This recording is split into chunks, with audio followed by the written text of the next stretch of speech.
Welcome everybody. I'm your host, R.R. Slugger, and here we are, we're back at it, 2023, new year, new me, you know. I'm excited to be back doing some live streaming here today. Thank you very much for joining me, by the way.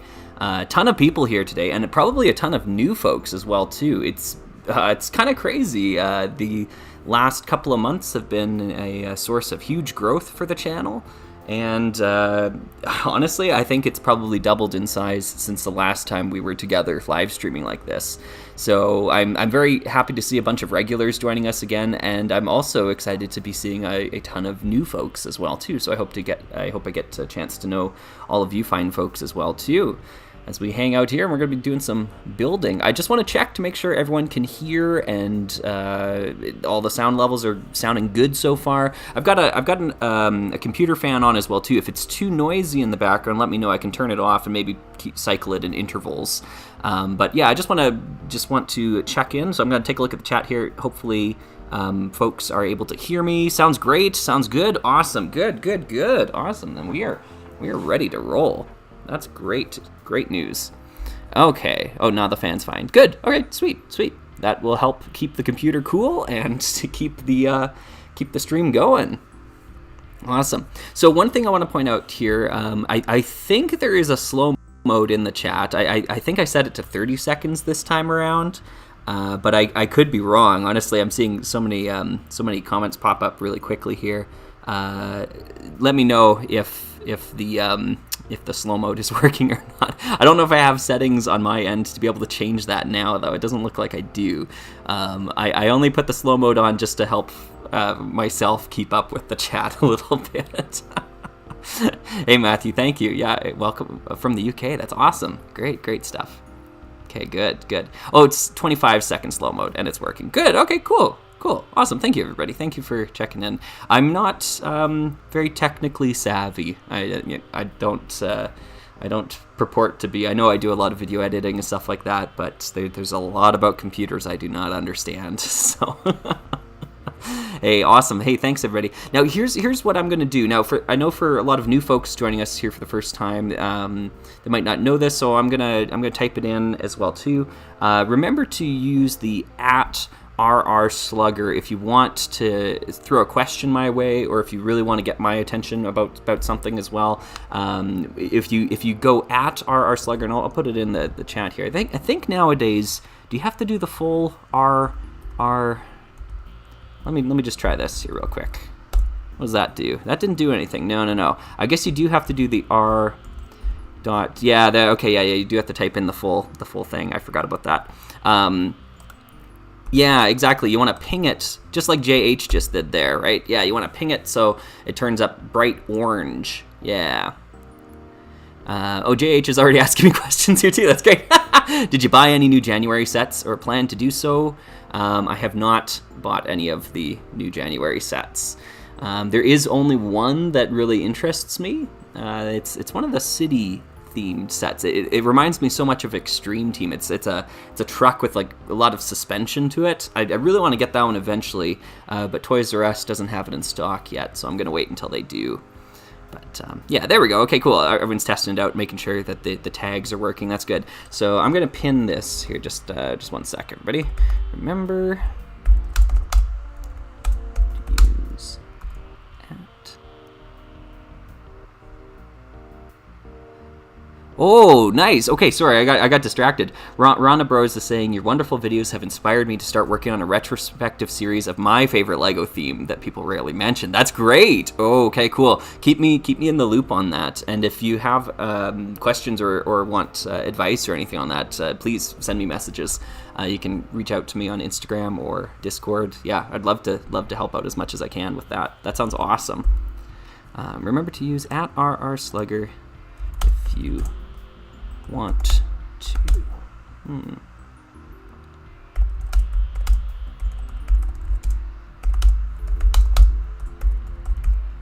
Sorry, I'm going to do just some quick typing, and then I'm going to pin this here.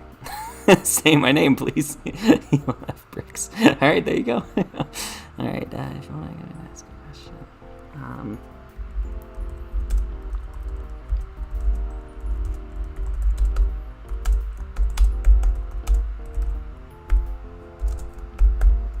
Okay, so I'm going to do this, and then can I pin that? I think I can. Pin message. Perfect. Okay, we're good. We are good to go then. Sweet. All right, so I'm going to set it up on my screen so that I can see both what the camera sees, and then I can also see the chat at the same time, because that would make sense. Okay, and then I think we're good to go to transition to this screen here. Hey, look, it's me. It's my hands. Hopefully you're seeing this okay. Yeah, so Q&A, hanging out, building Lego, that's the sort of thing we got in front of us here today. Now, I realize that there's a ton of people that Random Brick Film says, please build the Mars book, man. I've waited for months. Yeah, I have too, actually. Yeah, I think that's probably first on the agenda today. I agree. Anyways, I realize there's tons of people here, and there's no way I'm going to be able to keep up with a lot of the chat here. So feel free, if I missed your comment or something like that, you can ask it again, right? Don't feel like you're spamming me or pressuring me. I'll let you know if it's a question I don't really want to answer, that sort of thing. Because there's been a few of those in the past where it's just been like, that's not really something I want to comment on, or whatever. But yeah. Film, I just found your channel recently. I love your videos. Oh, thank you. Your style is awesome. I wish there were more people who looked into the much older, less known sets. I borrow all of that from Trick Bricks. I owe everything to Trick Bricks. If you haven't, by the way, folks, if you haven't checked out Trick Bricks yet, you might want to. Yes, there is a new mini granite grinder in one of the new Creator 3-in-1 sets, and I'm really stoked that so many people are excited about that, and everybody's been pinging me about it as well too. I actually I know the designer, and I'd say we're internet friends. The set designer, I mean. So I have a feeling he might have thrown that in. As a friendly little nod to your favorite slug. I'm not entirely sure though. Maybe I had an influence on that little mini granite grinder. Maybe I didn't. But it's cool nonetheless. It is really cool. Good evening from Germany, forever a loner. Okay, just wanted to say that you are the reason I got back into Lego, and my favorite theme is rock creators. That's great. Aw, thank you. Keep up the great work. Love classic Lego themes. Me too. Anyways, I had this one here, this tractor here in front of me, because I just wanted to focus the camera in on it. But I've got many sets that we can choose to build with today, although I think Random Brick Films has a good point. I do want to get that Mars mission set built. There are a few more though. Let me grab them. So I've got this one here as well too. This one you might not be super familiar with. This is one of those airline promotional sets made specifically for airline companies. This is set 1100, and yeah, I've been meaning to build this one for a while as well too. It's quite a bizarre little set, and a really cool color scheme. The light gray, black, dark gray, and orange is really vibrant. It also has some notable Rock Raiders references inside of it. So this is one of the sets that we could take a look at here today. What else we got? Oh, I know. Sorry, the camera got all unfocused there. There we go. We'll just bring it back in.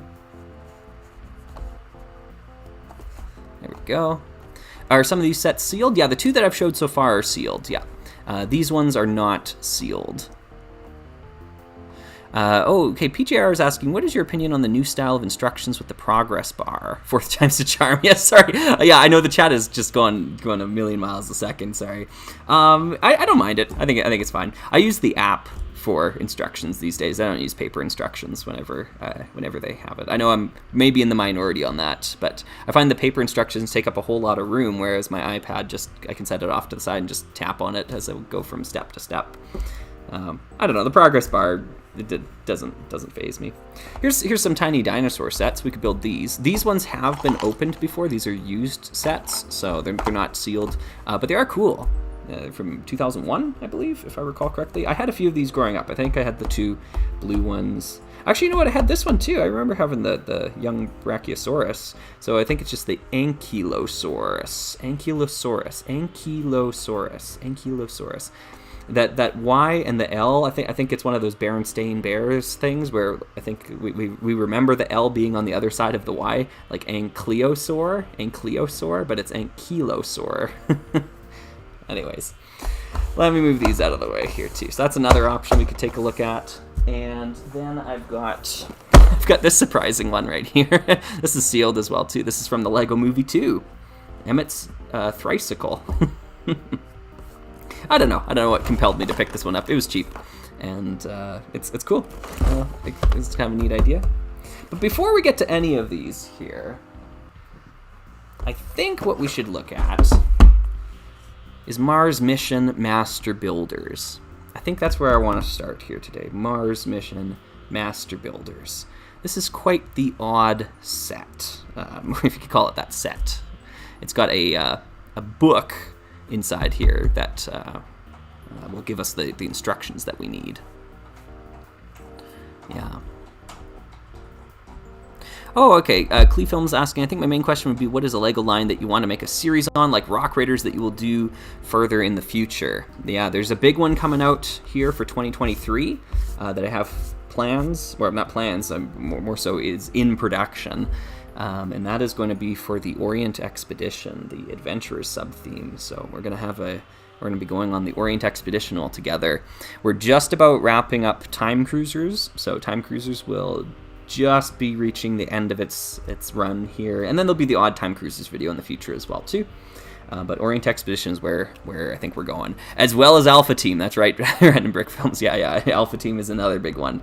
That one's on my list. It's been on my list for a while. I think I'm gonna have only 4 episodes of that one. I've planned to pair the sets off as we go. But yeah, that'll be one to look forward to. Yeah, Matthew C. says, I really like the Lego Movie 2 sets. They're not appreciated enough. I especially like Emmett's house that turns into a spaceship. Yeah, I've been meaning to pick that one up, honestly. And I feel like the movie itself was a little underrated. I was maybe a little underwhelmed the first time I saw it, but I saw it again, and I quite liked it. The musical numbers really add something to the movie, I felt. But yeah, the sets were cool too, and it seems like they just went straight to the bargain bin, honestly. So, yeah. Okay, cool. I'm just having a drink of water here. Wow, Redstone Items 64 is asking, what is the best molded Lego bird? That's a great question. The only one I'm really familiar with is the classic, like, vulture, that classic gray bird that used to sit on castles and things like that. That'd be my go-to one there.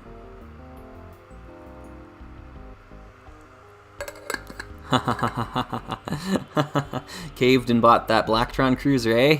Yep. Good excuse to get the castle, though, I suppose. Yep.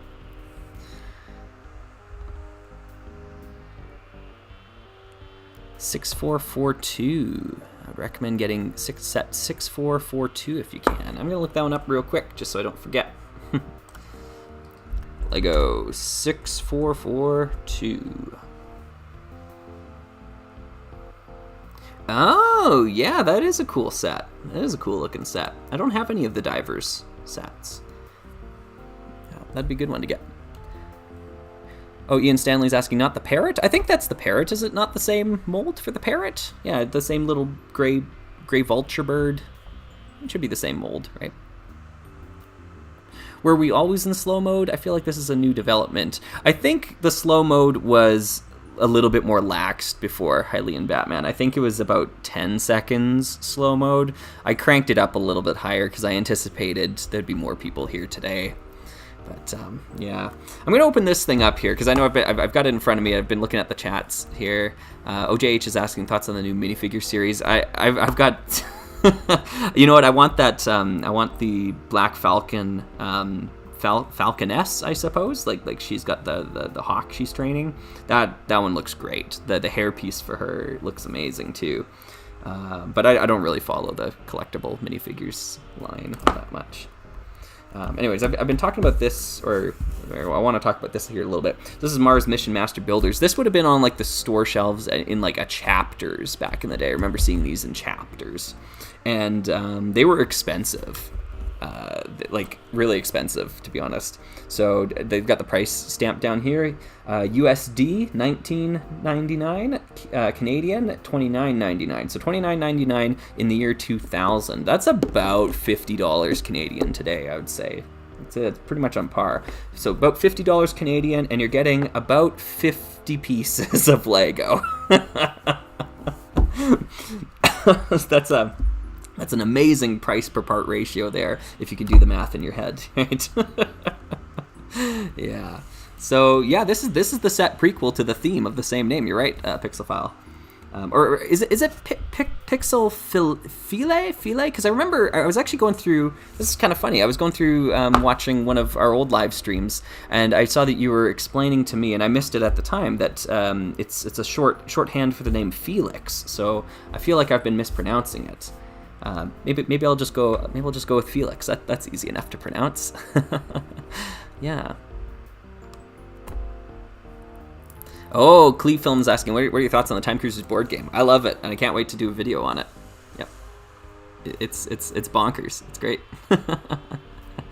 Taser, thank you for joining us, saying, what's your opinions on Ninjago? I haven't bought a single Ninjago set. I don't have any Ninjago, unfortunately. So I can't really weigh in there. And NEX is asking about my favorite alt build. Probably one of the ones in Rock Raiders. Probably when I did that top 10 video, that probably reflects my thoughts pretty well. Although I got to say there's some great alt builds in. If you're counting 3-in-1 sets, then there's probably some really great 3-in-1s. Actually, I've got here. I'll grab them. They're right here. There we go. This 3-in-1 right here. That's the Rover. The one that had like the wheels and the suspension. This alternate build for it, this like Vic Viper styled alternate build, it's just fantastic. I've done some modifications to mine, so there's maybe just a few parts that are a little bit different on it, but this is what it's all about. So this is one where I think the B model is actually my favorite compared to the A model. The other one too that I think is really great is this alternate build for the Galaxy Explorer. This is the C model for that set, and this is fantastic. Now, this is one that I've done some modifications to. Gosh, what's the name of the builder? Oh, I can't remember him offhand. Is it Brad? Maybe it's Brad. Man, I wish I could remember that. But he went through and did some modifications to the bottom to add in landing gear on this one. So I went through and looked at his videos and checked out his Flickr channel. It's great.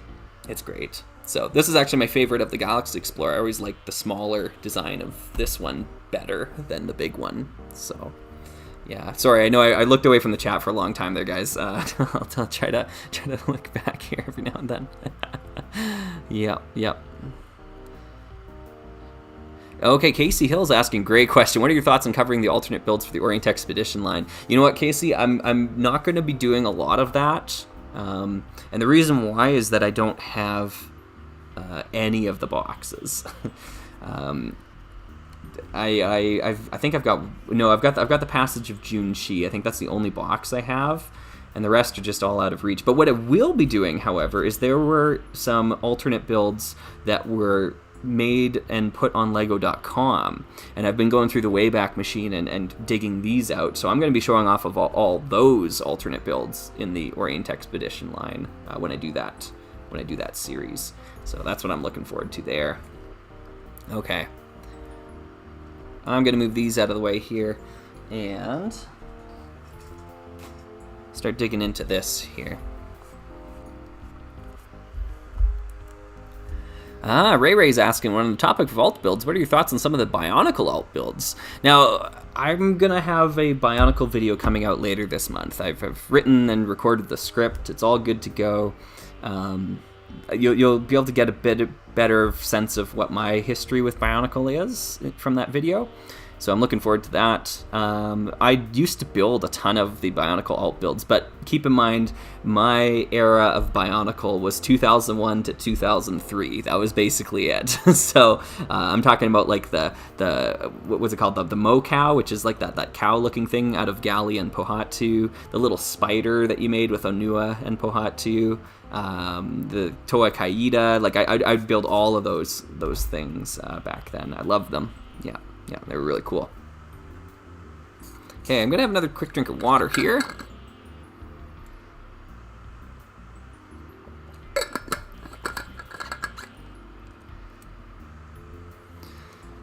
Jamie from Trick Bricks was working on Dino Island but quit YouTube Are you ever going to do that theme? Random Brick Film says. I don't know if Jamie quite got into Dino Island. Like, I know that was the next step. Yeah. Before I do any Orient Expedition sets, we're going to be talking about Dino Island. Yeah. Now, I don't have enough to say about all of the sets in Dino Island to do a set-by-set video for each. They would be like 3 minutes long, and that's just not satisfying, I think, to watch and to produce either. So what I've done is I've combined them all into one So You Want to Get Into Dino Island video. And the script for that is by far the longest I've ever written. So it just so happened that when you add up all these little 3-minute or 6-paragraph reviews of the sets and you put them all together, you get 8 or 9 pages of material. So that video is going to take me a long time to make, but it's going to happen, and it's going to come out before I jump into Orient Expedition. So I would assume February is when we'll see that video. But that does put me a little bit behind on my Orient Expedition plans, so I might need to speed it up a little bit. But yeah, it's a big one, and it's going to be great. I think it'll be fun. All right.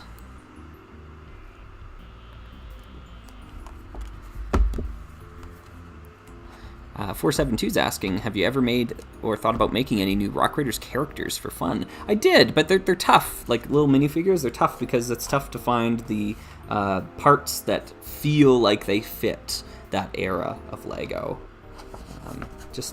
And I find it kind of hard to come by, that sort of stuff. Oh no, Ian, Ian, I'm sorry to hear that. The stickers. Yeah, the stickers, the bane of the existence, eh? Yeah. Okay. Yeah, I realize I'm doing a poor job keeping up with the chat here, but I'm going to be looking away for a little bit now so we can get into actually unpacking this thing. I want to emphasize that I do go through and I rewatch my live streams. And I go through because the whole purpose is I want to go through and read the things that people are sending me, the comments and stuff like that. So even if you've sent me something and I haven't seen it today, I will see it eventually. I'll see it eventually.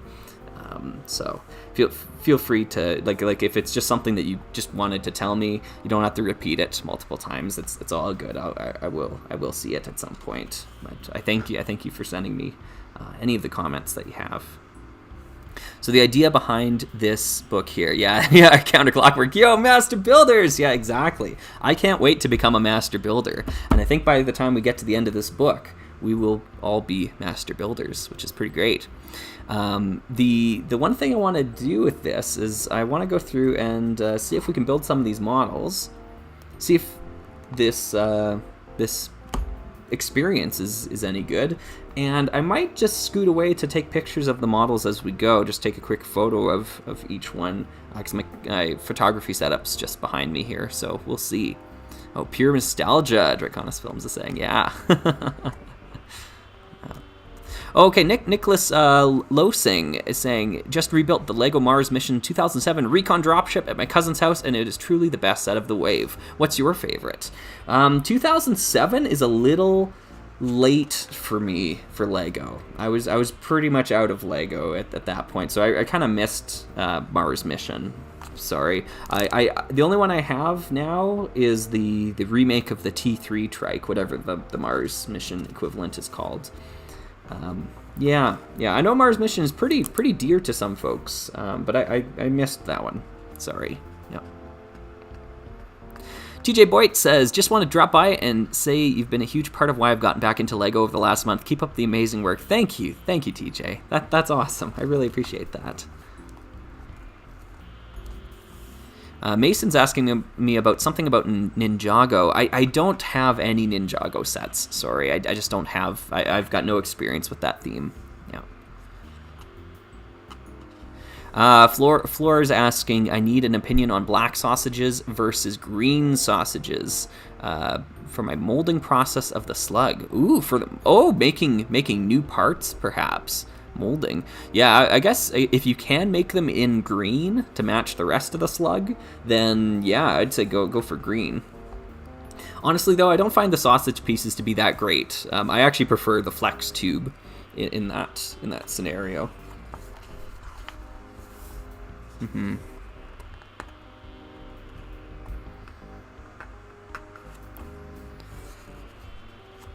What do you think of the last redo of the classic spaceship, the Lego Movie one, 70816? Is that like Benny's spaceship?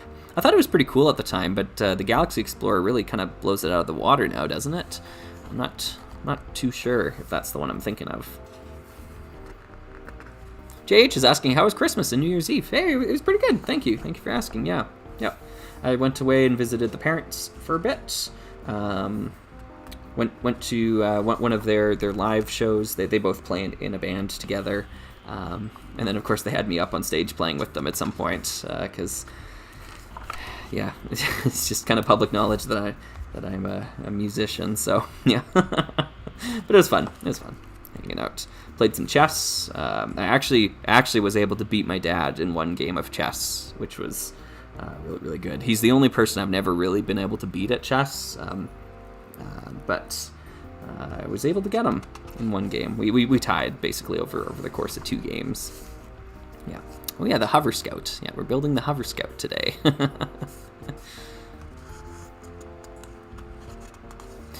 Eileen Batman was saying, I was reminded of Lego Atlantis recently, so here's a random question for you. What's your favorite water-related Lego theme? That's a great question. Yeah, because I really haven't experienced a whole lot of the water-related Lego themes. I don't know if I honestly have enough experience with them to pick a favorite. I will say that new Creator 3-in-1 that Marin Stupkovic designed, the one with the octopus in it, that's fantastic. It's a fantastic set. So that one might take the cake in terms of my favorite underwater Lego set. Hey, some energy crystals. That's pretty cool. Nerdian says, did you ever play the old Lego chess game? My friend, I grew up on the Lego chess game, yeah. Yeah, I mean, I played a lot of Lego Rock Raiders, yes, but Lego chess is where it's at. The king taught me so much about how to play chess, and that game is such a great tutorial. Like, they teach you so many skills in chess playing. Like, he's teaching you about forks and about castling and en passant, like so many rules about that game. And yeah, it's basically what inspired my love for chess. Yeah, so I've got a Lego chessboard now as well too, and I take that on tour with me sometimes. Yeah, I guess, yeah, actually, maybe folks don't know, I'm also a musician, and I teach music. That's what I do full-time. But I also go on some local tours and whatnot, playing in shows and stuff like that. Before you ask, like, what bands, or, like, where can we listen to your music, I'm not quite there yet in terms of being comfortable sharing that information, so you'll just have to, I guess, take my word for it. And if you don't believe me, that's fine, too. It's all good. Hey, here we are, certificate at the end, right? So once you've built them, you list the date you built them and the time you spent building them. This could be fun. This could be really fun. I kind of want to go through and experience this, just building some of the models. Maybe we won't do all of them today, we'll see. Oh yeah, and at the end, congratulations, you are now officially a Lego Master Builder. So I really do want to become a Lego Master Builder one of these days. I think that's officially too, so that's pretty cool. However, I have an idea for a live stream event in the future, maybe not today, but I kind of want to do a speed run of this, see how fast we can get these times down, and try to set a world record if we can. The world record, fastest Mars mission, Master Builder, like the quickest time it takes to become a Master Builder, that sort of thing. Yeah. Yeah. Oh yeah, Ian's asking, oh yeah, I've been meaning to ask, would you share your music you've made for the channel on something like Spotify? I wouldn't, and it's not because I don't want to share the music, it's just because I don't like Spotify. It's a really anti-musician platform, and I respect everyone, you know, like you can listen to it all you want, it's fine, I don't mind, but they're just really bad for musicians. Like, it's just a really awful platform. So I have all my music available for free on Bandcamp. You can download it for free, and then you have the WAV files yourself, and you can listen to them however you like. So yeah, just look up RR Slugger on Bandcamp. The link is in all of my videos these days too. But yeah, I figured I'm already giving my music away for free. I don't need to pay to have it up on Spotify as well too. So, you know, that's where I'm at. All right, let's open this up. Oh, Pigeon. Hey, that's a great question. Is asking, what do you play? Well, I actually have a degree in music, so I had to learn to play all of the brass and woodwind instruments, but that's not my main forte. My main forte is the rock instruments. So I'm a singer by trade, but I also play bass and guitar, piano, drums, that sort of stuff, all those sorts of instruments. These days, my main instrument has shifted over time. I think these days my main instrument is piano. I really feel at home playing piano or keyboard. But I used to be primarily a guitarist and then became primarily a bassist, and nowadays I do a lot of teaching with piano. So I guess I'm a multi-instrumentalist at the end of the day. Yeah, I don't know. It's just where my passion lies is with music. I'm gonna open this up. This plastic thing here, I know it says Lego and it's cute and all that. It's really awful. It's made of really cheap plastic.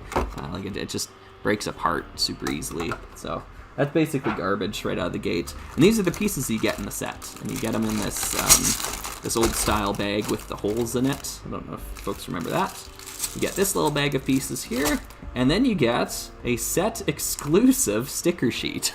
I kid you not, set exclusive sticker sheet right here. And so you can put these stickers on any of the pieces. They let you go nuts with that. So maybe I'll ask, we'll get some feedback from the chat here. Yeah. Hey, Maniac for Bricks. Welcome, Joey. Hope you're doing well. I'm going to lurk in the stream, but enjoy the builds. Thank you. Oh, Hylian Batman. That is the true question. Paul McCartney or Geddy Lee? Well, I got to meet Geddy Lee, and I think I'm going to go with Geddy Lee. Yeah.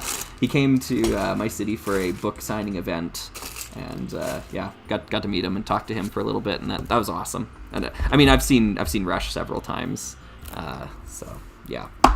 That's gonna be my choice right there. Love me some Rush. Okay, let's open this up here. Oh, where did I put the book? I think the book's in here still. Get this Masterbuilder's going. Because if I sit here and only read the chat, we'll build nothing today. There we go. Okay, we're gonna get this going. Oh, Pigeon saying, so sick. Yeah, the rock instruments are definitely where I live myself. Nice. Informed by DIY and punk ethics. Punk ethics, I love that. That's awesome, yeah.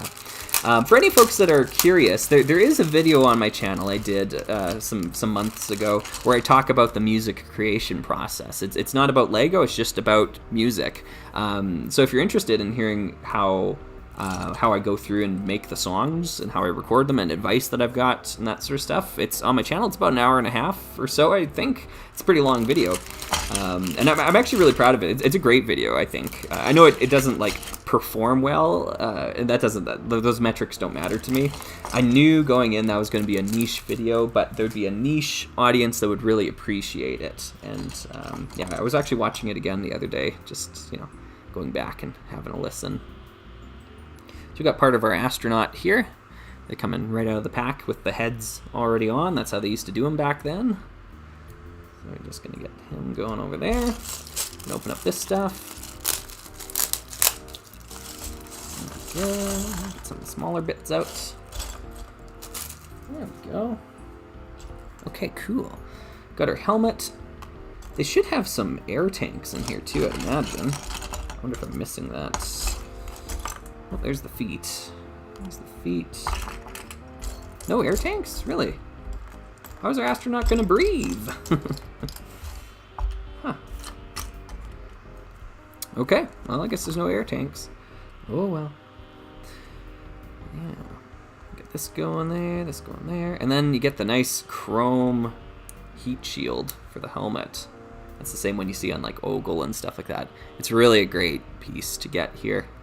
And it really makes these old astronauts pop out a lot more than the modern versions. Even though I do like the modern print designs and helmets maybe better, the chrome here is really nice. So we're going to set them off to the side. I'm having a drink of water here. How many pages does the book have? Taxman at the door asks. That's a great question. Let's see if we can count. Does it have a page number at the back? 47. So there's actually just like 3 less pages in the book than there are pieces in the set.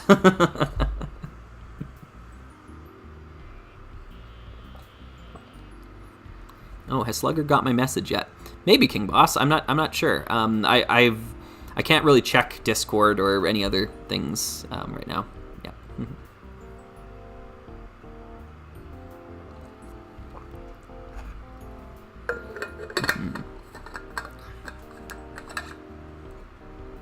Oh, Forever Aloner saying, got the Rock Raiders Crew 4930 set sealed in my collection, and I will build it once I'm old and want to experience my childhood memories again. Have you got something like this too? No, I don't. That's cool. That's actually not a bad idea to do something like that. I have a really poor memory, like really poor. So I don't know. Like I've never had that like diagnosed or anything, but I really don't remember much of childhood or growing up or stories that happened to me even a year ago. It's really shaped how I live my life, just kind of moment to moment, but I just don't remember things that well. So I don't really have childhood nostalgia the way other people feel it. I don't know. Yeah, so, yeah.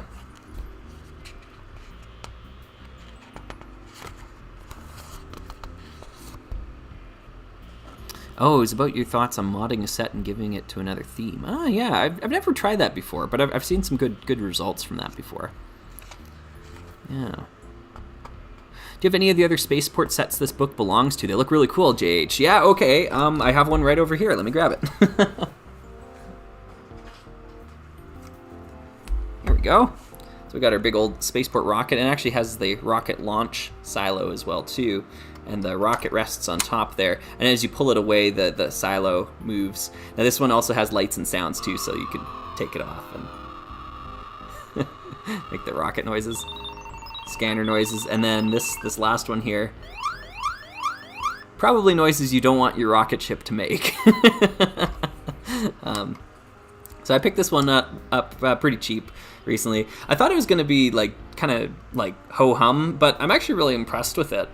The whole pull-away rocket thing here is something I guess they've been doing for a long time. I didn't realize it, but because I've got the one from 2020 that does this, where you pull it away and then the mooring clamps go the opposite way. But it's got some really cool connection points. Like when you take it off here, this I don't know if you can see that there or not, but this brick with the studs on the side is actually what, like, it just attaches to the anti-studs brick here. And you clip them together just like that, so it's actually just a full stud connection. I was really not expecting that. I'd never seen that type of modularity used before in a Lego set, so that was really cool. And so that detaches there, and then you have a spot here. You can actually stick your astronaut inside, and they sit upright, like they sit down here, and they look out the window through the side here. It's kind of cute. Yeah, so this is a pretty neat little set. I imagine it was probably way overpriced back in the day because of the lights and sound gimmick on the back here, but it's cool. It's cool. We'll keep it off to the side, maybe. We'll put it over there for now. Yeah. Clinton Matos is asking, hey Slugger, what do you think about the increased price of Lego and decrease in quality in some areas? Yeah, I mean, everything goes up in price, so I'm not really fazed by that too much. And I was just holding a Lego set, and actually we're building a Lego set that is extremely overpriced for what you got, and this was 20 years ago. So, the price of Lego being high is nothing new. That's just the way it's always been. However, you were able to get Lego on sale a little bit more easily back then, rather than now. So, that's something to be said. As for the decrease in quality, I don't know if I can agree fully on that, but there could be things about Lego, modern Lego, that I'm not super thrilled with. Honestly, it's more the business side of things that I'm not happy with. But I think I've said my piece on that so far. But yeah, because actually here I've got this one within arm's reach. This modern set, I picked this one up and built it not long ago. This thing is fantastic. This is better than any construction set I ever had as a kid. Like no contest. This model is just amazing. I don't know the set name or set number or whatever, but yeah, utterly fantastic. So honestly, there's a lot of things that LEGO is doing better than they ever have. But the company itself and the business decisions that are being made, I'm not liking the future of that, to be honest. So, yeah. This is going to be tough to show at the same time here, I think. So we built our astronaut, and now we need to... Well, what do we do first here? Okay, 5, 4, 3, 2, 1, blast off. The ground crew prepares the shuttle and astronauts for the launch. After countdown, the shuttle's engines ignite and its rockets propel the craft deep into space. Launch your imagination and start building these out-of-this-world models. Cool. All right, I'm sold. Let's see, what are we starting with? We're starting with the astronaut buggy. So 1, 2, 3, 4, 5 steps. I think we can do that. Now, how do I show this and this at the same time? That's where I'm really struggling. Maybe I gotta move this up like that. There we go. That'll work. Sinsfast is saying, would you ever make a large mock for a theme, like a massive cave display for rock raiders? Probably not that massive. Yeah, my mocks tend to be, what do you call it, minifigure scale or play scale? I don't know the scaling things. My mocks are pretty small comparatively. Yeah.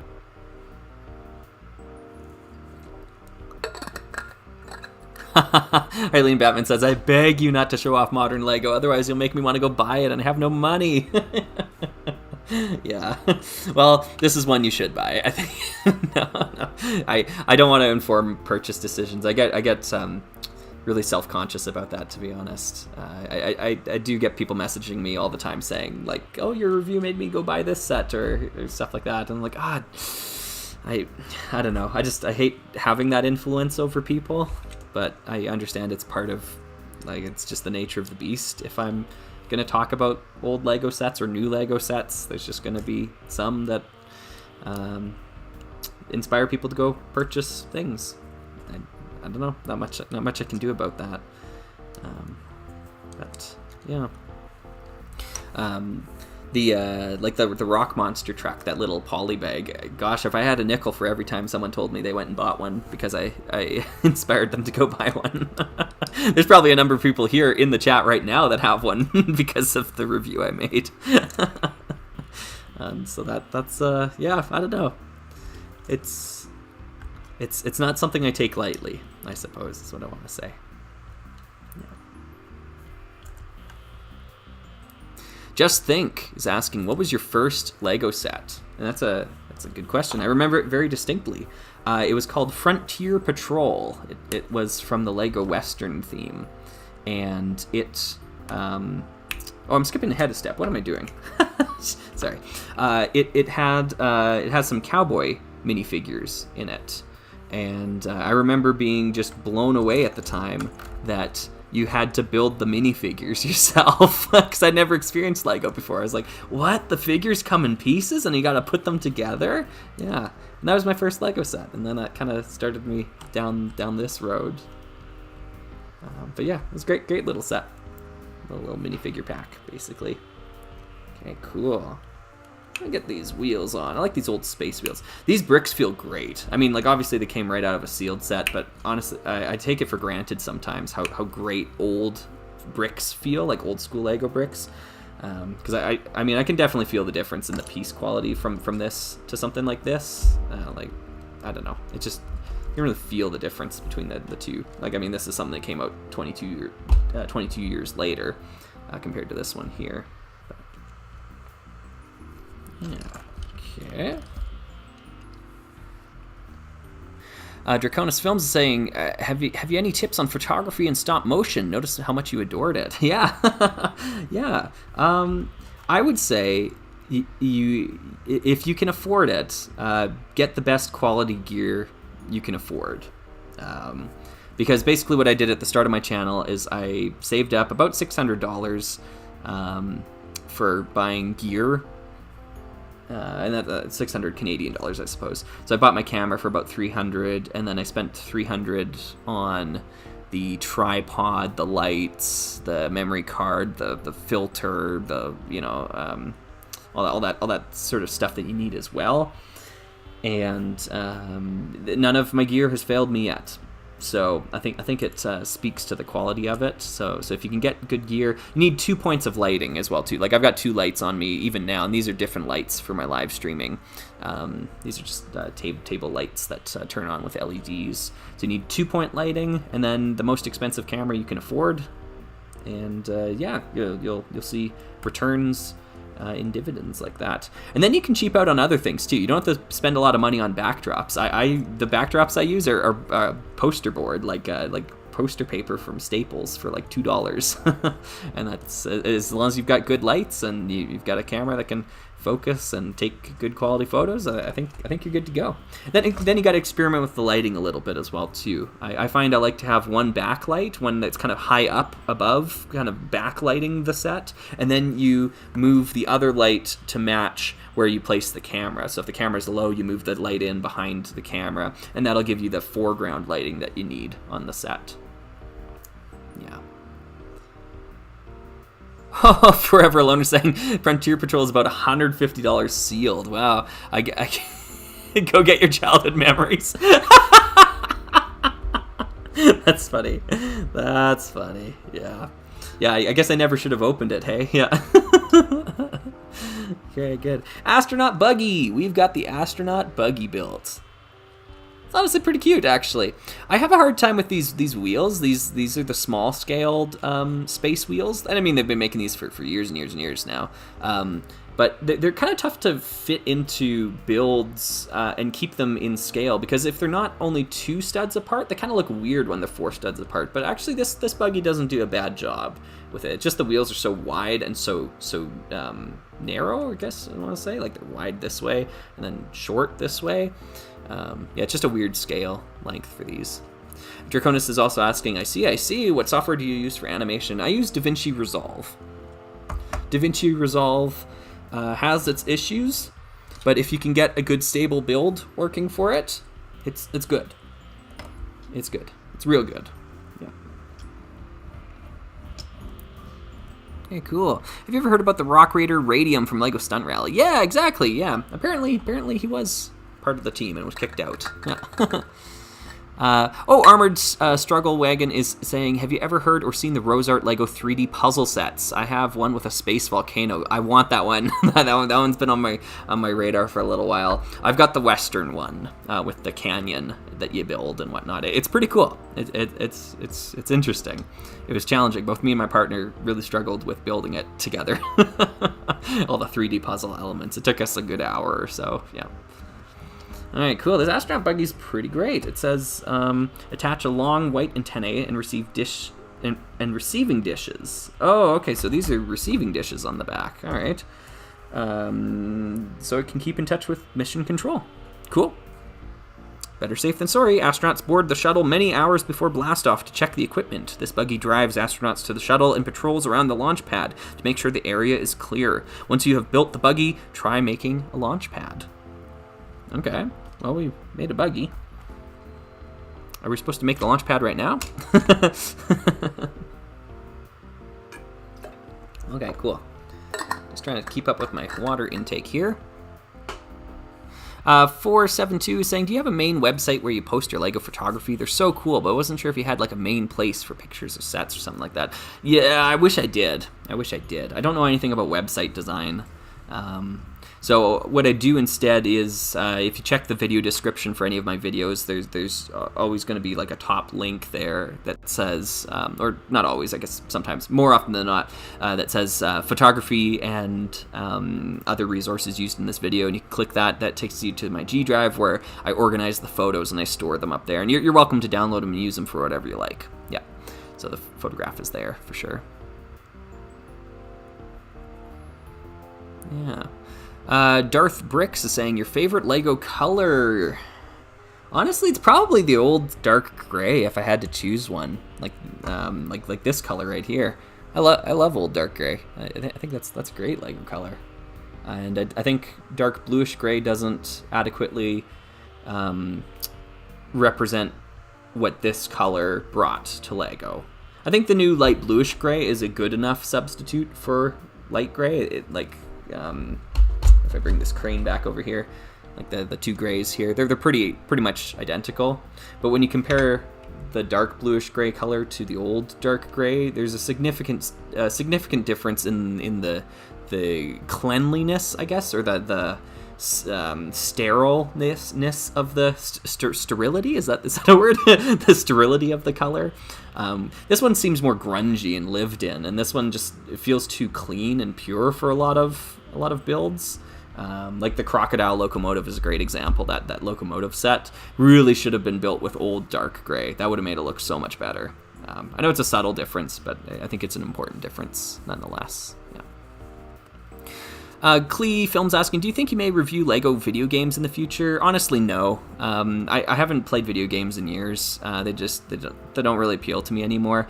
And I'm in the position where I have all of this physical Lego. I've got so much, like my house is just filled with this stuff.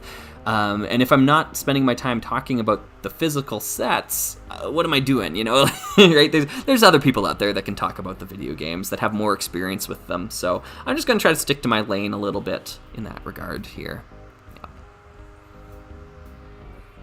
Yeah. Oh, yeah, no worries. Armored Struggle Wagon. That's great. Yeah. Yeah. Oh, Sandwich is saying, I'm so happy to see you build 1100 Sky Pirates. I built it the other day, and it's such an odd little set. I love the dark gray, orange, and black, and the Rock Raiders are odd inclusions. Yeah, I'm looking forward to it, too. I want to do some more builds from this set here, and I've got my camera set up there, so I think I am going to do what I said earlier. Let me grab the lights here. Get those warmed up and going.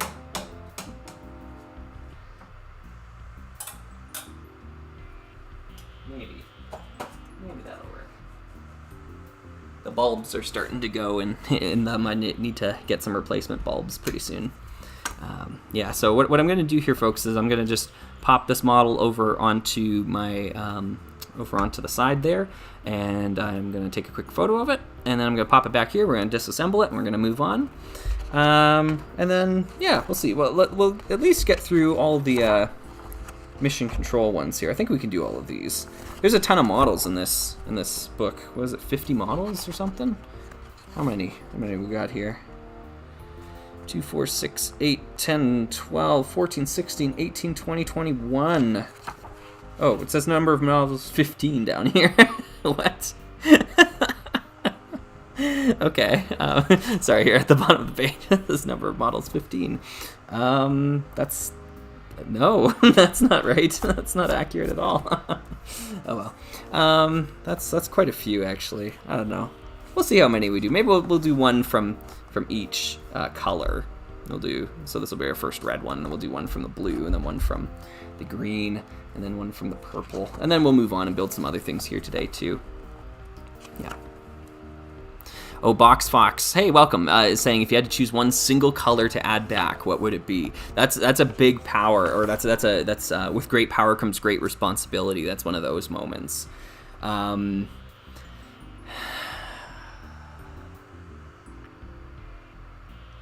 There's so many good choices. Let me talk through my thought process here. Sand Red comes to mind. Sand Red is just a really cool, unique color that could be useful. The original purple comes to mind as well too. That is a color I really miss. I don't think any of the modern Lego purples adequately sum up what that color could do. But then on top of that, trans neon orange, they just got rid of it. And like, look how much it just pops. It looks so good. And you can actually here, you can compare it to the trans orange right over here. It's dull. It looks bad. I don't know. Like, it's just not as good a color. Trans neon orange. Yeah, that'd be a good one to bring back. Trans neon orange. Maybe chrome, if I could count all the chrome colors as one. Like, I really feel like the chrome adds so much too. Yeah, those are my thoughts. I don't know which one I would actually choose though. That's too much power for one slug.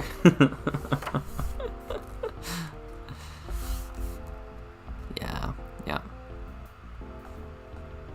Hey, Permanent Detour. What is up? What is up? Welcome. We're checking out this weird set right here, this Mars Mission Masterbuilders set. Yeah. Blacktron 1 was called Dragon Men here in Sweden. That's really strange there, Felix. Yeah, really strange.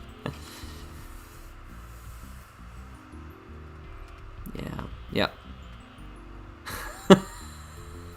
Bionicle over everything. Yeah, Tarkur. Yeah. You're totally entitled to that opinion. Yeah. This is a cool looking ship. I want to build that thing. What is this thing called? Is that a space station? Check out the view space station on page 28. I will check out the view. Ooh, this is a cool looking one too. We got lots of good choices here. No, we're building this. Look at that. Look how cool that thing looks. That's awesome. Okay, let me take a quick photo of this here, folks. I'll be right back. One moment. Un momento, por favor.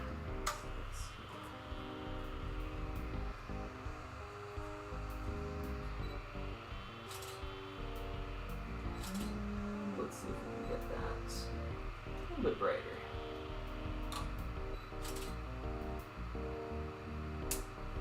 Alright, perfect. Let's disassemble and get ready for the space station. Cool. Awesome. How's everyone doing out there? Oh my goodness, 77 concurrent viewers. Gee whiz. Okay. Hi everybody. Welcome. That must be a lot of new folks then. So if this is your first live stream with us here, thank you so much for joining us. Yeah, typically we usually hover around 30 or 40 people hanging out. Yeah, so if you're new here, welcome. Really appreciate you taking the leap to come and hang out with us here on a Saturday. This is not something I do all the time, obviously. I'm not always live streaming. But I wanted to do it this weekend. I really felt like I wanted to get back in it. So yeah, I'm glad we're here. First time making it. Well, welcome, Flux. Yeah, welcome. Okay, cool. Sinsfast is saying, what theme do you think would be better in a modern redesign, Rock Raiders or Time Cruisers? I'm going with Time Cruisers, honestly. And I've been dreaming about a modern redesign of Time Cruisers. Time Cruisers, in my opinion, should have been the 90th anniversary. I know that's a hot take there, but I feel like that theme, because of what it represents, traveling from theme to theme, from era to era, that sort of idea. I think that's a perfect fit for the 90 years of play, that sort of idea. I know the theme itself, Time Cruisers itself, isn't all that popular, and it's that would have been met with a lot of derision had they done that, but it would have made me happy. Yeah,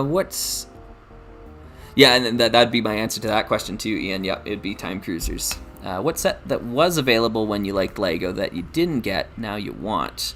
Oh, yeah, it's probably a Star Wars set. Yeah, because I know you're talking about the Republic Cruiser from 2007. Yeah, that thing looks awesome. I was just looking at it yesterday.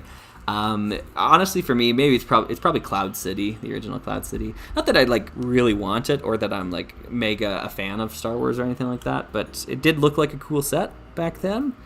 And I just didn't pick it up, and now I will never own it. There's no way, no ifs, ands, or buts about it. It's just not happening. Because like I have a passing curiosity in it. I don't have like a strong desire to own it.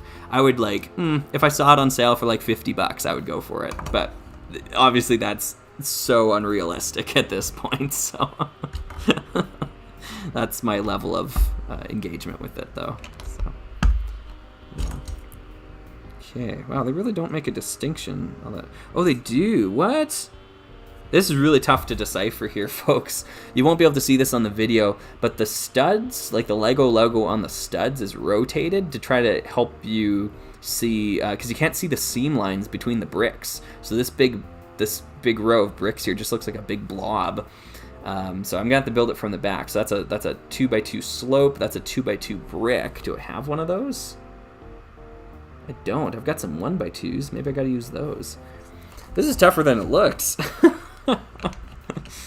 So that goes there? No, that goes there. Yeah. Okay. And then one of these here. And then one of these here and one of these here. That's weird, but it should work. Brick Guy 42 saying, what's your thoughts on misprints? What's your thought on misprints? I don't really collect them. I do have one that I know of. It's a Power Miners figure of all things. I've got a Brains figure. I think that's the character's name, where he doesn't have a mustache. It just the printer didn't print on the mustache for him. It's kind of strange. Don't have much to do with it, but yeah.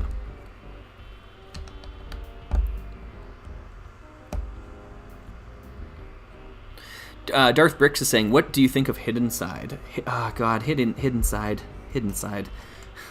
I wanted Hidden Side to be so great. I was so thrilled when and just like baffled when I saw like Cthulhu mixed with Lego.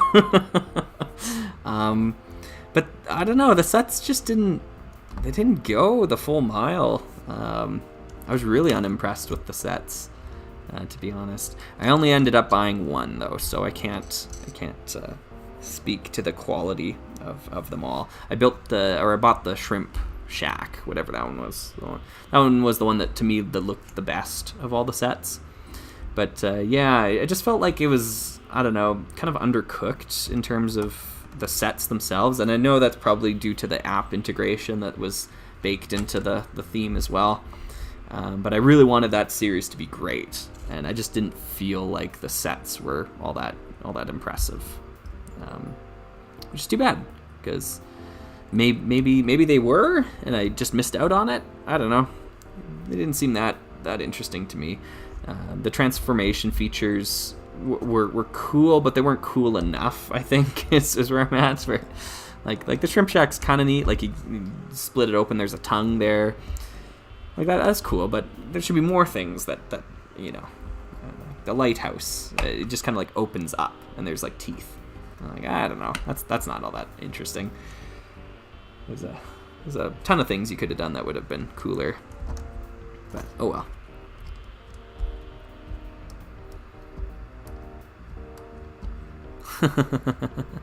Modern licensed sets or pineapple on pizza? I'm going with modern licensed sets.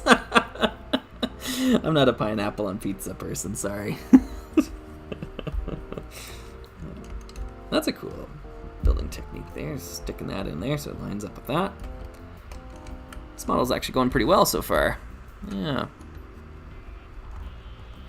Hyleen Batman is saying, on the opposite side of the same coin, what's a Lego theme that succeeded that really surprised you? Lego theme that succeeded that really surprised you? Oh, that like I didn't expect to be as good as I felt it was? Yeah. Okay, I'll go with that. I'll go with that answer. Insectoids. I don't have a ton of sets yet. I bought 2 recently, and I'm trying to part together a third one. But wow, those sets are way better than I thought they would be. So chunky and beefy and built out of bricks and really solid. Yeah, so I'm going with Insectoids. I'm a fan now. I'm a believer. So hopefully we'll get some Insectoid stuff in the future on Slugger's channel. Don't know what that'll look like, but should be cool nonetheless. We're getting close to the end of this model here. Darth Bricks is saying, have you ever heard of Trick Bricks, the YouTuber, and his tragic loss of interest in Lego? My friend, the only reason I'm doing any of this is because of Trick Bricks. That Trick Bricks is where the entire inspiration from the channel comes from. Watching Trick Bricks videos showed me that themed reviews of classic Lego sets could work, and that it could be a thing. Yeah. So I owe everything, my legacy to Trick Bricks. Right?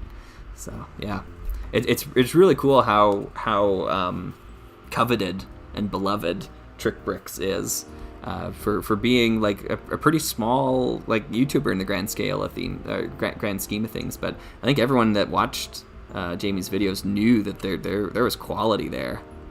Yeah, Jamie knew what he was doing. And I was just watching some of his videos yesterday, just going back and rewatching them. Oh, it says it wants this here. Okay, I'll put it there. It's kind of a weird spot for that piece, but that works. And then I think just our astronaut. And this is titled Space Station. Well, I don't know if it's looking very space station to me, but yeah.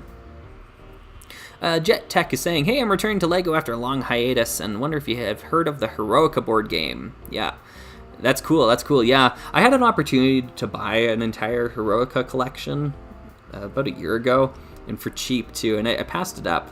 I just feel like it probably will go to a better home somewhere else. I've got a ton of board games already that don't get a whole lot of play, and so when folks do come over to play board games, typically we try to gear towards those. So yeah, there's probably a better home for it, but I think it's cool. Yeah. Wait, Trickbrick stopped being interested in Lego. Yeah, that's the rumor, I think, and I think he talked about it a little bit in one of his community posts. I don't think he's going to be gone forever, but it has been a long time now. Yeah, I mean, a dream of mine is to do a collaboration with him at some point, but he keeps dodging my emails, so yeah. I'm going to take a quick picture of this one here, folks. What we did is we built the space station. The space station.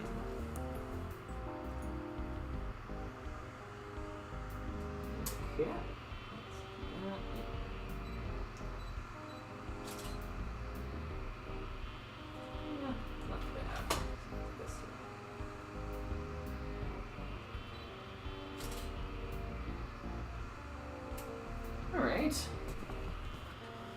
Alright, let's do another one here. We're going to skip ahead to the green section. I want to build the Hover Scout. Yeah, let's do the Hover Scout. Definitely not quite the Rock Raiders Hover Scout, but an interesting build nonetheless.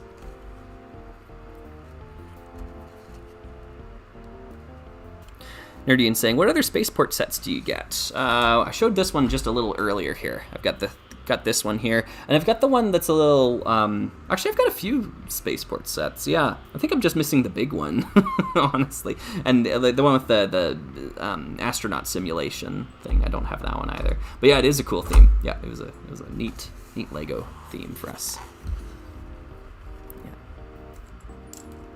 Yeah, I would honestly say that the 2022 space station is a bit better, yeah, than this one. I would agree. Yeah, the 2020 space station's really awesome. I've got a lot of those. As a Power Miners kid, you've gotten me to take another look at Rock Raiders. I have the crew set and loaded those, and now I appreciate the theme much more. That's awesome, Logan. Great. Awesome.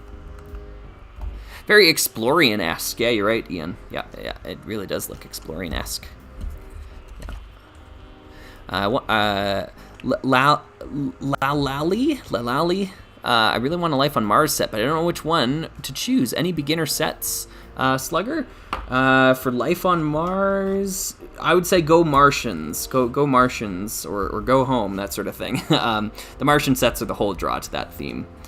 So, in terms of which ones, I'd say either the Red Planet Protector or the Recon Mech RP are both good start sets to that theme. Although you can get almost any of the sets for really cheap in Life on Mars. It's just a good theme to get into now, I'd say. Yeah, the Excavation Searcher, if you can afford that one, go for that one. That one's great. So yeah, any of the Martian mechs, I would say, go for those ones first. Aero Tube Hanger is also fantastic if you can get your hands on it, but that one's a little bit more expensive and sought after.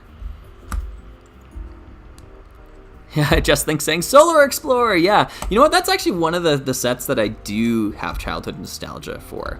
And I don't know why specifically that set, but I think it was the first set where my brain started to see like patterns or something, I don't know, or at least I remember it being, because the way that the prongs, like you got those two Technic prongs that like clip into bricks or whatever, that sort of connection system was something I had never seen before, and I started to understand, oh, they're modules, like you can disconnect it and put other modules together, and I don't know, there was something about that realization to me that was significant for some reason. I don't know, but yeah, I really enjoyed the Solar Explorer. I think it's a great set. I just feel if you're getting into life on Mars, you're doing it probably to get the Martians, and you're not getting any Martians in that set.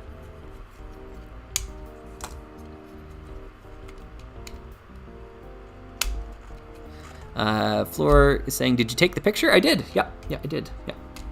Really quick. I've got the lights all queued up and everything right now, so I just hop over there and take the picture. They're not turning out great, to be honest, and if I had more time, I'd maybe fiddle with the lighting a little bit. I'll probably come back to this and take some better photos at some point, because this will be a set review at some point. I've got half a script written already for it, so... Yeah, ooh, gotta be careful there. I don't want to break this window off there. Okay, whew. They got some clutch power, these old bricks. They're really doing good. Woo! That took off. Where'd that go? Let's see here. Flew halfway across the room. Good stuff, good stuff. Okay. Gerson is asking, Gergson, would you ever do a Lego collection video? I'm sure people would love to see one. Yeah, I know. I get asked that all the time. Collection video, collection pictures. Show us the Lego collection. The thing is, it's all in boxes, and it's strewn across the house. There's no easy way. Like, I don't really have a good, like, here's my Lego building room sort of thing. So I can't really do that. I could maybe talk about what series I have sets from, and maybe show pictures, I guess. Yeah, maybe one day. I also don't want to gloat about the collection. I'd like to think I'm a humble person, maybe. I don't know, but yeah, I don't want to show it off and just be like, yeah, look at all this stuff I've got. Isn't that cool? Yeah, I don't know. Maybe I'm a little bit more embarrassed by the size of it.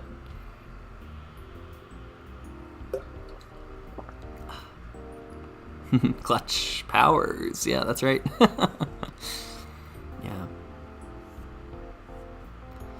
Yeah. Felix is saying I recently got the Lego Racers 2 original soundtrack. Yeah, it's good soundtrack. Yep.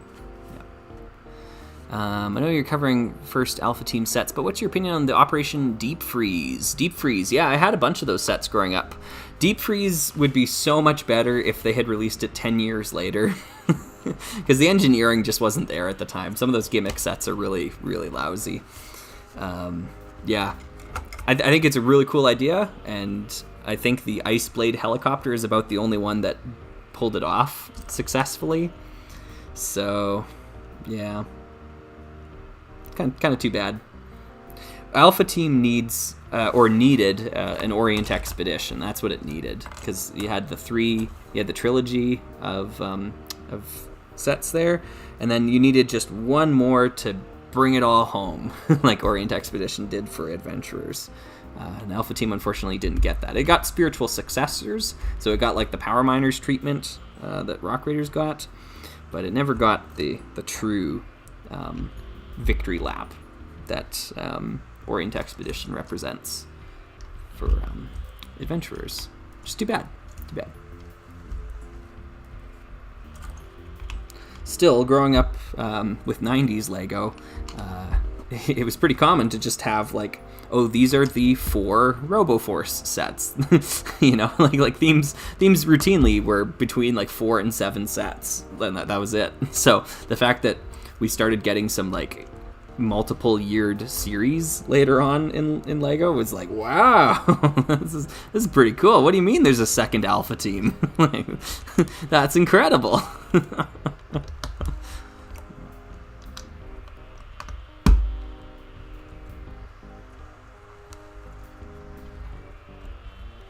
Thanks, Darth Bricks. Yeah. I do enjoy making little Lego mocks. I don't purport to be a master builder yet. Maybe at the end of this book we'll get there, but yeah, I do enjoy building them, and I try to keep them in theme, like you said. Yeah. Donovan, what was the most pleasant surprise for you? Like one you didn't expect much from, but you found that you really enjoyed. Oh, for sets. Most pleasant surprise. I mean, honestly, like I've got this one off to the side here. Recently, this really wowed me. I kind of went into it thinking like, oh, I'll pick it up. It's a cool crane. That'll be neat. But it does so many things right, and the filler bricks on the inside are all the right colors. Like it's not like a multicolored mayhem in there, like a lot of modern sets are. This feels like retro Lego, but like done really well. This new modern crane set, and I love the colors. Like everything about this is just great. The only thing I'm going to do is I'm going to mod a string guide in here. Because the string kind of gets loose here. There's a new dots piece that fits on this little 1x1. It's a little hook or whatever, and I'll feed the string through. It's not the right color or anything, but it'll make it more functional.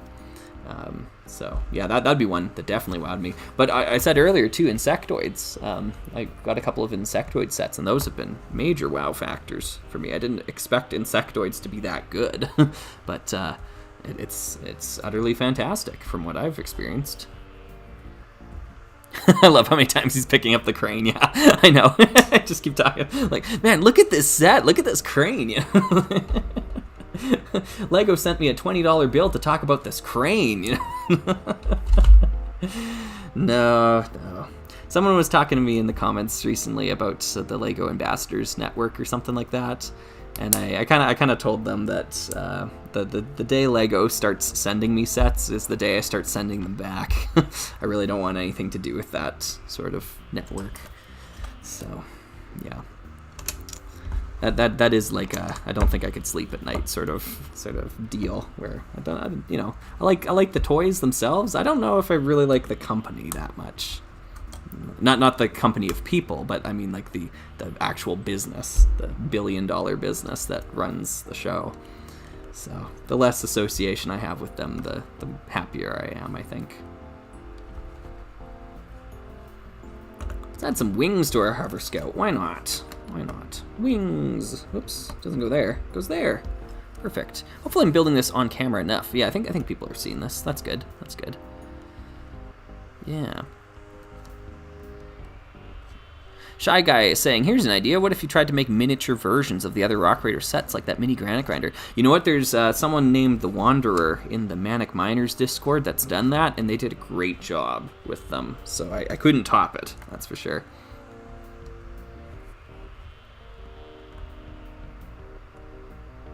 Nerdian saying, I'm really bummed about the unceremonious retirement of Nexonites. Yeah, this might be...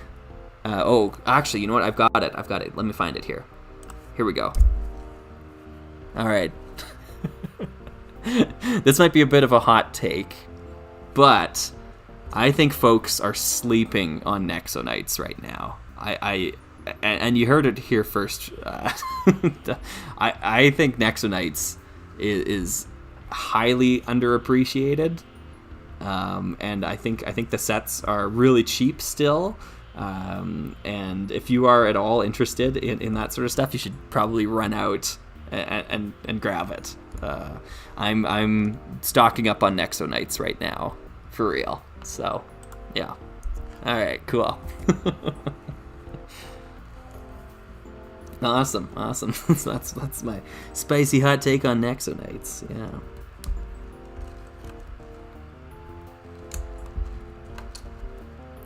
Alright, let's snap that on there.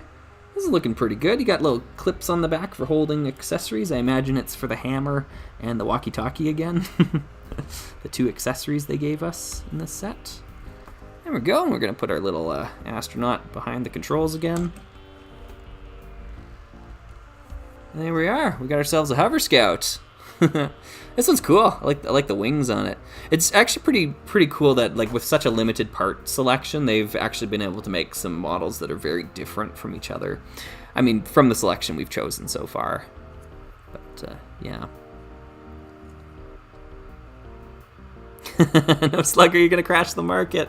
Yeah, I know. I say that knowing that it will influence, or it might influence prices, I suppose. Yeah.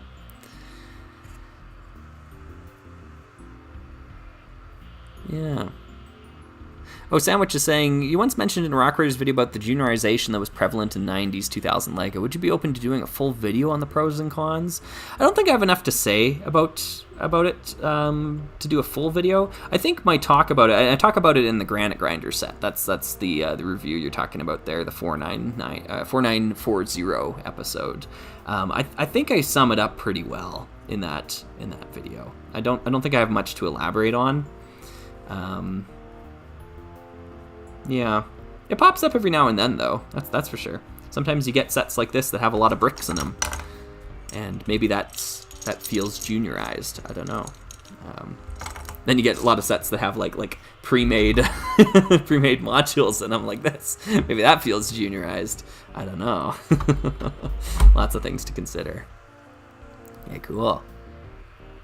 We need a Nexo Knights retrospective ASAP. Yeah, you'll have to ask a different slug to do that, but yeah. Connections that are unusual. Oh, sorry. Renil's asking me connections that are unusual, like 4x2 plate. What's your thoughts? A hinged 4x2 plate, hinged 4x2. Hinged 4x2. I'm trying to process that. Like this sort of connection here, like that sort of that opens there. Hinged 4x2. Oh, I think I know the one you're talking about. The one with that opens up like it's 4x2 and it opens this way. Yeah, those are cool. I like those. I like those pieces. Like there's one in the Mystic Mountain Time Lab, for example. There's a bunch in Ice Planet as well. Yeah. Oops. Okay, cool. Oh, Just Think saying, what's your opinion on the new city missions theme? Question mark. Well. You mean this? Yeah.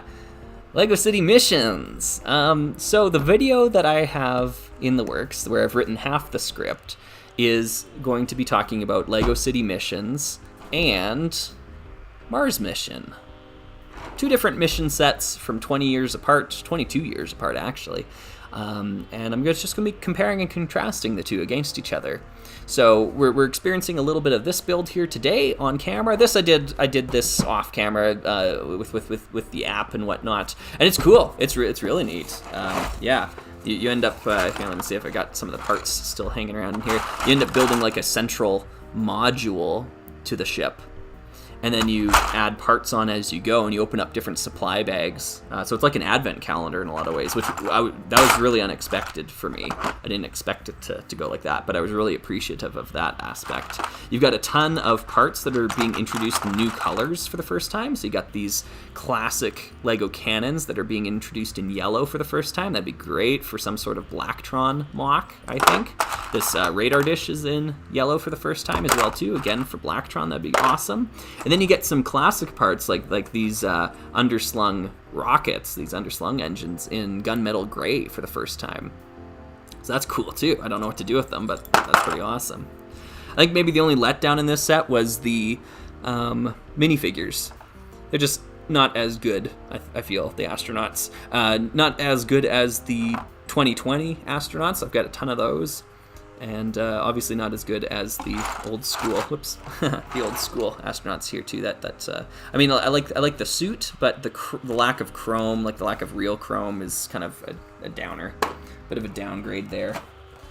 But yeah, I think it's great. If you can get it on sale, I'd really go for that. It's expensive. This is about the same price as what this would have gone for back in the day. So just keep that in mind. 300 pieces here. 50 pieces here, or 70, or whatever it is. Yeah.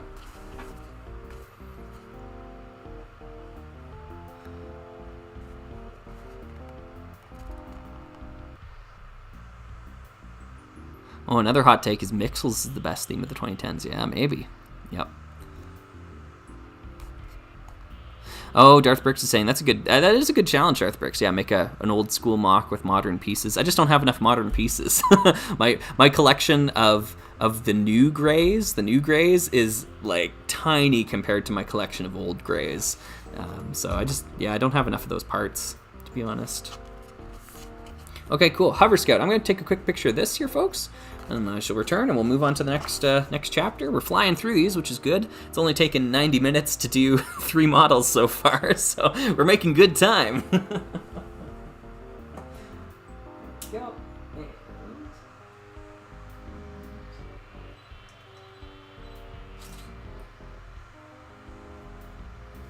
It's not bad. How about that?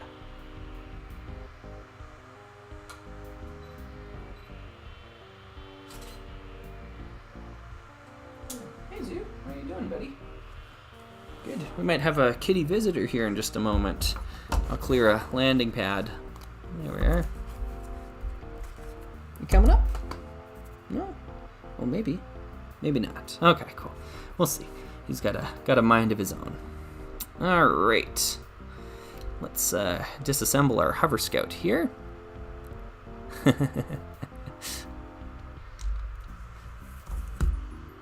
Neil says, perhaps I'll make it a habit to ask you about obscure pieces during your streams. Yeah, you're really putting me on the spot with that one. I don't know if I guessed it correctly or not, but that's what I came up with. Peanut Man says, why do you take photos after you build the set? Oh, I'm taking photos so I can use them in the video that I make about the set. I'm just trying to be efficient with it, that's all. Yeah. Although I'll admit the photos aren't turning out that great right now. Photographing black and white against black with the lighting scheme that I've got set up here, just they're not looking amazing. It's still nice to have them just so I don't have to rebuild this later if I want a picture of it later. But yeah, I'm just trying to be efficient with it, that's all.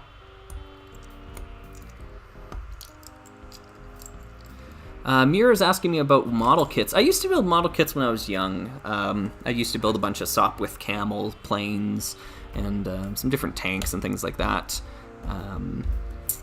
Yeah, I built a couple of Star Trek ships as well too. Bird of Prey, the Enterprise. Yeah, so I've got some history with that. Haven't really built like Warhammer specifically or anything like that, and I haven't done this in probably a decade or so at least at this point. Yeah. Oh, the flappy hinge, but the one on the rocket would have been my second question. I see, yeah. I see what you're saying. I like the background. Good. Which Enterprise? D? Yeah, yeah. I built the Enterprise D, the A, and the original Enterprise as well. Model kits. Those ones were pretty small, though, the A and the original. They were in scale with the Enterprise D. They all came in a set together. You could get the Enterprise D, the A, and then the original. And yeah, they were all in scale. So the Enterprise D was pretty large. Yeah. Oh yeah, by the way, if you're new here, folks, I know there's some new folks joining us here for the first time. There's a disproportionately high number of Star Trek fans, I think, in the audience. Maybe I'm making some assumptions there, but we've talked a lot of Trek before on live streams. So if you want to start chatting up Trek, I'm all ears for that. My partner and I just finished Deep Space Nine the other night.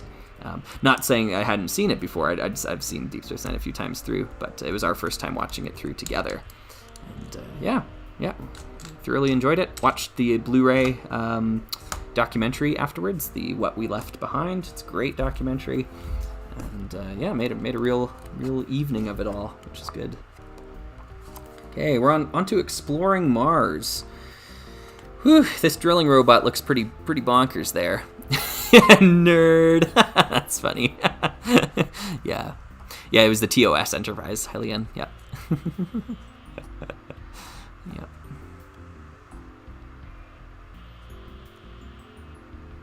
Happy 30th anniversary to Deep Space Nine. Oh, that's awesome. I didn't even notice that. Benjamin's asking me any memories of the Army Men figures. Like, you're talking the ones from Toy Story? The Toy Story Army Men figures? Oh, those were pretty cool looking. Planetary Probe, Astrolab, Rock Rover. You can barely see that. Rock Rover looks pretty cool. What is that? It's the Astrolab. I want that thing. What is this thing? Thing's got like a drill on the front of it. Where can I build that? The Rock Rover's pretty cool too. Actually, we might build that one. Drilling robot. Planetary Probe. Yeah, they don't even show you how to build this one right here. I want to build that. I guess we could just build it. Maybe I'll come back to that one. I'll take a stab at it later. I don't know if I have the attention span to do it right now. Let's build the rock rover. We'll work on this one. This thing looks cool. Wow, January 1993 was when Deep Space Nine was first released for syndication. Crazy. Crazy, crazy, crazy. Minifigure Collector says, my favorite series is Voyager. Interesting. Yeah, yeah.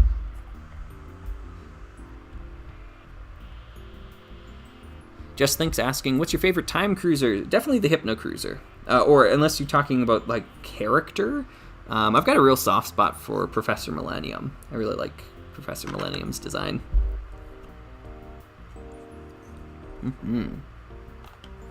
It's a one-step instruction, all the pieces at once, yeah. I don't have it handy here, unfortunately, but I grabbed a big box of old Lego instructions from my parents' place when I was there recently.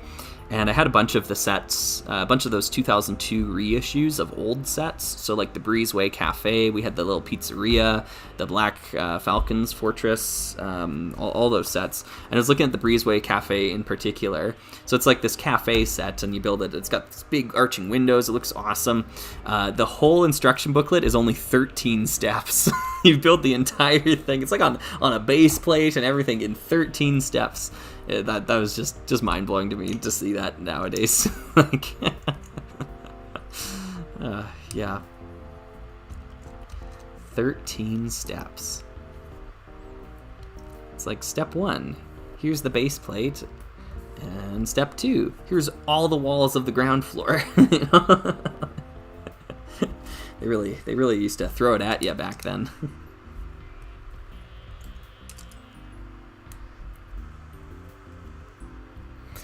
I've wanted for a while to get the 2006 train sets, partly because I grew up watching it in ads, partly because it's interesting on hold. Least love train system in LEGO history. Yeah, I'm not familiar with it. Sorry. I'm not sure if that's my own train. I think my own train was a lot older than the 2006 one. I really like my own train. That's a great theme there. I've got a few of those sets. But I tell you, I'm not familiar with the 2006 ones. Sorry. 2006 again is that's towards the end of my experience with LEGO. Yeah, I'd say once the new grays started showing up, that's about when I was out. I know that kind of seems crazy, but yeah. I didn't like leave LEGO because of the new grays. I'm not trying to say that, but yeah, it was just that's about when I started growing out of it, more or less. And then I was out of it until about 2020. That's when I got back into it, and now I'm here, building this on a live stream. This set from 22 years ago, 23 years ago now. Wow, crazy. 2001 Harry Potter. That's Harry Potter. That's good, Tarker. Yeah. Yeah. That's definitely a collection that I have as well too. All the 2001 Harry Potter sets. They're just really cool, really neat. Cheese Handboy saying, do you have any plans on reviewing some 2009 sets like Space Police, Indiana Jones, etc.? I don't. Sorry. Basically, it boils down to I don't have those sets. I don't have any experience with those sets, and I'm the wrong person to review them at the end of the day. So sorry. You'll have to rely on some other slug to come along and review those sets.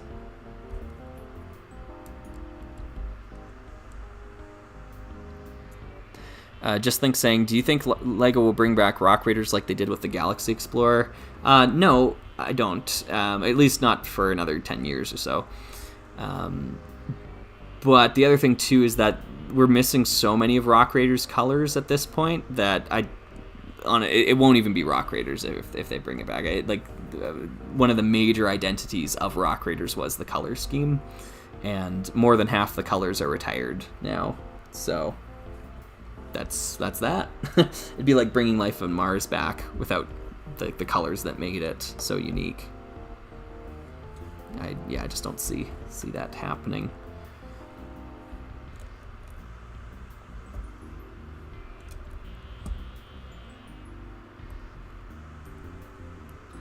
Smoked fish chicken, 98 to 04ish was peak Lego for me. Yeah, me too. Yeah, that's about what I would say.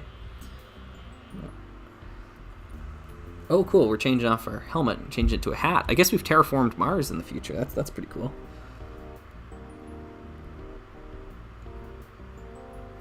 I didn't know about the Doctor Who crossover. That's interesting. $300 Tunnel Scout gift with purchase. Yeah, I know. Yeah. The gift with purchase stuff, it has a real chance of ruining this hobby, at least for me. So I don't know.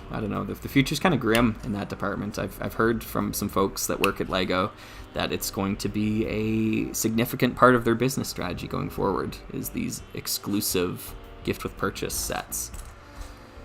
And I can't be excited about that. Yeah, it's kind of sad. Yeah, so if there ever comes a day where they make a Rock Raiders gift with purchase exclusive, I'll be in the position to not buy it, I think. Yeah. Oh well. I have to reconcile my love for the toy and my dislike for the company. That's where I'm at with that. And yeah, guess we'll see what happens. Yeah.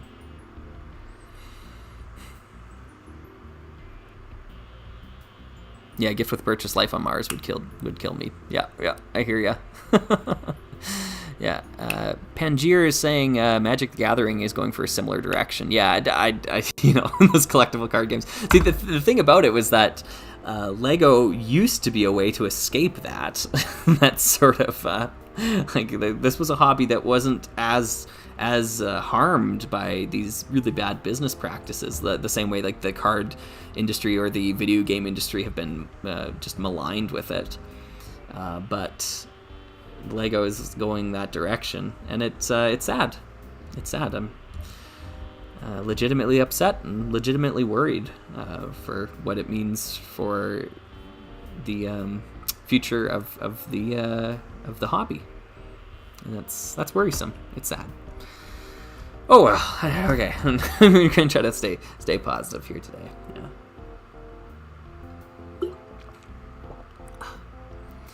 Just think saying, do you collect this classic spacemen? I don't really. I've got a few of the old red ones from my original sets, or not from my original sets, but from my original childhood collection. I had a few red spacemen, but I don't make the big collection of all the colors like some people do. Just not my thing. Tim O'Hara, I know you will hate this, but I forgot to use the name, so I wonder if they could use exclusive colors. In fact, make more colors just for these sets. Like, it may attract new people, but yeah. New colors, exclusive colors. Yeah, I don't know if they'll ever do that now. I think they learned their lesson back in the early 2000s, because there were a ton of almost one-off colors. Sand Purple's a great example. Sand Purple was basically just used in Life on Mars, and that was it. And financially, that didn't work out. So yeah, I don't think we'll ever see that again, but it could be interesting. Yeah. Hey Suds, welcome. Yep. Yeah, one of the things that I think is important for a Lego color is that there needs to be a large enough pool of pieces to use. Like, one of the worst things about Sand Purple is that there just isn't a sizable brick pool. This in Sand Purple doesn't exist, for example, right? Like, something as simple as a 2x4 brick just doesn't exist in Sand Purple. I don't even think it exists in Sand Red, if I recall correctly. And that makes colors like that just almost unusable in a lot of ways. Like, really tough to make use of Sand Purple. You've got some slope bricks that are made in Sand Purple, and then you got some specialized Life on Mars molds that aren't going to be all that helpful. So, yeah. Okay, this is our Rock Rover. The Rock Rover. And I think this is our last model from this one here today. Oh, tons of questions, yeah. Yes, okay, Benjamin. Yeah, that is exactly why I'm so hesitant about getting back into Lego. The love for the toy and the dislike for the company. Yep. I feel ya. I feel ya. Taxman at the door is asking, what's your favorite set? That's a tough question. Really tough question for me to answer. Favorite all time. I don't know. I will say I can make the distinction between what I think is the best and what I think is my favorite. I think those are two separate things. I know some people don't like making that distinction. I do personally. So I think like the best set I've ever built is probably something like Barracuda Bay. Like Pirates of Barracuda Bay is probably the best set I've ever built. Just building like it's perfect. It is so good, and it's such a shame it's been discontinued. Honestly, that should have been one that you just keep around for 10 years to make sure everybody who wants it gets it. It's flawless. It's so good. In terms of favorite, it's got to be one of my more childhood sets, doesn't it? You know what? I've got these sets over here. These dinosaurs. The mosasaur, the one that was like the fish one with the big chompers on it. Mosasaurus or something like that, whatever it's called. That one might be my favorite set. At least it got the most play out of me. I played with that thing all the time. I love that set. So, yeah, probably not what you were expecting. You're probably expecting a Rock Raider set or something like Granite Grinder. Yeah, Granite Grinder's a great set, but I probably used it more for parts when I was a kid, to be honest. So, yeah. Hylian Batman's asking, how do you feel about the lack of scholarly resources for Duplo and Mega Bloks, the way Lego has those resources? Yeah, it's unfortunate, but there's just some parts, some avenues of this hobby that aren't being as recorded as much as they should. Felix is saying the 2006 trains were the ones to use the RC system. Oh, okay, cool. Interesting. Yeah, this kind of reminds you of Ice Planet. Yeah, I agree. Yeah, the wheels, for sure, and the color scheme at that. Yeah, very Ice Planet-esque. Yeah. I was expecting Rock Raiders. Yeah, that's right. Yeah. Do you like the random space sets from the creator theme? Just thinks asking. The random ones. The modern ones? I don't know if I have a bunch of them. I've got the Creator 3-in-1 that I showed off earlier. That's good. I like that one. Yeah. I'm going to take a quick picture of this here, folks, and then I'll be right back. I'll probably move some of these parts out of the way here. I think, yeah, because we did one build from every chapter of the book. We're not quite a master builder yet, but hopefully I'll one day become a master builder. I don't think I've got it in me to build all of these models here today. I think that'll be kind of boring for folks. I want to get to some of the other sets that I have here as well too. So let me put this just out in front real quick. I'm going to take a quick photo of this so that if I need to use it in a video, I've got the photograph here in handy. And then I will hop back. We'll disassemble this. I'll probably store these in a tub or something because I don't want to use the built-in thing into the book anymore because the one that's built into the book is really awful. So yeah, time for Hylian to start a Duplo channel. I agree. I guess maybe quickly before I leave here, I'll answer Tim's question about Creator 3-in-1. Do you like buildings or animals, or what's your favorite thing? Vehicles, maybe? Yeah. I think vehicles I'd probably rank highest on that list, and then maybe buildings. I'm not really into brick-built animals, though I will say that Martin Stipkovic's recent 3-in-1, the diving one with the octopus, those are some really great brick-built animals. I've been really impressed with that one, building that one so far. Anyways, I'll be right back. Take a quick photo here.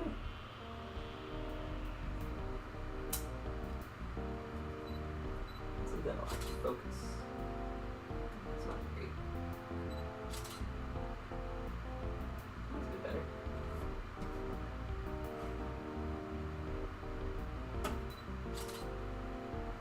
Okay. Cool. Let's disassemble this and move on to greener pastures. Sweet. How are we doing here? Wow, 67 people still hanging out. Awesome. Well, thank you, folks. Thanks for hanging around here. I think I've got a lot of steam left in the tank. I think we can keep on trucking, build a bunch of these sets here today. I noticed that the chat has slowed down significantly. I appreciate that. Thank you. I've been trying to keep up with it as best as I can as we go, but at the same time, I've made this mistake in the past where I stay too focused on the chat, and then I look down and 2 hours have passed by, and I'm on step 6 of a model or something, right? So I'll try to balance the two. Just Thinks asking, do you have the Creator Cyberdrone? Yes, I do. Yes, I do. In fact, that's actually on my docket of things to maybe disassemble today. I built the B model first, and maybe we can just take it apart, and I can get to work on the A model, either on camera or off camera. It doesn't matter to me. But yeah, I do have a couple of things that if we want to do some disassembly today, we most certainly can. Okay, Ian, yeah, I'm just building my own Lego at the moment, not chatting much, but really enjoying listening in. That's great. That's great. Yeah, I've heard people like to put on this this stream in the background, even if it's archived. They'll just be doing household chores or whatever, and yeah, I get the impulse there. I think that makes a lot of sense. It's just nice to have somebody who's talking about something they're passionate about in the background. And bonus points if they're knowledgeable about it as well, too. Not that I'm saying I am at all or anything like that. I try to only comment on things that I know at least a little something about. But, yeah. Oh, I think that's the bread machine upstairs. Cool, okay. My partner's making bread right now, I think. I was hearing some beeping from somewhere in the house, so I think she's baking bread. That'll be good.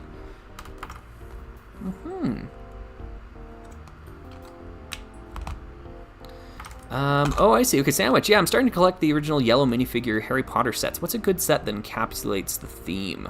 Good question. Because I do have most of the Chamber of Secrets sets, too. I don't have the titular Chamber of Secrets yet, though, unfortunately. I'd like to get that one. But it's kind of expensive, so I don't know. Which one encapsulates a theme well? Honestly, if you can afford Hogwarts and get the big castle, I feel like that's one of the best ones. Dumbledore's office is good. I really like Dumbledore's office. I've got that one too. That's a cool set, and it's got Professor McGonagall. Is that her name? Yeah, I think so. In that set as well too. She's a cool minifigure. Yeah, those are both good choices. Snape's classroom's good. I like that one too. As do I like the fluffy one as well. I can't remember what that one's called. The Winged Key Room? No, that's a different set. Yeah, they're solid. The reason why I'm drawn to them so much is that they're weird. And they're weird because they were based on the books. Because the movie wasn't done filming yet when they were designing the sets. And I've had that actually confirmed by a couple of developers in Lego. They've confirmed that with me, that it was based on the book. So they had to just kind of vaguely make up the sets to match what was going to be in the film. They had some reference photography from the shooting of the movies, but that's about it. And that to me is so cool. Like, I'm not a huge Harry Potter fan, and obviously I'm not a fan of the person who made Harry Potter in the first place for a number of reasons. But the sets, those old sets, that first wave, I think there's something really special, really magical there. And then after that, they just started just making what was in the movie verbatim, and that's just less interesting to me. And I realize that's probably opposite of what most people want from a licensed themed Lego set, but I like the idea of just an interpretation of the thing that was on screen, not that exact thing that was on screen, but just made out of bricks. Yeah. Okay, cool. I'm blowing some minds there. That's good.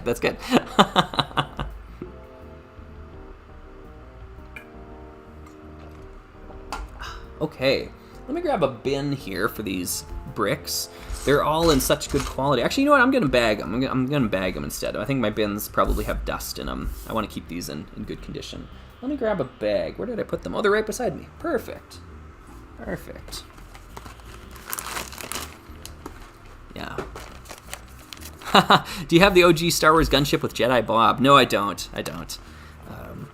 I'd like to have Jedi Bob though. I think that's a cute character, but Star Wars minifigures are ridiculously expensive for what they are. I just don't get it.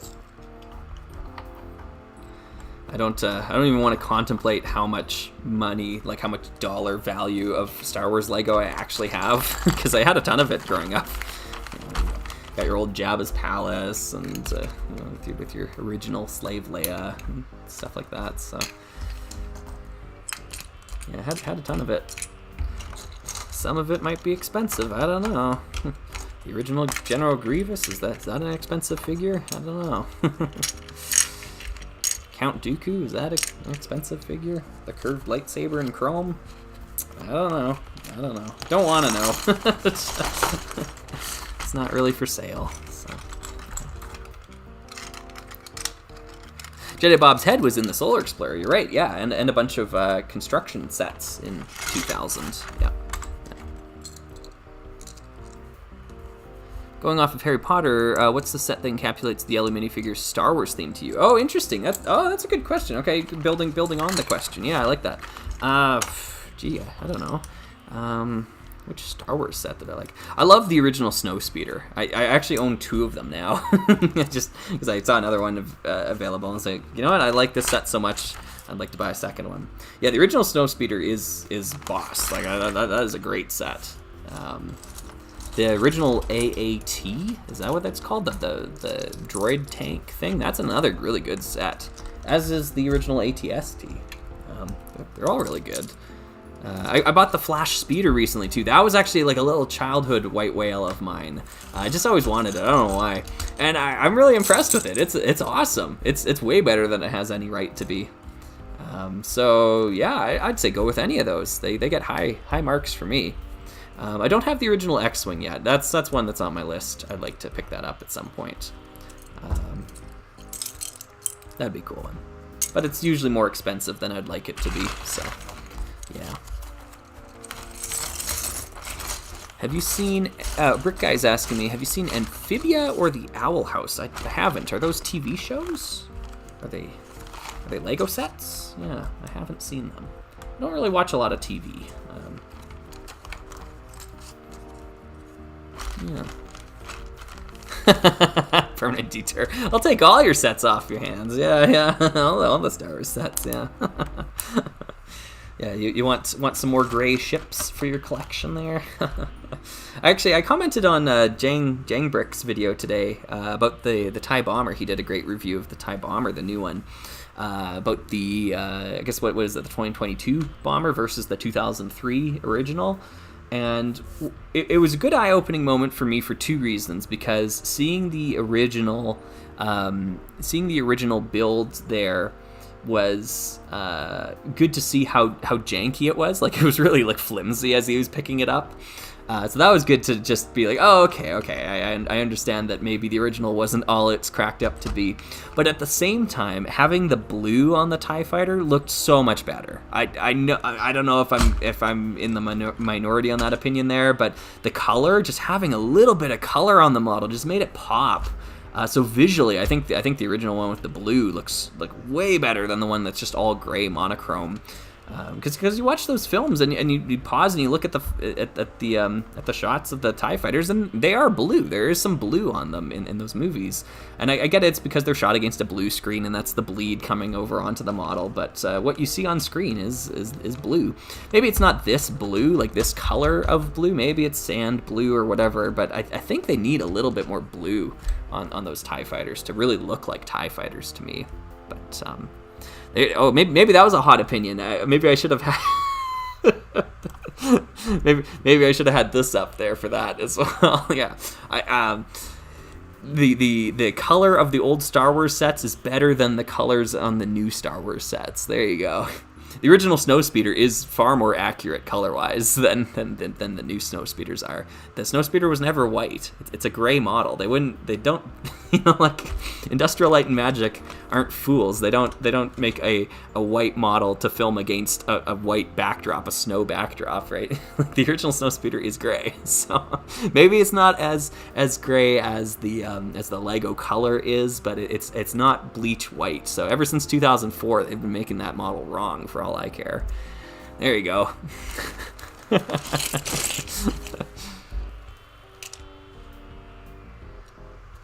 Oh, Taxman, yeah, I'd build it. I'd build it in a heartbeat. It's an awesome set.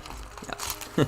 Kopek, oh sorry, I missed your question there, Kopek. Was it Ninja or Ninjago? Ninjago, yeah, I don't have any Ninjago sets. I do have 1 or 2 Ninja sets, though. Yeah, I've managed to miss Ninjago all the way. Yeah, PM Elling. Hey, PM Elling is saying, yeah, sand blue all the way for the ties. Cool. All right, good. I'm happy to hear I'm not the crazy one there.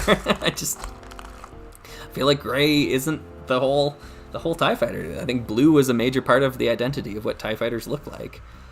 And the fact that they've been releasing them for years now with no blue on them just seems crazy to me. Okay, Mars mission. That was pretty cool. I actually am impressed with what I saw so far. This is by no means what I'm going to spend, my only exposure to this set. I am going to go through. I'm going to build all the models. I just probably won't do it on the live stream here. I'll go through and I'll try it out. I want to give it a fair shake before I write any script stuff about it. But it's cool for what it is. Keep in mind, though, this was the equivalent of 50 Canadian dollars back then. I guess for my folks in the US, that'd be about $40, I think, American. So $40 of your American money today for this many pieces, right? And a book. This is less than 100. So, I don't know, Lego's expensive now. Let me tell you about Lego back in the year 2000. Yeah, crazy. Okay, let's do a poll. I've got some sets here that I want to build. I'll move a few of these out of the way. The dinosaurs, I've got all 4 of the mini dinosaurs. I'll just put one here to represent them. We've got the airline company set here, and then we also have the large here. Sorry, there. We got the large tractor. This is a brand new tractor set. Can I get all these on the screen at the same time? Sorry for the glare on that. I'll move that one down there. And then Emmett's Thricycle. Where am I going to put that? I'll put it over here for now. Okay, kind of. All right, so let me set up the poll here real quick, and then I'll get people in the chat to vote on which one they would like to see. So, what button do I hit to make a poll? There we go. Add, start a poll. Cool. All right. Which set? Next. Question mark. Let's add options. Oh, can I get rid of yes or no? Oh yeah, I can. Okay, cool. Yes is not an answer to this question. The tractor, which is 60287. I want to make sure I'm getting that accurately there. Okay. 1100 is the plane. This one down here. We'll do the dinosaur sets. That's set, I think it's 7,000 to 7,004, I think, are these. Where are the set numbers on these? Seriously, where are the set numbers on these? What? I don't think I've ever seen that before. There's no set number on these. I know, yeah. There's no set number on the dinosaur sets. All right, so I'll just put dinosaur sets. Question mark. And the last one is the Thricycle, which is 70823. 70823. So we got all those ones here. All right, so that's 4 different options. And I'm going to ask the community here, vote for which one you'd like to build next. Which set would you like to do next here, folks? I'm going to run and do a quick bathroom break here. And when I return, we will build whatever is up next. So let me get my interlude going here. We'll be right back. Oops, there we are. We'll be right back after these messages. Okay, cool.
Cool. All right.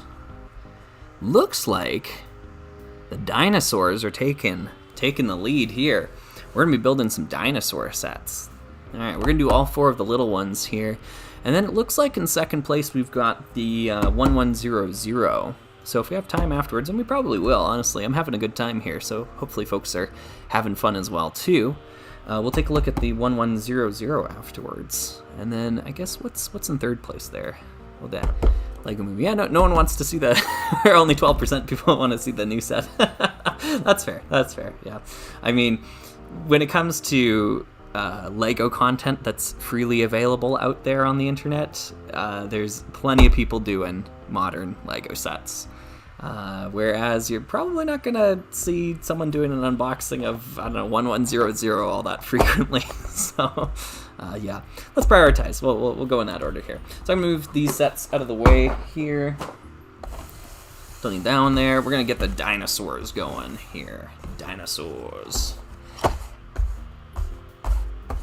Let me make sure this is actually going to line up with what I've got on my screen. Oh, it doesn't line up at all. Okay, let me see if I can rearrange those a bit here. There we go. There we go. I'm going to go ahead. Oh, I need to hit end poll. Let me do that here. Sorry, folks. I'll get that going. End poll. Perfect. Sweet. And I'm at the bottom here. Poll completed. 81 votes. Wow. Okay, how did that happen? 81 votes out of 66 concurrent viewers. Interesting, interesting.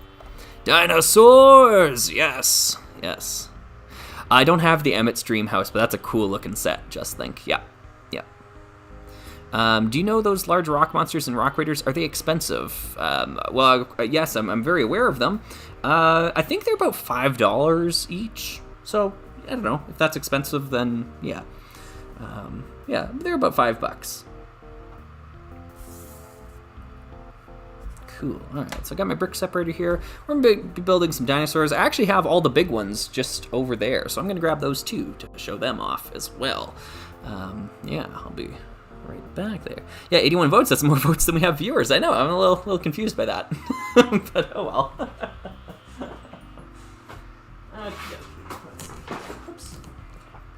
Okay.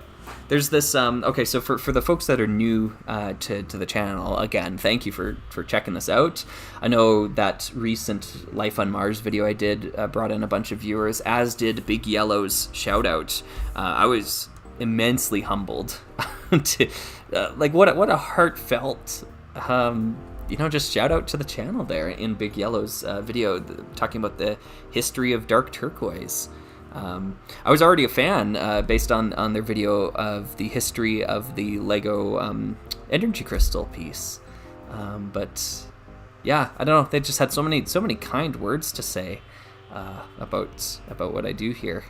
So huge thank you to them. I'm really humbled by that.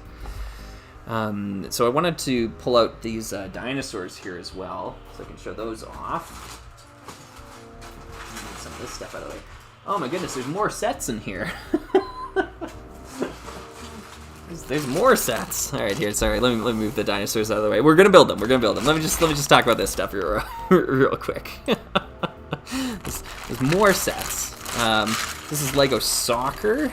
I bought this one used. Just a little grandstands thing. Like, I mean, it's like $10 or whatever, right? So it's got good pieces and a base plate too. I got some rescue in here. So there's some rescue. There's a rescue boat in this one. Looks like all the rescue figures there too are good as well. That's good. And then last but not least, I think this one was another one of those airline sets. This is 1808. This one here. Let me just grab the instruction book out so I can show it off. Oh, it's got 2. Oh, cool. Yeah, check that out. Hey, yeah. So you build the plane and then you build the little support station, I guess, beside it. Engine garage or something. Yeah. So, yeah, Chris Faye's saying, yeah, there's a new Lego set that has an RR set as a toy for the minifigure, but I bet he already knows. Yeah, but I do appreciate people telling me, even if it's like the 50th time I've heard it, please keep telling me this sort of stuff, because I miss it all the time. So, yeah, thank you. Cool. PM Elling saying, have you ever tried to restore yellowed pieces? No, I haven't. I've heard hydrogen peroxide is a thing. I just don't. I'm not savvy in that department. So I'm pretty lucky. I don't really have many yellowed pieces. Usually I just repurchase if they're yellowed. I just buy new ones. Okay, cool. Yeah. Yeah, Felix. Yeah. I want to see what happened to the Rock Raiders after the Rock Raiders filed for bankruptcy. Yeah, I'm gonna make sure that we get to that set. Yeah. So we're gonna do the dinosaur sets first because I put it to a poll, and we're gonna do these first, and then we're gonna build this one afterwards because I'm looking forward to that one. Do you like the sand blue color? I love the sand blue color. Yeah. Oh my god, I love Rescue. Retrospective when? Yeah, I know. I had someone ask me about that in the comment section on one of my videos, and I've got a new idea for, gosh, another series. Yeah, I feel like I'm just a channel of unfinished series. That's all. That's my legacy into this world. But I want to do a series where I don't have to have a full collection of it to talk about it. So like so you want to get into Rock Raiders? There was that video. So that's going to be that's the start of a series of this. Like, so you want to get into whatever it is, right? So you want to get into Ice Planet. So you want to get into Dino Island. And in those videos, I'm going to talk about all the sets and do the slugometer rating on. Okay, this is the one I'd recommend getting. That sort of thing. So that's in order for me to do that series, though, I need to have all the sets first, and there's a ton of themes where I do have all those sets, so it makes a lot of sense. But then there's themes like Rescue or Insectoids, where I've got a few of the sets, and I still want to talk about them. So I'm going to do something along the lines of, so I got a taste of Insectoids, or I had a little sample of this, right? Like, here are my thoughts on the 3 sets of power miners that I have, that sort of idea. So I want to do that as a series as well.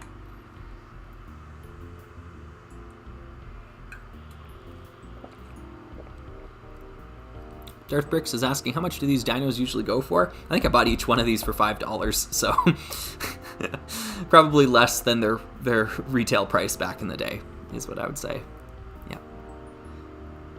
Your internet must be great, RR Slugger. It's not that great, but one of the hard things about living in Canada is the VPN servers are just awful here. So I use Mozilla Firefox VPN, and I mean, I'm not using it now because live streaming through that would be garbage, but there's like 3 different servers across the entire country, and the country's larger than the USA, right? That's bad. Yeah, so that's unfortunate.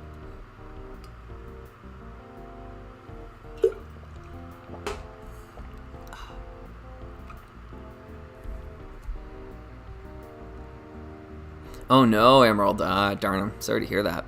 Yep. Oh, Just Think's asking, do you have the OG Cantina from Star Wars? That's actually one, hands down, I would love to have that set. Yeah. Yeah. Really bummed about not having it. With the sand red land speeder. Yeah. I wouldn't say it's like a white whale, like I need to have it, but I would love to have it. But yeah, Star Wars sucks to collect now. So, okay, cool. Well, let's put it to another fan poll. Which one are we going to open? No, I'm just kidding. Let's start cracking them open. Let's go small to large because there's actually a big disparity between the number of pieces in these sets. This one only has 20 pieces.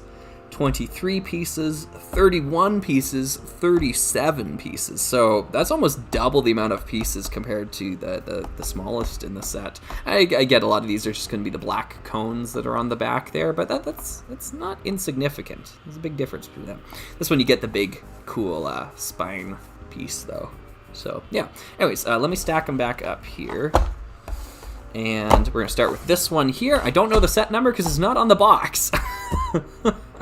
I'm baffled. I'm absolutely baffled by that. I don't think I've ever seen that before, where the box just doesn't have the set number. It's got the name, the Dimetrodon. The young Dimetrodon. Okay. And let's open it up here. So it's already opened. These are used sets. I talked about that earlier on the stream. Oh, there's the set number. It's on the instructions. This is 7003. Cool. Awesome. Cool. Tim O'Hara is asking, do you like Lego regular and Minecraft frogs? I don't have any Minecraft frogs, but I do have the regular ones. They're cool. Yeah, they're neat. They're not my favorite animal mold. And I know it's just like Nick Voss that is making them popular in modern sets, just keeping the mold alive. And I can respect that. Yeah, they're neat. They're neat. All right, this is what we're dealing with here, folks. Got our little Life on Mars insert. Let's take a look at that. Oh, yeah, there's a lot of great themes on this.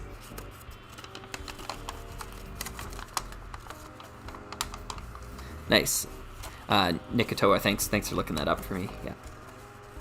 There's some Life on Mars. A few folks were asking about Life on Mars earlier. Excavation Searcher, if you can afford it. Yeah, that's a good starting point there. Or Recon Mech or Red Planet Protector. I think those are also good ones there. Solar Explorer is also awesome. It's just not very representative of the theme, that's all. Yeah, we got our Lego Racers down here. I've made a video talking about that one. yeah, those were some slug noises, that's for sure. Yeah, and Lego Studios. I don't have this set, but I've got a number of the other Studio sets, and there will be a video about Lego Studios at some point. Bionicle. Yes, available August 1st. Wow, it was that late? Available August 1st, 2001. I don't remember it being that late into the year, but I guess it was. Cool. Alpha Team available March 1st, 2001. Knights Kingdom, Lego Star Wars for the first time there, or I guess these would be older sets by then. But yeah, and Lego Soccer. We had a bunch of Lego Soccer as well too. Cool. 2001, great year for Lego. I don't mind saying that. I think these are great themes. Dinosaurs was a really cool one too, and this is really awesome. This flip out thing here. If folks don't know what this is yet, not only is it instructions, but it's also a playscape for you to play with your dinosaur. How cool is that, right? So you got instructions on one side, and then the other side it's a play mat, and they got the little footprints of the Lego feet, and the dinosaurs moving around. Isn't that awesome? It's so cool. Yeah, I remember having this when I was young. Yep. Oh, Roby Scoo is asking thoughts on Throwbots. Yeah, I had two Throwbots, or Slizers, or whatever they're called, growing up. I think it was Spark and Flare. I loved them. Really great, cool colors. That purple and the orange and the black. Those two were really great. I didn't have any of the other ones, so I can't speak to their awesomeness. I passed up the opportunity to buy Millennium lately, and I'm still kicking myself. It was only $20. I really should have picked it up. It had the box and everything. I don't know why I didn't, but maybe it's at a better home now. I don't know. So one thing that's interesting about these instructions is they are digital renders. In 2001, this is a very early example of this. Like, digital became the way to go. Like they did this like in Orient Expedition, it was all digital renders. So by 2003, basically everything had shifted over to this. But 2001, I was surprised when I flipped this over recently. Yeah. Good evening, Shannondorf. That's good, yes.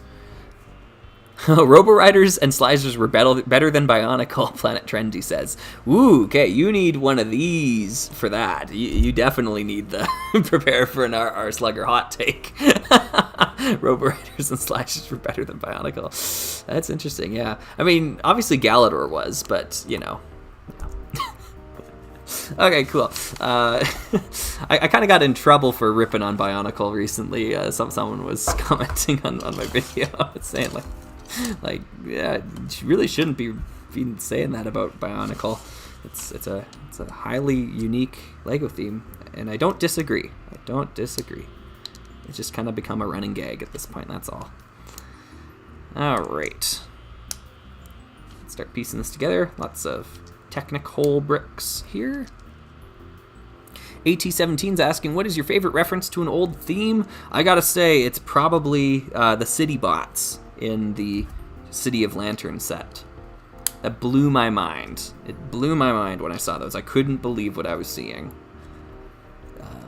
That they would go out of their way to include not just like a sticker, not just like a little build, but like minifigures. Those are legitimate minifigures in a set that are a direct reference to just a random one-off set in Time Cruisers from 1996. I don't know. It just blew me away. So I'm very, very grateful for that little shout out or that little reference there. Not a shout out to me personally, obviously, but a shout out to Time Cruisers. All right, let's get these arm pieces on. These are these classic dragon arm molds, getting some reuse here, which is awesome to see. And we got one little pin here. Actually, it's got the extra piece and everything. Wow, this set was really complete. There we go. Our young Dimetrodon. Young Dimetrodon. And let's do some playing. Flip it around here. There we go.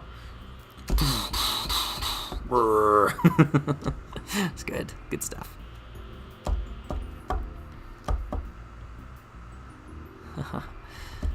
Tim O'Hara is saying, if the Bionicle Blacktron and Castle sets weren't expensive or were purchasable gifts, what would your Slugometer be? Oh, like what would be the ranking? Yeah. See, but the way the Slugometer works is that it ranks things against each other within a theme.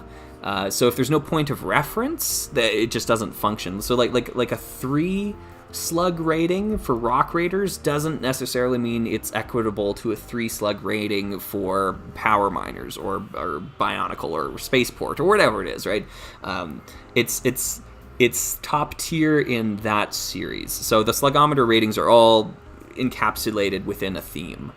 So it only works if you rank the entire theme against each other. That means there's always going to be something that gets 3 slugs, there's always going to be something that gets 2 slugs, and there's always going to be something that gets 1 slug. I'm not sure if you can hear Zuko. He's one of my cats meowing right now. He's pretty relentless. Him and Kyle's the other cat, they're playing with each other right now, just kind of running around. So they like to meow like that when it's like, come get me, come chase me.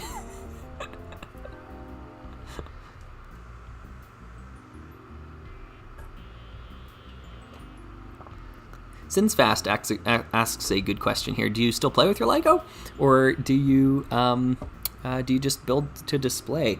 For me, the photography and the stop motion animation, that is more or less my way of playing with them these days. Although I will swoosh my spaceships at the cats and fly them around the house. And I'll even cop to the idea of I still take like a Lego set with me to bed sometimes. Like I don't sleep with it in the bed, but I'll put it up on the shelf or whatever it is. So when I built those insectoid sets that night, I took one of them and I was like, just gonna hang out with this set when I go to bed. I don't know, kind of childish, but it's I don't know. It's okay to be a kid. It's okay. It's okay to have fun with these. Yeah, this is cool. This is good little dino build here. For brick-built dinosaurs, this one's not bad. Let's move on to the next one here. So this is the young Iguanodon.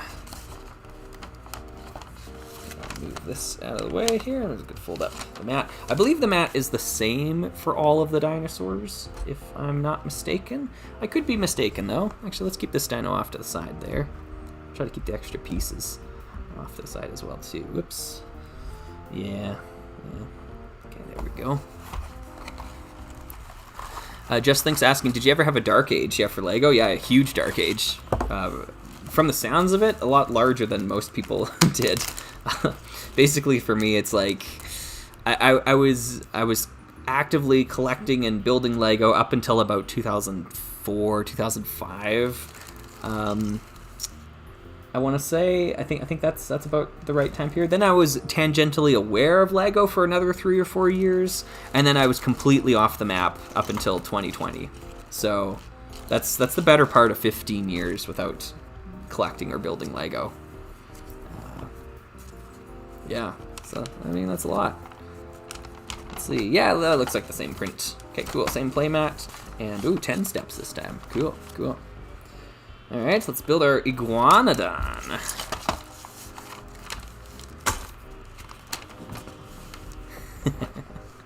Oh, the cats are running around chasing each other.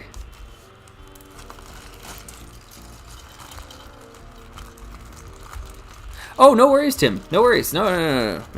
That's fine. That's fine. Sorry, I actually feel I didn't explain the slugometer that well in my videos because I had a bunch of people, I guess, kind of confused about that aspect. So I'm going to include a little bit more description of the slugometer and how it functions in the Dino Island video that I do for the theme. Yeah, definitely not on you for not. Fully getting that, and I get it too. Like I don't know, like Brett and I. Brett is the person who does my artwork for the channel. Also, I mean, like childhood friends and whatnot. We talked about the slugometer, and we were trying to flesh out whether or not to make the lights on it multicolored like we did in the end. Or just make them all one color. So like it'd just be like one green light, two green lights, or three green lights, rather than one red light, two yellow lights, three green lights. We ended up going with the three lights of three different colors, but I'm not 100% convinced that was maybe the right call to communicate the message. Visually, it looks better. I think I like the visual there, but it's hard not to take it as a criticism of the set or a bad review of the set when you see just one red light pop up and you're like, yeah, this set only gets one slug. It's not necessarily me saying it's a bad set. It's just that I would prioritize collecting other ones first. You can wait to get this one, or maybe it is a bad set. I guess it depends on the circumstance. But in like the Rock Raiders video, for example, I don't think there's any bad Rock Raider sets. I think all the Rock Raider sets are great, like really good Lego sets. It's just that, like, if you're starting out for the first time, I don't think you should start with the tunnel transport, for example. I just don't think that's necessarily the best one to start with. I think the Granite Grinder is the best one to start with. So I give it the little set to get, little seal of approval there. And so I'm going to keep that trend going as well, too. I'm going to try to recommend what is the one that I would recommend. If you could only get one, which one should you get? Here we are. Iguanodon. Okay, I definitely missed a bunch of the chat here. Sorry. Thoughts on Knights Kingdom 2? I don't think I really collected that one. Sorry. Just Thinks asking about the OG Millennium Falcon. I think it's cool. I don't have it. I don't have any Millennium Falcon, actually. I'm not a... Oh, gosh. Darn. Okay, let me do this really quick. I don't think the Millennium Falcon is really that cool of a ship design. I think it's all right. I think it's only okay. There's way better ship designs in Star Wars, and there's way better ship designs in Star Trek than the Millennium Falcon. I'm sorry, everybody. I'm sorry. We're getting some use out of that GIF today, aren't we? Yeah. Is that like the Advent ranking from that guy that likes Harry Potter? I don't know that guy who likes Harry Potter. Sorry, yeah. Pen and Dice is asking, hey Slugger, long time no see question, and sorry if it's been asked before, do you prefer old light gray and dark gray over the new versions of the colors? To answer your question, yes, absolutely.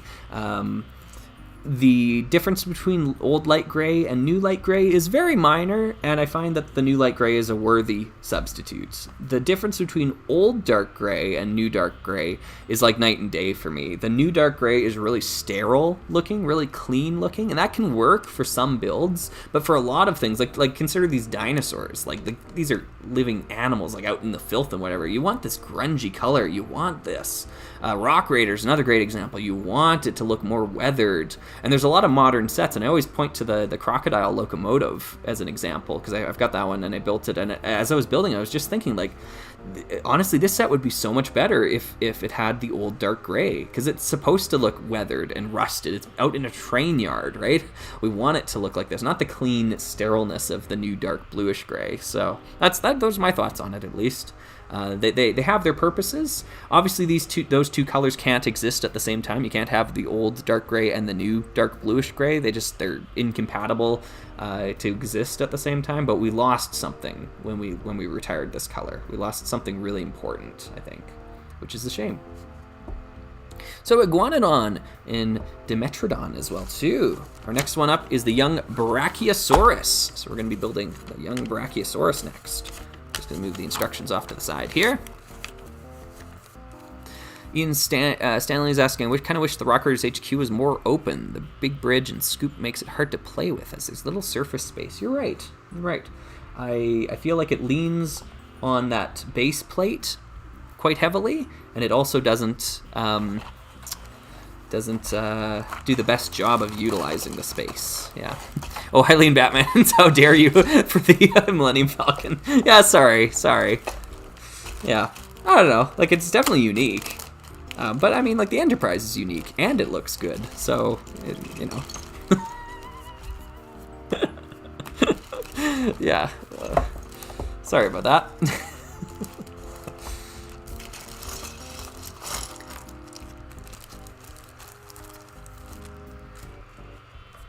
Hey. Oh, Nerdian says, can you compare the playmats? I recall them being different. These two were the same. Let me take a look at the Brachiosaurus. It might be different. No, I think it's the same. Yeah, this looks identical to me. Yeah, I think they're all the same, but you might be able to combine them somehow. Yeah, maybe, because the tracks go in one direction here. So maybe we could put two beside each other. Yeah, they look the same to me, sorry. Thoughts on newer animal molds becoming more detailed, like the new alligators replacing the blockier ones. I think look out of place when everything's made out of simple shapes. Yeah, I agree with you, Shy Guy. Yeah, I'm not huge on the big new animal molds, and I'm going to talk about it in my Dino Island video that I do. Those dinosaurs they made in Dino Island, the molds for them are perfect. They look so Lego. They wouldn't even need studs on the back of them to look Lego. It's just the design language looks Lego. They've never been topped. So that's maybe a spitting criticism of the new Jurassic Park or whatever the show or movie or whatever the heck it is called these days. But yeah, the Lego they make for it is not to my liking. Oh, this is cool! Wow. Okay, here's a neat little bit of piece inventory here. This young Brachiosaurus comes with 4 dark gray 1x1 bricks. If you're like me and you collect old gray colors, this is a good source of these. Because this is a brick that it's like, I mean, it looks common and it seems to be fairly common, but it really isn't. Getting these dark gray 1x1s, it can be tricky sometimes. There's a good Harry Potter set that has a ton of them in it as well too. I think the tunnel transport's got a few as well. But yeah, you want to get a lot of these, and like when I'm building like rock faces and stuff like that, they're really useful for that sort of detail. So getting 4 in like a $4 set, that's awesome. So something to maybe watch for if you're like me and you're collecting these little 1x1s in dark gray. Dark gray, by the way, folks, like it's a color that dates all the way back to the 70s. I think the first dark gray pieces were in 78, if I took a guess. The shovel and the pickaxe. It was always used as an auxiliary color. It was never used as a brick color. The first time you ever got like a brick like this in dark gray was 1998, which seems insane that the color was around for 20 years before they ever used it as a brick. But yeah, it's pretty bonkers. So the dark gray color came out in 1998 as a true building brick. And then it was retired in 2004. So it was really only alive for about 3 years, and yet we have so much of it, which is really a godsend in a lot of ways. But yeah, it's not as much of a mainstay color as folks might realize. But yeah, it was very limited lifespan, unfortunately. I'm just happy we got as much as we did when we did. This build's a lot more intricate than the last ones, I gotta say. You get some nice sand green colors for the dinos here as well. Just Thinks asking, do you like the old brown or the new brown? Yeah, okay, so here are my more nuanced thoughts on that, I suppose. I can tolerate new grays. They look fine in the sets they're in. I keep grabbing this crane. I'm gonna grab it again here. you can see the new dark gray in the back here and the new light gray here. They look fine. They look good. Everything here looks great. This is just well done. The colors work. Even if I don't like them as much as I like the old versions of those colors, they work just fine. However, I think reddish brown, the new modern brown, I think it's just bad. I think it's a bad color. It looks really artificial to my eye, and whenever they try to pass it off as like tree bark or something, it just doesn't work. I don't think it looks remotely close. So old brown all the way. I think reddish brown is a poor substitute for the old brown shade. Yeah, that's probably one of the biggest drawbacks of the Pirates of Barracuda Bay set, is that the wood that makes up the ship looks really unnatural to my eye. It just looks weird. I don't know why they chose that reddish brown color, but it's yeah, I don't like it. Here we are, young Brachiosaurus. This is a good one. This is a really good one. I think of all the dinos so far, this is the best one, or the most accurate. It's got a nice like plumpness to the body, and kind of cute proportions to it. Some of my bricks have some cracks in them, unfortunately, which is just bricks over time. They're gonna get a little old, develop some cracks. But yeah, compared to like the Iguanodon here, now I think this one's a little superior there. So fancy that. As we add more parts into the inventory, the sets are getting better.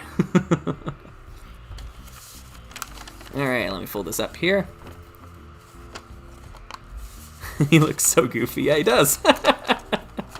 Yeah. Chris Fay, yeah, well, that's cool crane. Reminds me of Terminator 3. Yeah, it's a brand new set for 2002, I think. Yeah.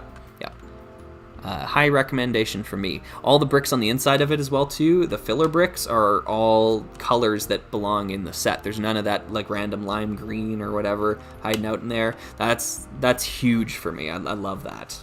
It makes the building experience so much more valuable, and it makes the ability to build alternate builds from this so much more viable. And there might even be a script in there somewhere. I got to think about it some more. But yeah. Okay, last one here, folks. Whoops, knocking over all the dinosaurs here. Ankylosaurus. Young Ankylosaurus.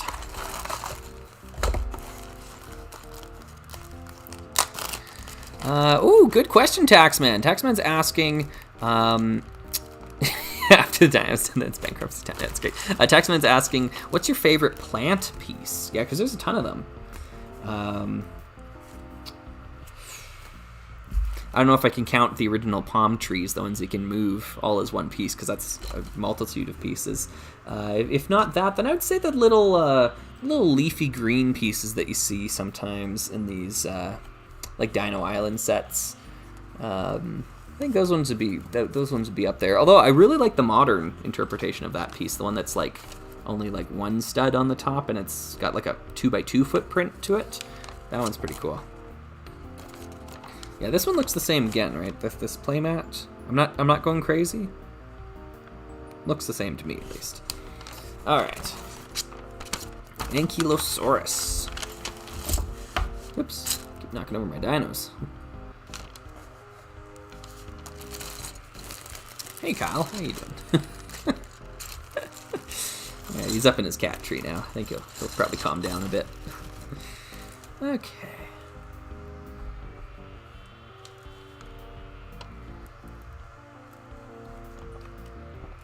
Lord Azrin's asking, did you ever play the old Lego Rock Raiders games? Yeah, I played the PC game a ton. I loved it. And then recently I got the PlayStation 1 game, and I enjoyed it too. I don't think it's as bad as people make it out to be honest.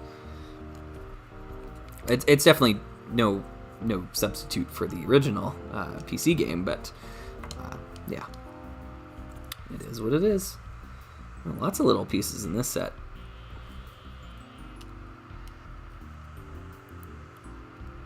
Wasn't there a purple one? I don't know. Me at 3 a.m.'s asking, are you into retro gaming? I don't really play video games at all anymore. I used to when I was younger. It feels silly to say I grew out of it as I sit here playing with my toys, but yeah, they just don't really appeal to me anymore. And the time that I used to spend playing video games, I now spend making YouTube videos and doing this stuff. So I think I have a more productive hobby these days, if productivity is really how one should measure their hobbies. But yeah, that's it is what it is. I think that's one of the reasons why when people ask, like, wow, how do you make so much content, like, so quickly? Like, I get that question quite frequently. Maybe that's part of the answer is I don't spend my free time playing video games. I spend my free time writing scripts and taking photos of Lego and answering questions in comment sections of videos and all that sort of stuff. So a little bit more of an interactive hobby for me, at least these days. I didn't really grow up with video games all that much either. At least not the ones that were around when I was young. My parents were a little bit more. You can't have video games, that sort of thing. So I think our first console was the PlayStation 2, if I recall correctly. Whereas most of my friends were playing NESs and doing all this other stuff. So yeah, I got into it pretty late. So yeah, that's one of the reasons why I don't really talk about video games or Lego games on my channel. It's just because I feel like there's better people out there to do that than I. I'm not that experienced in them, that sort of thing. Here we are. Let's add the little ends of the tail here. This is a cute little model too. Are you buying the classic sets? No, I'm not. Not the ones that are branded as classic, at least, I don't think. Yeah. Is the black pin detachable from the big tail piece? No, I don't believe it is. That's all one part. So it's not a regular black Technic pin. It's in there. Although I've never tried to forcibly remove it before.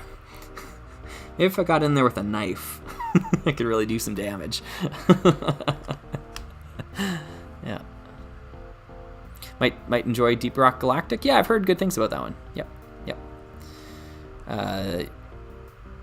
Yeah, Nerdian. That black posable palm tree. I will share my full unfiltered thoughts when we get to the Mystic Mountain Time Lab set review. So just watch for that. Slugger's going on a tear. Redstone Items 64 was the best modern Lego theme in your opinion? Hands down, Creator 3-in-1. I don't even think it's a competition, to be honest. Yeah, there's just so many bangers in Creator 3-in-1. Yeah. But to be fair, I don't really have a lot of themes to choose from.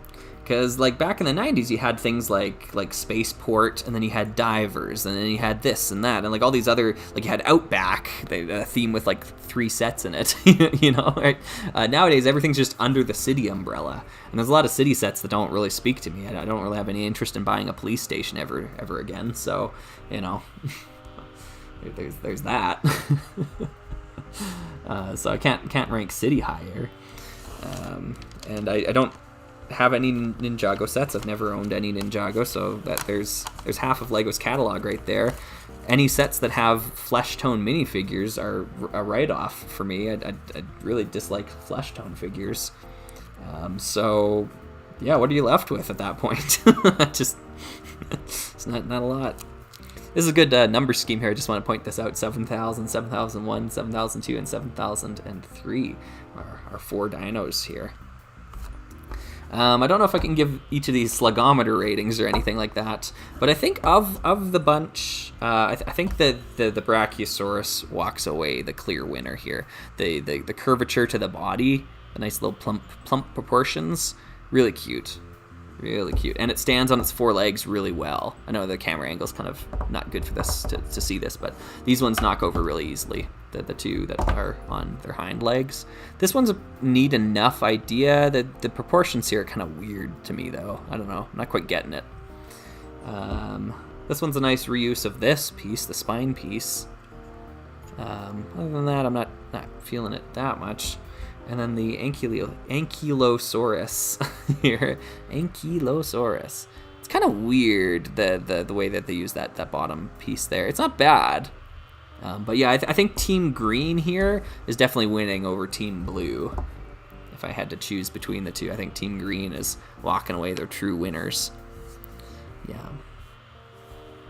Yes, okay, so Shandorf is saying, have you heard that there's an upcoming original theme based on traveling between dreams? I have, yes, this Lego Dreams thing. I mean, I'm hopeful it'll stoke the fire of time cruisers. Like, that's what I'm hoping for out of that. Maybe I'm going to be misguided. It really comes down to what the sets look like in the end. One of the things that made time cruisers, in my opinion, so great is that underneath the zaniness, there was something truly mundane about it all. Like I talk about it in the Hypno Cruiser set, where the trailer for the Hypno Cruiser just feels like you picked it up at a U-Haul or something like that. There's nothing like fantastical about it. And Mystic Mountain Time Lab's another great example. There is like just a residential building underneath the big giant telescope. So that sort of stuff was really important for time cruisers. If they just go full on zany, I'm kind of out. That's not what I'm looking for. Where it's just like craziness for the sake of craziness.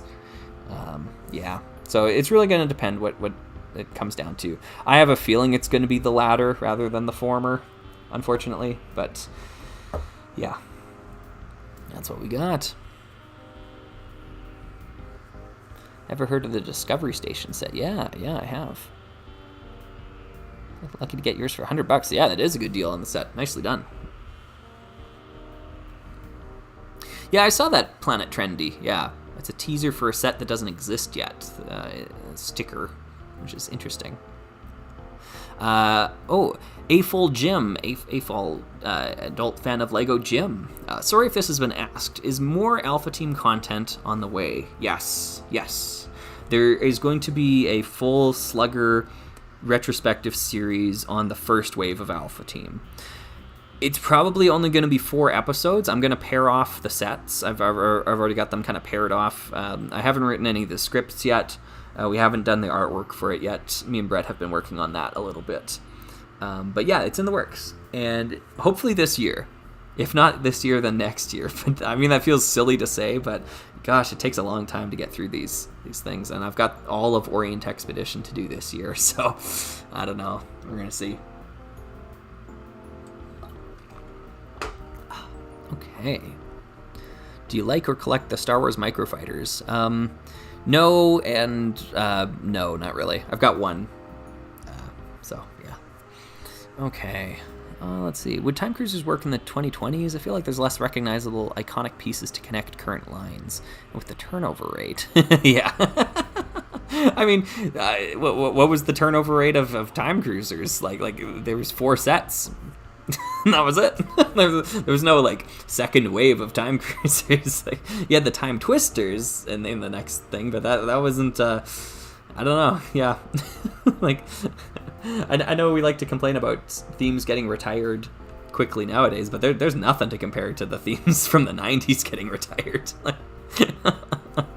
It's just like, wait, what do you mean there's no second wave to life on Mars? Yeah, that's just how it was back then. I do have folks comment on my videos. I saw one yesterday. Someone was saying like, I'm shocked there's only 8 retail sets for Rock Raiders for having such a huge fan base or such an active fan base. Like, yeah, that's just how it was back then. And we just had to deal with it. Anyways, these are the baby dinos. I've got the grown-up dinos here too. Let me pull them out here. So we got the young Brachiosaurus. We got the big Brachiosaurus. This is actually the most recent one I've picked up. These dinos are great, by the way. And there's going to be a dinos episode, which is one of the reasons why I wanted to build all the baby dinos. So you got the baby one, and you got the big one. I don't know how I'm going to hold these up. There we go. So you kind of see them. Yeah, they look pretty similar. Good.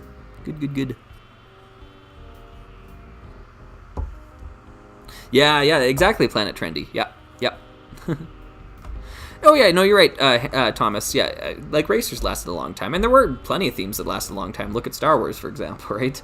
But it, it wasn't the norm. That's for sure. All right, now I can't remember who it was.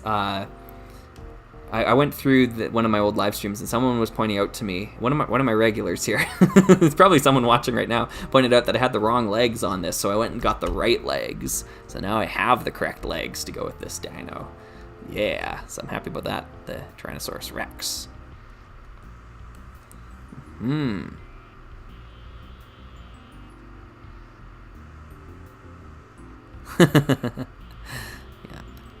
Did the big dinosaur sets have different maps on the instructions? I don't know. I actually don't have any of the instruction manuals for the big dinos.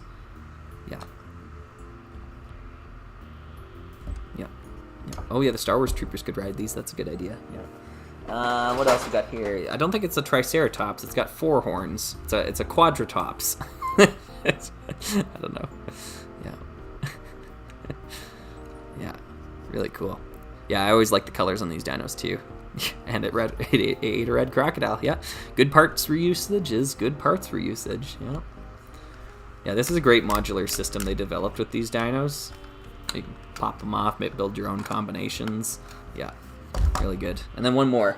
And this one is probably the answer to that question that was asked earlier. What is your favorite Lego set? It was probably this dinosaur right here, honestly. I used this one so much, and there's another red crocodile head in there. But yeah, it'd be a big space monster, because you could give it legs and arms and things like that, and it had a jaw that could like really do some damage, right? Like you can grab hold of an entire rocket with that, right? That's some good fun right there. Yeah, if there was like a fun per dollar amount ratio, this would be the top easily for me. Yeah, Nerdy, and it was you. Okay, good. I had a feeling. I didn't want to say it though because I didn't want to misattribute it. But yeah, thank you for pointing it out. Thank you for pointing it out for me. I recently just picked up a lot of pieces from a seller locally for, I think it was $5. Just wanted $5 for all these dino pieces, and thankfully one of the parts was that leg piece there, and all of the pieces to make this, which I never had this one, and it was the last one I needed. Now I have all of the parts of these sets, and I have all of the extra pieces they came with, except I need one more of these pieces. One more of these big neck pieces in sand green. And the annoying thing about it is that this is the piece that's used on the snake thing, the serpent thing in the Chamber of Secrets, which means it's a little bit more expensive. And it's also, I think it's on a dewback from Star Wars as well too. Not crazy expensive. I'm not talking like this is a $30 piece, but it's maybe it's a $4 piece or something, right? I think I'll be able to pick one up locally. No problem. So I'm gonna go that route, and then the dinosaur series. I'll be talking about this entire theme. I guess maybe it's gonna be a so you want to get into dinosaurs. Maybe it's one of those types of videos. I already have the theme header for it. Might as well. Or maybe I'll do it like I did with the Zalax racers, where I just talk about the sets. I want to go through and show off all the alternate builds, and that includes these crazy combiner models on the back of this box. This thing's got 2 heads, and there's a ton of them, a ton of different combiner models. So each box has a different selection of combiner models from the mini dinos. So I'm going to show them all off in the video as well too. So that's probably going to be a big project of mine, to be honest. Yeah. Hey, Worm Trick, welcome. Yeah, and now it's time for bankruptcy. You're right, Felix. Yeah. Yeah, I don't know why the Mosasaurus is so expensive now. Is this featured in a Jurassic Park movie or something like that? I don't know why this one for whatever reason is so expensive. And all the rest are really cheap. I don't get it. Yep.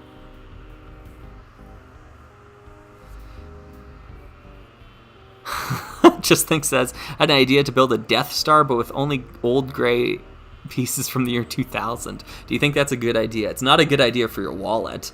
New gray is far less expensive than old gray. Building anything out of old gray is really expensive.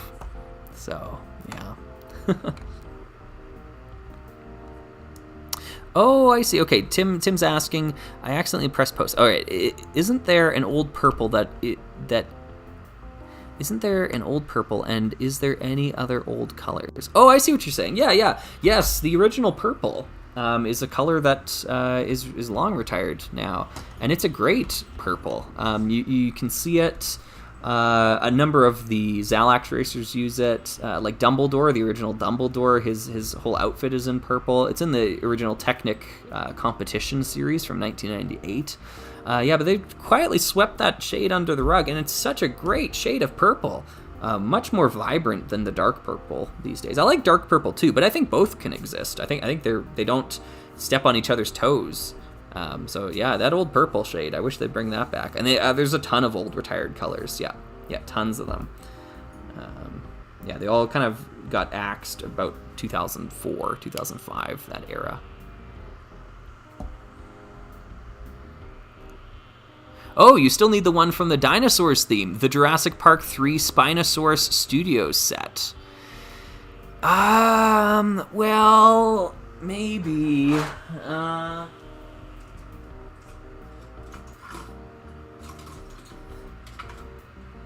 Spinosaurus. You're not talking about this one, are you? I think you might be talking about this one. Yeah.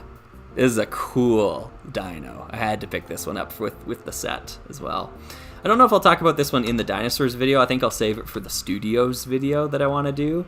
But yeah, it's printed. It even says JP3 on the leg here. It's got Jurassic Park 3 right printed onto this printed spine. All these pieces are set exclusive to that set. Maybe the tail pieces might be somewhere else, but yeah, this thing's crazy. Yeah, just a wicked dinosaur. The one I don't have is the Raptor Rumble Studio. I've got a seller that'll give it to me for about $80 if I want it. I don't think it's. Oh, it might even be sealed actually at $80. So maybe I'll take them up on it. But yeah. Yeah, Chris. Yeah. Complex prints. Yep. UFO had a ton of them too, like the leg printing and the chest printing on those figures. Really great. Ah, Tim. Yeah, Cheesy Studios said that Dumbledore had purple. That's where I learned it existed. Yeah. Yeah, Cheesy Studios makes great content, and man, that channel's blown up. Like I remember subbing back when we were basically at the same level of subscribers, like over a year ago. But I mean that's what talking about Lego Minecraft instead of talking about Lego Rock Raiders will do for you. There's a big difference in the demographics there. So yeah. Oh yeah, and yeah, maybe all four grays could exist. Maybe, yeah. I really don't think the two light grays could exist, but the dark grays maybe. Yeah, at the same time. I mean, concurrently. Yeah. Anyways, cool. These are great. I'm gonna put this one back. I've got a special place. I've been keeping this one because it's in just immaculate condition. This is something no one ever played with this. I swear. Let me just put it back.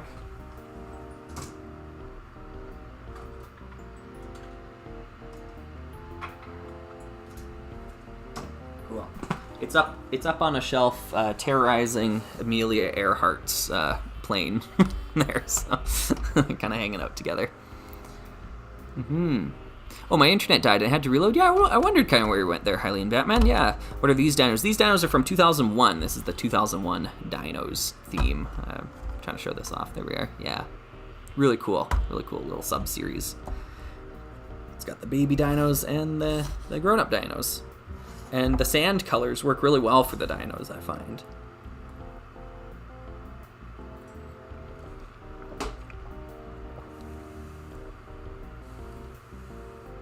Yeah, maybe make a new gray color that's even more earthy than the old gray. Yeah, that'd be great. Lego's really leaning towards the vibrancy these days, though. So I don't think it's going to happen. But yeah. Some of the colors they use just are a little too vibrant for my liking. There's like an azure color. I think it's medium azure. I can't stand that color. And the bright light orange. No, bright light yellow, like the new neon yellow. Like, ugh, yeah, not for me personally. I like some of these more muted colors for certain aesthetics. I don't know if I can answer that question, Just Think. Sorry, yeah, that's a tough one. Hey, Georgie, good evening, morning, or afternoon. Yeah. Nicholas is saying, favorite is Mars Mission, though the Martians were pretty disappointing. Yeah, no wonder she disappeared. Yeah, that's funny. Yeah, Sand Purple is my fave, says Jod Frut. Yeah, that's a great color, hey? Dark Fig asks, do you have any interest in the Dino Attack or Dino Capture themes? I had a ton of Dino Attack. I've got the T1 Typhoon still built, kind of. And I think I had, what's the other one? The Fire Hammer? That's the ATV set. Yeah, cool sets. Lots of fun. Oh, I see, for Minecraft. Yeah, for both dark grays. Yeah, I see. Yeah, Benjamin saying, I've been dying to see someone remake the Concept C monster from the Lego Vikings line. Yeah, the one that's built out of these things. Yeah, it's like, I guess I could rip the whole thing off. Yeah, it's multiple bodies, these body pieces all put together, like in a huge line. There's like 20 of them all lined up. Yeah, that thing would be crazy. It'd be crazy.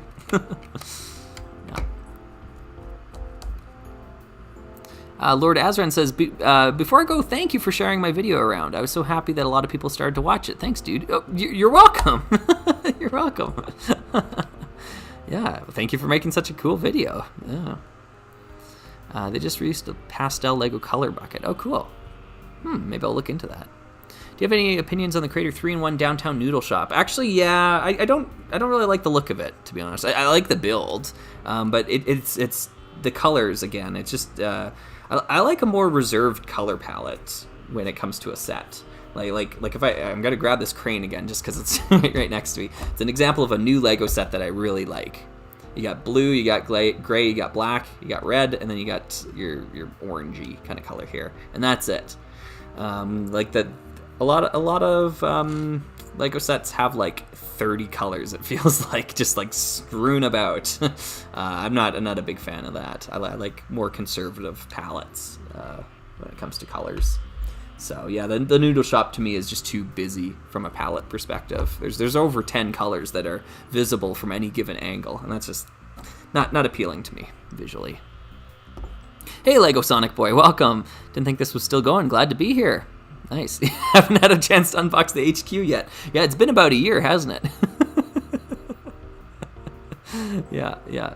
Oh, I see. Need to come up with a nickname. Oh, that's interesting. I never thought of that. Yeah, you're right. Yeah. Just Thinks asking about the Viking ship from Creator. Yeah, I think that's probably... I mean, it's great they did that. Yeah. I'm not super interested in the Viking aesthetic, so I didn't go for it. But I think it's cool. I think it's cool they basically remade a theme in a modern set like that, a modern accessible set. That's great. Let me store these dinosaurs off to the side. I've got a bucket that I keep them in. So I'm just going to do that real quick. Do I want to put the babies in there too? Maybe I'll put the babies back in their baggies before I throw them in, just because their pieces are going to come loose. I can tell. And when you store things in bags, dust doesn't collect on them, and that is really important for me as a photographer of Lego. So there's a lot of things in bags and in bins. Not a lot of Lego that's being displayed in the house, or at least not intentionally displayed. Yeah, Nerdy, and I know the dump truck you're talking about. Yeah, that would be cool, and I would like to get that giant version of the mobile crane. That thing would be cool. Okay, I'm gonna take the tail off of the Brachiosaurus and Ankylosaur. I'm gonna put this one away here too. Oh, me at 3 a.m. I didn't notice that, but if they do, this gray string material that's on that crane that I have over there, way better than the black string of yesteryear. Way higher quality. So if they are making that replacement, that's a good change, good positive change. I was just spending, I probably spent about a half hour last night untangling two of those like lines with the hooks on them that from old 90s sets. There was 2 that were just in a horrible mess tangled together, and I was just slowly untangling it. I could feel as I was peeling at it, like I was starting to undo the weave of the rope.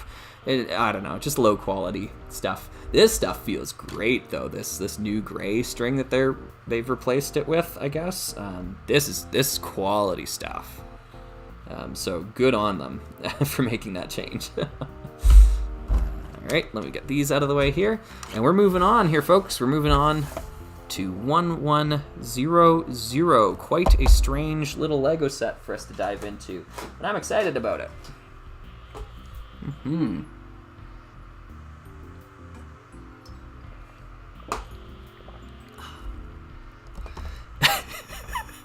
Felix, you're 100% correct. That is the only reason I want that XXL crane.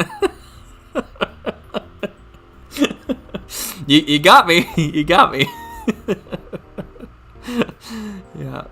This stream needs a crane counter. Yeah, actually, I'd be curious. Maybe I'll go back when I'm watching the live stream, because I don't know. I rewatch all of my live streams to read the comments. So I'll be going back and rewatching this one, and maybe I'll try to keep a little tally and see how many times I brought the crane out to talk about it. But, I could be bringing out the tractor, but you guys didn't want to see the tractor, so I don't know. Here we are. Yeah. Wait, Chris says, I have ad block on, but I still get constant ads for that crane during live stream. Okay, just kidding. Okay, I have ad block off on your channel. No. Oh, gosh. Please run ad block. Please run that on my channel. I don't want you to sit through ads. It doesn't make me that much money. No, your time is more valuable than the pennies it earns me for you to not run ad block. Please run ad block. Hopefully no one's getting any ads on this live stream or on any of my live streams, because I don't monetize the live streams at all. I'm actually kind of concerned if people are seeing ads. Hopefully that was just a joke. Hopefully that's just a joke there. But yeah, please, everybody, install some sort of ad blocker, and yeah.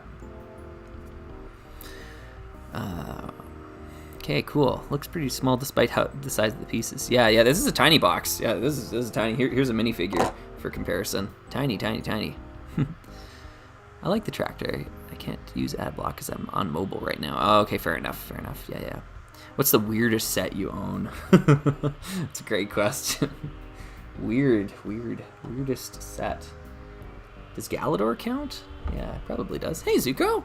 Hey, buddy. How are you doing? It's cat time, everybody. Yeah.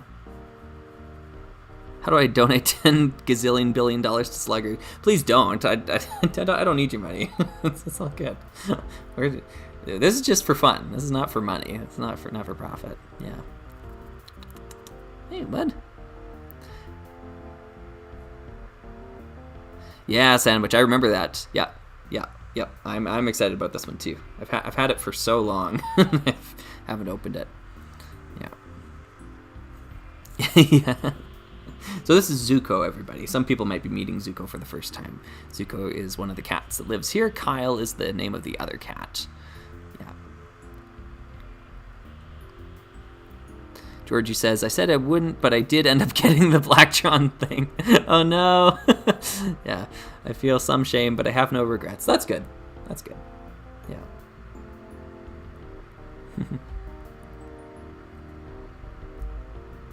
Why don't you try to make a self-propelled crane Rock Raider style? I actually have. It's on my Instagram channel. It's like the upgrade station, but it's on wheels, and it can rotate. The top of it can turn to face the other direction, so you can operate the crane, and then you can turn the top of it with the crane. It's really good, actually. Like, sorry, not to toot my own horn there. I think I did a great job with that mock. I would bring it out to show, but it's packed away in a bin, as is most of the Lego, so yeah.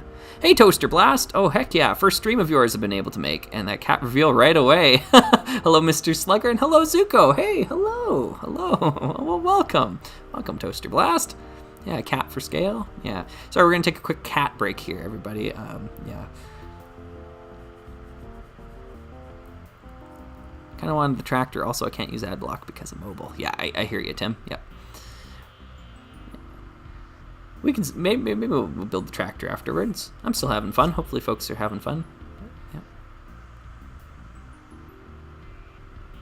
Yep. Very sad news that Sparks is going to jail for piracy. Yeah. Gosh,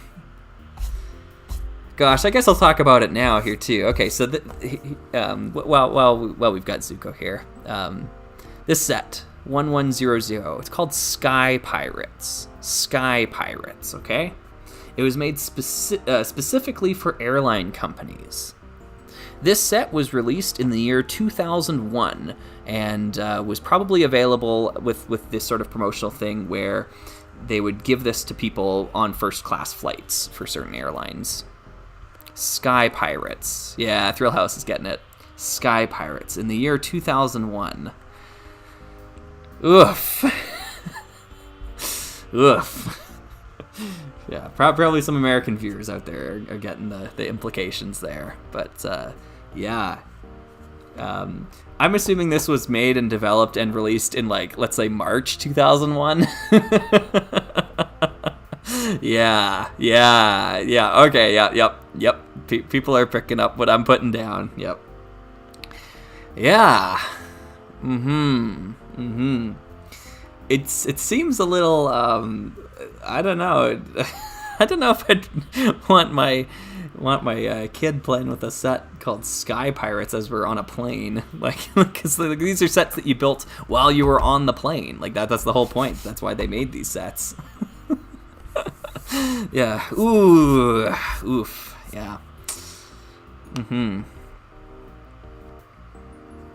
Yep. Yeah. I mean, like, yeah, to be fair, it hadn't happened yet, so, yeah. The event hadn't happened yet, but, yeah, quite a strange set as a little collectible here. I've got plans for a new mini-series. I'm gonna make this little announcement here. I know that's like telling you water is wet, you know, oh, what, Slugger starting a new series? just feel like I have a channel of unresolved series. But I've got a number of Lego airplanes now. They're not like bound to a specific theme. Some of them are these airline company sets, and some of them are just random airplanes. But I want to make a little Lego series where I can talk about, a little mini series I'm calling it, where I can talk about these little Lego planes and just do one-off episodes talking about them, building the alternate builds, that sort of thing. So there's a bunch of cool alternate builds in this set, for example. But I think that'd be something that'd be cool to talk about. So I composed some music for it recently. You actually hear a snippet of it in the trailer for this live stream. So that'll be used later on. But yeah, hello there, Sparks. Welcome. Good to see you here. Yeah, Sparks can't melt steel beams. Yeah. Yeah. Yeah, do you like Space Police 1 or Space Police 2 more? I don't know. I actually don't have any of the sets from either one. Nicholas is asking, have you ever thought about covering your hands in slime for the extra added benefit of the slime, for the Slugger effect? What I did do here today is I wore my decked out, my bling. These are my dot sprite slits that I've decked out with chrome silver grill pieces. I wore these a couple streams ago for my Rock Raiders Combiner model stream, but I thought I'd break them out again. Because they actually are legitimately expensive if you break it down, because each of these is about $1 a piece these days, which is kind of crazy. But yeah, I decided to wear them out for some bling here. We're gonna dig into this set here. And actually, let me get the now building thing going. But I've been taking in a lot of water here, so I'm gonna stop for another bathroom break. I know it's like already Slugger, but yeah, I am. That'll keep me more happy as we go. Quick break, and I'll be right back here. So let me get this going. What am I trying to bring up on the screen here? I'm trying to bring up this thing. There we go. Cool. Awesome. I'll be right back, everybody.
Okay, here we go. Let me get this going.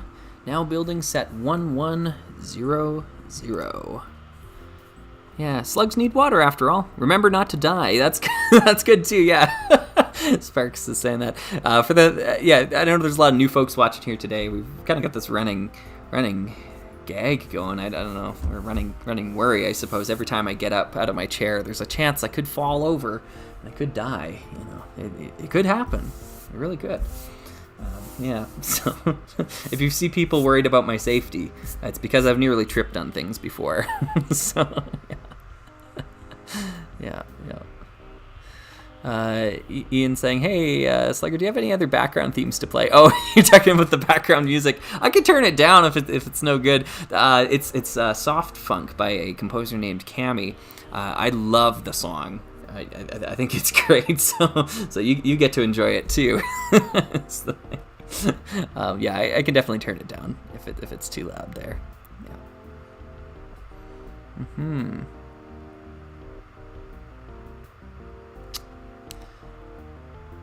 Okay, I'd stick around for another set after this one. It would be good company while redesigning the box for the Bionicle GWP. Oh, wow, you're redesigning it. Okay, cool. I was actually impressed. Honestly, I'll be honest. I wasn't sure they were even going to put the name Bionicle on that box. So, because the precedent hadn't really been set yet. Because if you think of like the Blacktron Cruiser, it doesn't say Blacktron on the box. It's just the name of the set is Blacktron Cruiser. So I was actually impressed that they even dug out the old logo and put it on. So maybe my expectations were a lot lower for that. But I thought it looked really great for what it could have been. But I would like to see what you come up with when you redesign it there.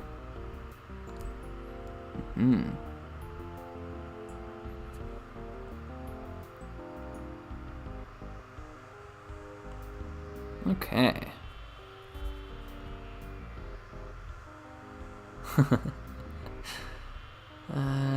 What is your opinion of some of the never-released space themes? Yeah, just think you've got a ton of questions here today. This is awesome. Thank you. Yeah. I don't know. A lot of those prototype things look pretty cool. That's for sure. Ian saying, yeah, not too loud, just repetitive after 3+ hours. Yeah, that's true. Yeah, I apologize. If I could put it so like it would go on like a playlist, that would be great. But OBS is kind of limited. I looked it up, and it's really limited in terms of what you can do with background music like that. So I don't want to mess with it too much either. I'm really hesitant to monkey around with things. I've got an overall philosophy that has been born from audio engineering and my background in recording music, is that once you have a setup that works, just keep it. like don't mess with it. Same thing goes now for my stuff with DaVinci Resolve. I never update the program now. I've got it on a stable build. It works. Never update, right? Your Windows OS, like once you've got it, just keep it. So same thing here with OBS. I'm not going to mess around with settings.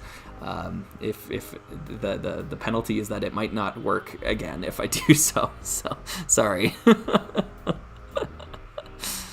You should try making a Rock Raider submarine. There's an abstract idea. That'd be cool. Kinects, I never had them. Sorry, Floor. Yeah, I had Lego Snap. That's what I had. I didn't have Kinects. Lego Snap. Yeah. Okay, Cars Simplified. Hey, Cars. Good to see you. The playlist could be a single MP3 of songs on loop, but that's not able to be randomized. Oh, okay. Yeah, I wasn't really seeing that. Yeah. Oh, it's been fun watching the Blacktron gift with purchase price on Bricklink lower the past few days. That's good. It'll go back up, of course. It's just that now the full supply is out. Today is the last day for that one. So now the full supply is out there in the world, and now the price will go back up. So, yeah. But like I said in my review in my video of the set, I'm not really that interested in the model itself anyways. I don't think it's all that in a bag of potato chips, right? Opinions on snails, I love them. They're cool. Yeah. Georgie says, do you have a genuine dislike of power miners, or is it more because it unsuccessfully replaced your baby? I don't dislike power miners. I don't know where people are getting this impression. I had someone comment on a video today saying, I know you said that you don't like power miners, but would you ever consider talking about it? I'm like, when did I say this? If I did, then I apologize. I don't dislike power miners. What I hope I said is that I only have 3 sets of power miners. The 3 sets I have are good. They're cool. They're really well built. I don't like the color scheme of power miners. I really don't like lime green against orange, and that's a big hurdle to get across. So hopefully that's what's being communicated at the end of the day. I've got nothing against power miners, and I think it's a great spiritual successor to Rock Raiders. It does a great job at that. It doesn't necessarily replace Rock Raiders. It's not like Rock Raiders but better. It's Rock Raiders but different. So yeah, both are cool. Yeah. Okay, good. I'm glad to set the record straight, because I also don't hate Bionicle. That's the other one that I often, like, why do you hate Bionicle so much? When did I say that? Yeah. All right, I'm looking for my pocket knife so I can cut this open. I don't really want to use the punch tab if I can avoid it. Let me keep the knives around here. I'm going to have to stand up for a second here, folks. Just bear with me real quick. One moment here. Let me turn these lamps off, too. Good. And where did we put it? Here? I don't think so.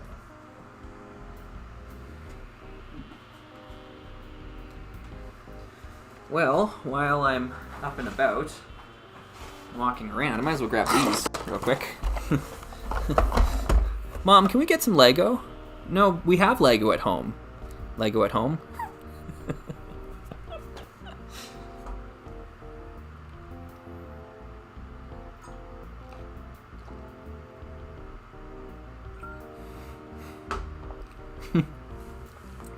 Nerdian trying to start some drama here.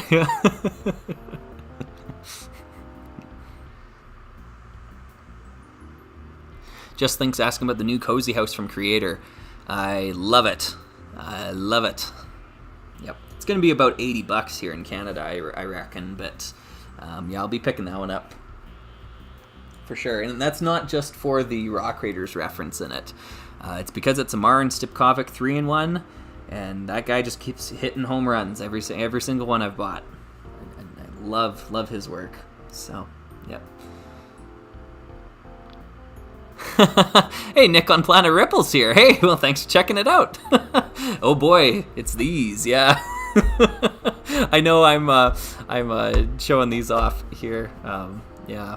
But I'm not going to break them open here today. We're actually going to be building this one here, this 1100. But Nick, I appreciate you stopping by. I've been rewatching Lego Rewind recently on my drive to and from work. Just kind of keeping it on and listening to it in the background. But great series, my friend. Yeah, great work on that. Cool. You read that in Nick's voice, PMLing. That's great. Okay, cool. Yeah. I think there's probably a lot of Planet Ripple fans here, so that's awesome. Wasn't able to find my knife, so I guess we're punching in here, unless the brick separator is going to do the trick, and I don't think it's up for the task. That's too bad. What was I last using it for? I cleaned up, and of course now I can't find it. That's the problem with cleaning up. Sometimes you lose the things you're looking for. Oh well. I've taken some photos of the back already. I made sure before I streamed here I got good photos here, so we're just going to punch tab our way in. Oh, nice, good solid punch tab. Sometimes you press down on those and you're really going to dent the box.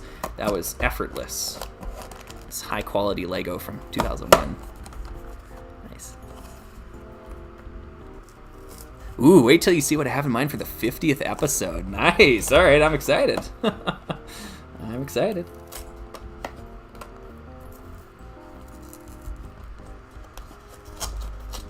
Yeah, I don't think I've really talked about it all that much out there publicly, but yeah, Lego Rewind really inspired me a lot when I was getting back into Lego in 2020. I came across the series and was binging that, and then as well as Trick Bricks content as well. Obviously, that was another big inspiration for me. But yeah. Great stuff. Ooh, I can already see Axel's head popping through here. Let's get this going. Nice. Look at this color scheme. Look at the colors. That's awesome. Here we got some loose wing pieces here. Got the instructions. yeah, there's a great white shark in the set as well. And then the smaller accessories there. Cool. All right. Look at that awesome color scheme. There's nothing like the old grays. That's awesome. Getting the punch tab perfectly is one of those satisfying things in life. Yeah, it is. Yeah, it's sealed. It's sealed, Hylian Batman. Yeah. Nick's asking one of the last sets to use Axel's face. Probably. Yeah, this is 2001. So Studios. He was really popular in the Studios theme. That's also 2001, if I recall. This is definitely the last set to use Sparks' torso.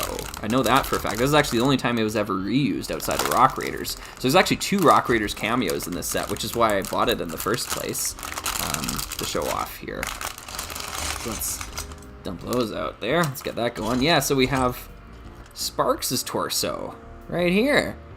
Which is kind of crazy. I know this is not going to pick up well on camera. Then you got Axel here as well, too. And Axel is almost entirely like in his just Rock Raiders attire. He's got his Rock Raiders shirt on, he's got his face, the legs are pretty close, but this is just Sparks' torso. And it's hidden underneath a life jacket for pretty much the entire set. So I don't know if they were just trying to get rid of leftover pieces in a small promotional set like this. Could be. We know Rock Raiders didn't sell all that well, so it's entirely possible.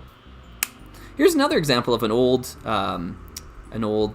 piece mold that I feel is better than the modern piece molds. The old shark. I feel like that's a little bit better. Yeah. Than the modern versions there. Yeah. Oh yeah, I always used his face too, and like Races too. That's right, Nick. Yeah. I played a bunch of that game when I was young. Yeah. Okay. Unfortunately, my shark head here, it's got a little scuff on the side there. I don't know if I'll be able to get that off. I do have another white shark somewhere in my collection, but it's probably even in worse shape than this. Yeah, this one was floating around loose in the box. So it picked up some scuffs and dings and whatnot. That's okay though. It's looking all right. Hylian Batman, I'm unsubscribing. Sorry. Darkfig's asking, does Snap have any system compatibility? It's got Technic compatibility. I don't know if it's got system compatibility. Are they considered separate? Like these are Technic pins right here, and a lot of the parts will actually just connect seamlessly into Technic. In one of my Rock Raider mocks, I actually use a Snap piece on the back as the turn piece for the drill. It just has an axle running through it, and you can turn it, and it'll turn the drill on the front of it. So I was pretty happy about that, using some Snap. But yeah, I didn't have Connects growing up. I had Snap, so it's one of the weird kids. All right, let's get these pieces out here, and we're gonna get building. Yeah, I like that too, Nerdian. Yep, absolutely. Rock Monster Studio is asking, what are you building? We're building set 1100 Sky Pirates. Sky Pirates. From 2001, this was handed out on airliners back in the day. At least for some of the year it was. Yeah. Ooh. Sky Pirates. Okay, cool. Looks like we're getting a ton of little pieces here. And I'm just trying to imagine building this on an airplane, right? Like you're dumping all the little pieces onto your little tray table, and they're getting lost in between the seats. Like this is way too big a set for an airplane. like if you're building this on the flight, right? Oh, Sparks has got a great question. What's your favorite year of Lego? And actually, Nick just had a really great Lego Rewind episode recently. I think Joey from Bricks Maniac for Bricks, rather, I should say, helped out with that one as well too. But what was the craziest year? What is my favorite year of Lego for? It's a good question. I almost want to say it's 2001. I know that was the conclusion of that video. I know it was between like 2002 and 2001 there, but 2001's a great year for Lego. What else though? Like 98 had a lot of great sets, and obviously 99 was Rock Raiders and stuff too. I'd have to think about that a little bit more. I don't think I can give a firm answer here. Sorry. Yeah. I see what you're saying there, Felix. Yeah. Okay, cool. Let's get this going. So we're building the boat first. And man, look at this color scheme. Isn't that nice? I don't know, I I like it a lot. Both the old grays and the orange for just a hit of vibrancy. Very nice. There we go. Going on that side there.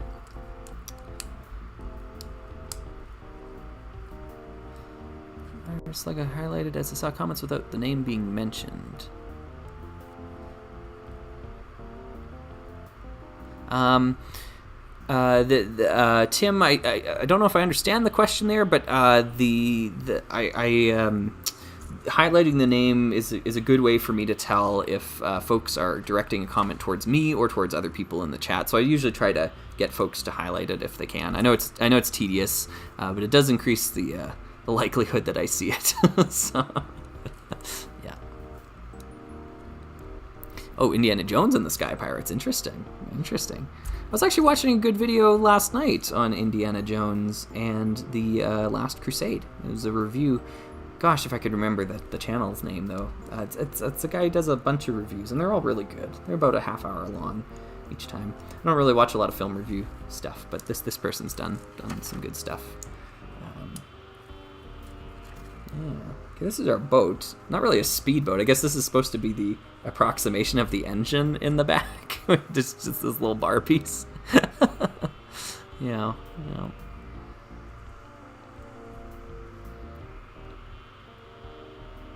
Oh, yeah. Just add sand blue and you've got the color scheme of that giant robot creator set from '04, Nerdian says. You mean this guy?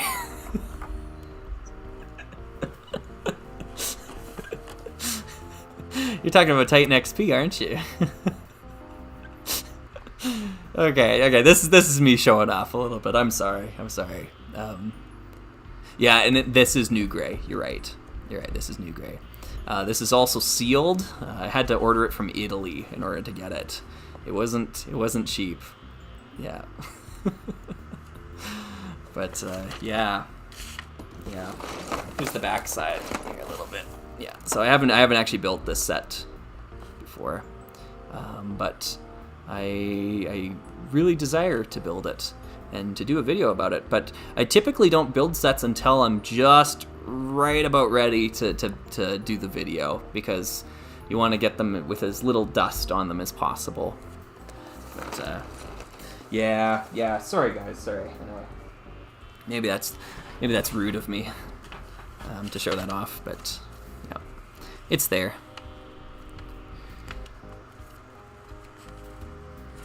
Okay, let's get this figure with the life jacket on. Okay, lost interest just before the big back had come out. Yeah. Oh, how do you feel about the new Indiana Jones? As a lifelong fan, I'm not really excited. Yeah, me neither. Yeah. Yeah.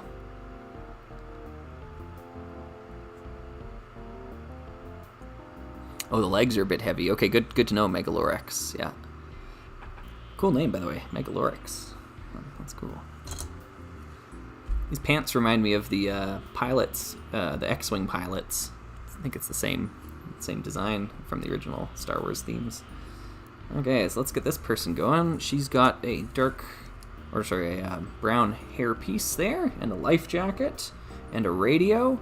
She's going to be communicating up to Axel, who's going to be flying the Sky Pirate plane. I'm going to put her in the little boat here. There we go. Fuzzbuns, hey, welcome. I don't know if this was asked, but do you plan on covering World City someday? I don't. I don't actually have any of the sets, though I was drawn towards that theme when I was young. But because I don't have them, it doesn't make sense for me to really talk about it. I can only say on a surface level I liked what I saw. That's about it.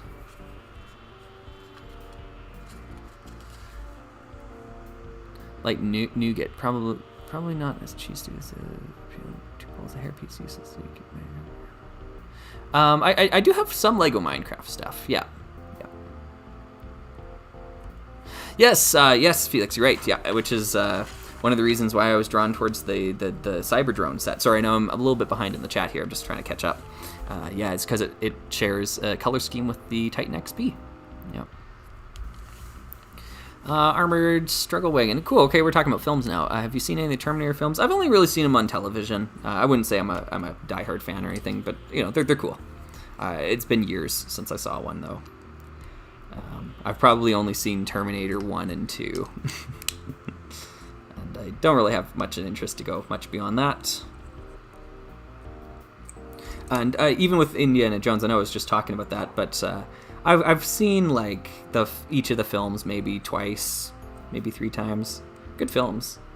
Maybe besides the fourth one. There's things I like about the fourth one, but me and my brother went to that film in the theater, and it was his first Indiana Jones film he'd ever seen. And we left the theater, and I had to profusely just tell him, no, they're not like that. They're not all like that. It's okay. Like the old ones are good. Yeah, Indy 4 wasn't what I wanted it to be. I don't think it was what a lot of people wanted it to be. So I've got very little faith in Indy 5. Oh well. Okay, yeah, no worries, Tim. Thanks for tuning in here. Yeah, great questions here today. Thank you for that. Those are the only ones really worth watching. Okay, good to know. That's funny. Yeah. Nice, Nerdian. Good. Well, it's well loved then. Yeah, that's important. Here's the little pier, and it's just a like a dock. You got a flashlight and you got a like a harpoon gun, probably for doing some whaling illegally. Sky pirates. Now let's build the titular Sky Pirates plane. I guess that doesn't make any sense. Sorry, that sentence didn't make much sense. I apologize.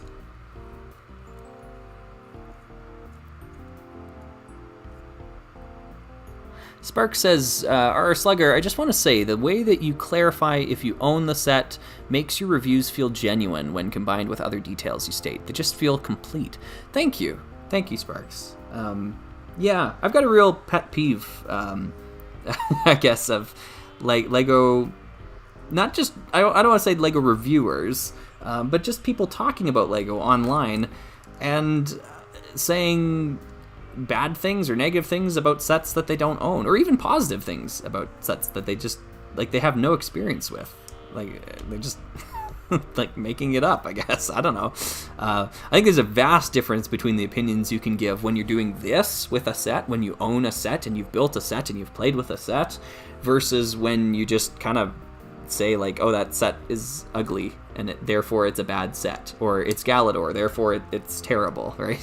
Like, yeah, so I really do try to clarify that, like, I don't think, like, Power Miners is bad, as I did earlier. I was talking about Power Miners. I don't think Power Miners is bad. I just don't own a lot of sets from Power Miners, and the color scheme doesn't appeal to me. And on a surface level, that's about all I can offer as criticism. I think that's all anyone can really offer as criticism. I can't speak to the set construction. I've never constructed one of the sets. I can't speak to the display potential. I've never displayed one of the sets. I can't speak to the the play value. I've never played with one of the sets. Yeah. All that sort of stuff. So I appreciate that. I appreciate that compliment immensely, actually. Thank you. Hey, bud. Are you coming up? Cool. Zuko's on... Oh, here he is. Here's Zuko again. Yeah. Ian says, does that mean you were making up opinions on the Blacktron Cruiser? Just kidding. No. Yeah, I know you're just kidding, but yeah, to clarify on that too, I thought I did a pretty good job in that video of just saying, like, all my criticism here is surface level. I don't own the set. Here are my impressions upon looking at it. Right? And I think everyone is entitled to impressions like that. Anyone can say, like, this set looks bad. Like, I don't like the colors of this set, or that set design looks flimsy. But I think there's a big difference between saying it as, like, this is my initial impression versus this is my full review of the set. Like, this is one of the worst sets of 1996. I'm picking on those authors that wrote the lists that put the Hypno Cruiser at the bottom, or in the top 30 worst sets of all time, that have obviously never built the set before and are plagiarizing each other. Yeah, I'm picking on those people. I don't feel bad picking on those people. So, yeah. That's reviewing Lego in bad faith. That's a practice that should be stamped down on. And you know what? I actually watched an interesting video today. I know I don't really, I'm not really in the video game scene, and I don't really play video games, but I saw a really interesting video by a content creator today talking about Metal Gear Survive and a lot of the bad faith reviewing that went on surrounding that game. And I found it to be really, really compelling. Really good stuff. Gosh, can I shout out this channel? I don't have it handy. Let me see if I can find the channel. It's worth a shout out, honestly. It's worth a watch. Oh wow, people have been pinging me on let's see if I can find it here real quick. Yeah, it's called The Terrible Tragedy of Metal Gear Survive. Metal Gear Survive Deserved Better is the name of the video. And it is by L-O-W-E, Low. L-O-W-E. If you're interested in that, I recommend it. It was a great video. And the person did... I mean, maybe it's just because I'm getting that confirmation bias, but basically what they talked about is they talked about what was going into their review of the set. Like, and they say in their video, like, I'm going to come off as overly positive to help counteract the negativity. So while I don't think this is a perfect game, there was a lot of bad faith negativity that went into the reporting of it, or into the reviews of it. So LOWE, Metal Gear Survive, deserved better is the name of the video. And thought it was good. Yep. Random Brick Film says, hey, Slugger, can I get a shout out? Here's your shout out. Yeah. Good. Let's see. Oh gosh, I'm falling so far behind here. Do you think is now oversimplified today, or kids just more dumb? I don't think Lego's oversimplified. I think it's overcomplicated. I think it's the opposite direction there. Just think, I think many of the sets are way over-engineered. But that's just me. Yeah. Gonna slowly find the pieces for that Blacktron cruiser, considering the instructions are already on the Lego website. That's good, Nitron. Yep. You could probably get a lot of the original printed pieces too, so you don't even have to worry about the stickers. Some of them aren't the same, I know that, but the front pieces, that's for sure. Look at this thing. Look how cool this is so far. You got the orange stripes on the bottom, and then you got this gray striping that's going throughout, and then the black. Like, wow. This is good. This is a really good looking plane. I don't know if it'll dethrone the Island Hopper, though. The Island Hopper is pretty amazing, but yeah. Okay. Wait, what? Scott the Waz talked about Rock Raiders in his new data design interactive video. Cool. It was released 20 minutes ago. Awesome. Well, good job for Scott. Yeah. That's a content creator I've seen some videos of. I feel like his Gen Z humor is I'm a little slow on the uptick on that sometimes, but yeah. I'm pretty firmly in that millennial camp myself, as I think a lot of viewers are. I know my channel is mostly targeted towards that 25 to 30 sort of age demographic. At least that's what YouTube tells me when I look at the demographics there. But yeah, if your age starts with the number 3, you're in good company here. Okay, cool. We got a briefcase. Nothing in the briefcase, but the briefcase can be stored in the back of the plane. That's cool. Pirates need to store away their booty, right? Yes. Okay. What a surprise the slug is slow. Yeah, sorry. Sorry. Do Sky Pirates say "arr"? Maybe. Chris says, "Oh boy, I turned 30 this year. Nice. That's good. Surrounded by oldies. Yeah. I turned 28 on Monday. Oh, hey, well, happy belated birthday there, Ian. Yeah.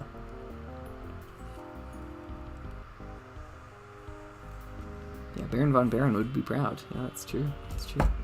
All right, cool. Let's build the tail of this aircraft. This is the really cool part, I think. At least it's one of the things that drew me to the set. Yeah, look at these fins in the back here. Cool, so there's some little 1x1s on the side. We can do that. 1x1 there. 1x1 there. I'm trying to keep everything on camera. I think I'm doing a better job of that today. I have a tendency to build things in my hands off camera, but I'm trying to keep it all out in the open so folks can at least see what's going on if you're watching it all. If you're not and just hanging out and listening to the soothing sound of my voice, then that's cool too. Yeah. Enjoying the ambiance, right? Yeah, I think you're right there. Armored Struggle Wagon. Axel hit rock bottom. Yeah, he was hired as a stunt guy for a little bit, but now he's taken up a life of piracy. Yeah. Cool. That's good. Thank you for hanging out with me, everybody.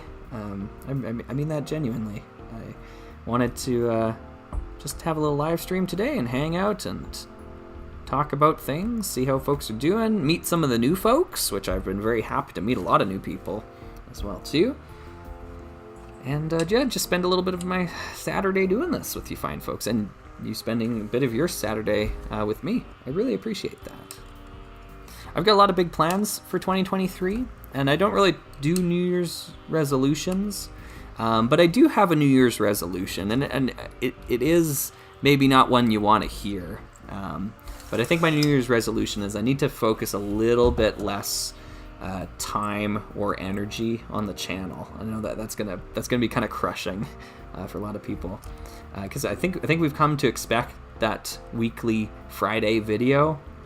But I've got to be honest with you. Towards the end of November, I want to say it was really starting to catch up with me.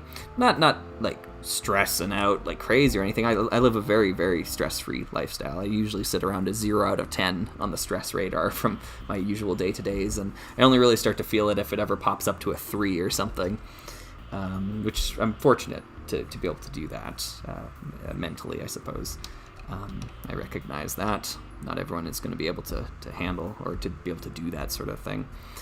But yeah, towards the end of November there, the weekly grind of getting the videos on time was starting to wear on me a little bit, and I don't want to burn out doing this sort of stuff. Obviously, it's just a hobby. I'm doing it because it's fun, and so I'm going to be holding myself a little less accountable to getting a video out every week.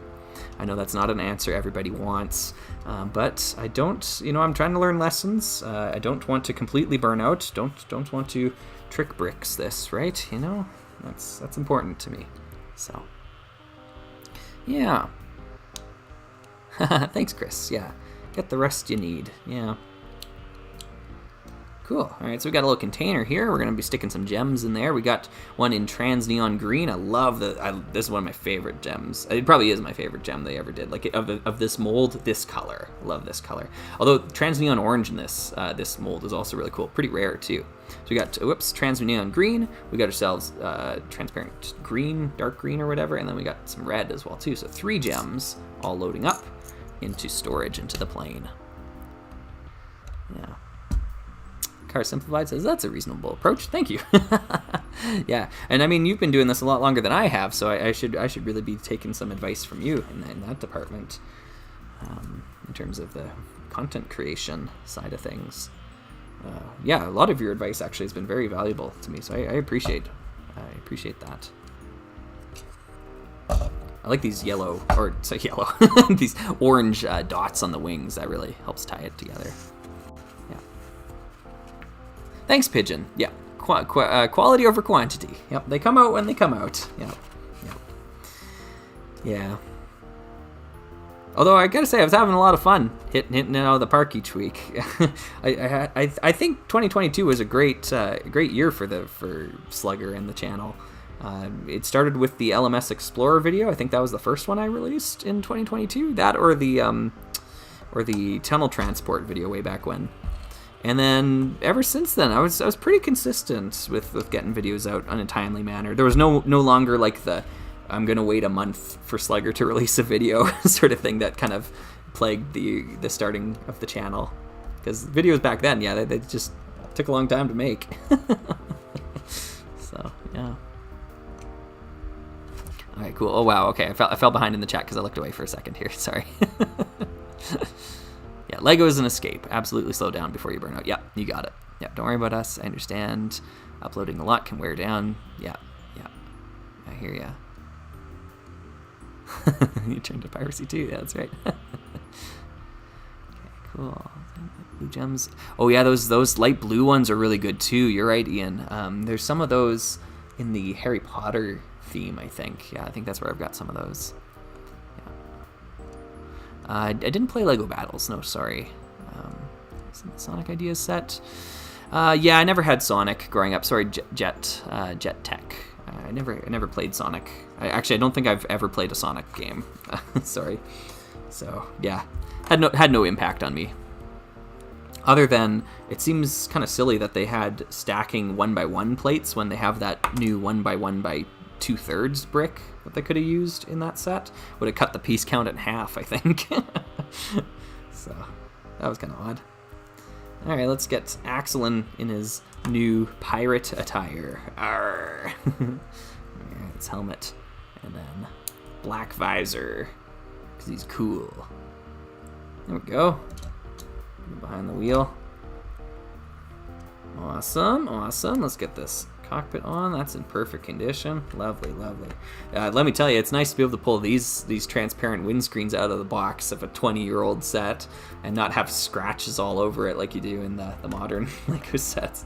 I think the only time that's ever really annoyed me was with the Galaxy Explorer. Both of my cockpit pieces on the Galaxy Explorer have huge scratches across them. That's just super annoying. And then I didn't want to go through the hassle of customer support. I know you can do that, but whatever. It's a toy. It's gonna get marked up over time, anyways. I'm not too worried about it. But yeah. Okay, cool. Definitely fell behind here. Sorry, folks. I'm just gonna try to really quickly hit some of these comments real quick. One transient orange stud somewhere in the collection. Yeah, that's funny. Yeah. Where did juniorization really start? Wikipedia says Town Junior. Yeah, so okay, so Pyro, welcome by the way, Pyro. I didn't really recognize that earlier. When did juniorization really start? There is no part of the. Okay, where do I go? Part of the whole phenomenon of juniorization, or one of the things that's unique about it, is that there's no metric to measure it. It's completely opinionated. It's just like how much percent is this set juniorized? Like what or like what are we measuring juniorization by? Is this set juniorized? I don't know, right? Like so there's just no metric to measure it. So you can't put a date to it. You can't say like, oh, it started happening in 2000 juniorization. No, like it's just no. So I think some folks out there that like to point at things and say that's juniorized, they need to come off their high horse a little bit, I think, because it is just an opinion. It's just opinionated. So yeah, like, is this set juniorized? Hey, crane count, ding, right? Yeah, I don't know. Yeah, there's no metric. You can't measure juniorization, or at least I have never seen one. If you come up with a metric, or if someone has, please let me know, because I would like to see it. John Hetrick is saying, I've only recently found your channel and your work is top notch. If you got to take some time, I don't think anyone will complain. Keep up the good work, boss. Thank you. I'm glad you found the channel. It's a huge back catalog, and honestly, I think we started at a good mark of quality, I want to say, with the channel. Like, I don't think the channel started rough, is what I mean. Sometimes, like, you go back to a channel that you just discovered and you start on the first video and you're like, oof, this is not good. I think we started in a good place. We got better, of course, over time, but I think the channel started good. So, yeah. Okay, cool. Let me go down to the bottom here. The crane! Oh, cool. Let me pull out the crane here. We didn't build it on stream, no. But I've been talking about this crane pretty much nonstop today. Just keep pulling it out and saying, like, this is a great set. This thing is fantastic. This is so good. I love this set. They nailed it. They absolutely nailed it. It's the best construction set I've ever had from Lego. And I had a lot of them growing up. And this one takes the cake. I could see a ton of kids being super satisfied with this. And one of the huge reasons I talked about it earlier, is like the filler bricks are all the right colors. They're the colors of the set. So you're not getting random lime green parts or random like medium nougat or whatever the heck they use. Like, these are all just good pieces. So alt builds, there's a lot of potential for alternate builds with this set, which is great. And Rebrickable has a bunch already. Some folks have made some really great stuff on Rebrickable with that. Okay, let's see here. Oh, thanks, Georgie. Yeah, videos are well crafted. Thank you. Hey, Fuzz Buns. Yeah, better go now, but I hope you keep taking it easy, as you can see, and take it at your own pace. I'll always be delighted every time you upload, regardless of time in between. Oh, thank you. Massive hearts. Yeah. Thanks, Fuzz Buns. I appreciate that. Dark Figure says, honestly, you are set up well for growth at some point. Having a backlog and your high quality mixed with unique presentation. Genuinely, all you need is an algorithm hit. I wish you luck. Yeah, I know. I don't want. Maybe I'm not a true YouTuber, but growth is not why I'm doing this. And I used to have a I guess a joke I would toss around that I would delete my channel when I hit 1,000 subscribers. That came and went, but yeah, I like being YouTube's best kept secret. I like a small channel, and the growth we've seen recently has been good, but the amount of comments now, I am starting to finally get to that point where I can't keep up with the pace. I fall behind every now and then, and I don't want to. Because the comments that I receive on the videos, like the interaction with you folks, is the reward. That's why I do this, right? So that's not work for me. That's the reason to do it.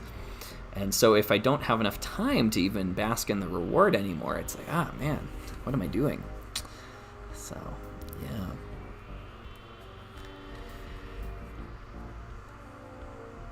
Oh, I see what you're saying, Felix. Okay, it took me about 3 times reading that comment because I saw it the first time. And sorry, I know you've reposted this now several times now. I didn't understand it the first time. It didn't quite click, but I get what you're saying now. Okay, yeah. I play a lot of games. Is saying, R Slugger, what is your favorite set? Yeah, that's a tough question to answer, but can I reach it? Yeah, I think I can. Where'd it go? Is it this one? There it is, yeah. This would be a strong contender. This one right here, this Dinosaurs set, the Mosasaurus or Mosasaur from 2000? 2001? What are these from? 2001, yeah. Dinosaurs. I just played with this set so much as a kid. Loved it. So it very well could be my favorite set. Probably not the one you're expecting. You're probably expecting something from Rock Raiders, but it was great. I loved it. Loved it. This is cool. Look at this plane. It doesn't have any landing gear, but maybe these are supposed to be pontoons on the bottom. Maybe it's supposed to land in the water. Whoops, almost dropped it. But look at that cool, like, yeah, really unique design. I don't have any Lego planes that are like this. And the color scheme, I'm in love with the color scheme here.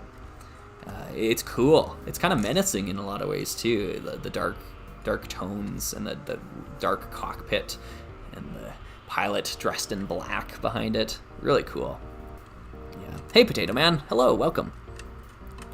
Okay, Frogmouth is saying, would you say at least 50% of the build's size is pieces that take up an above average amount of space compared to usual being considered juniorization?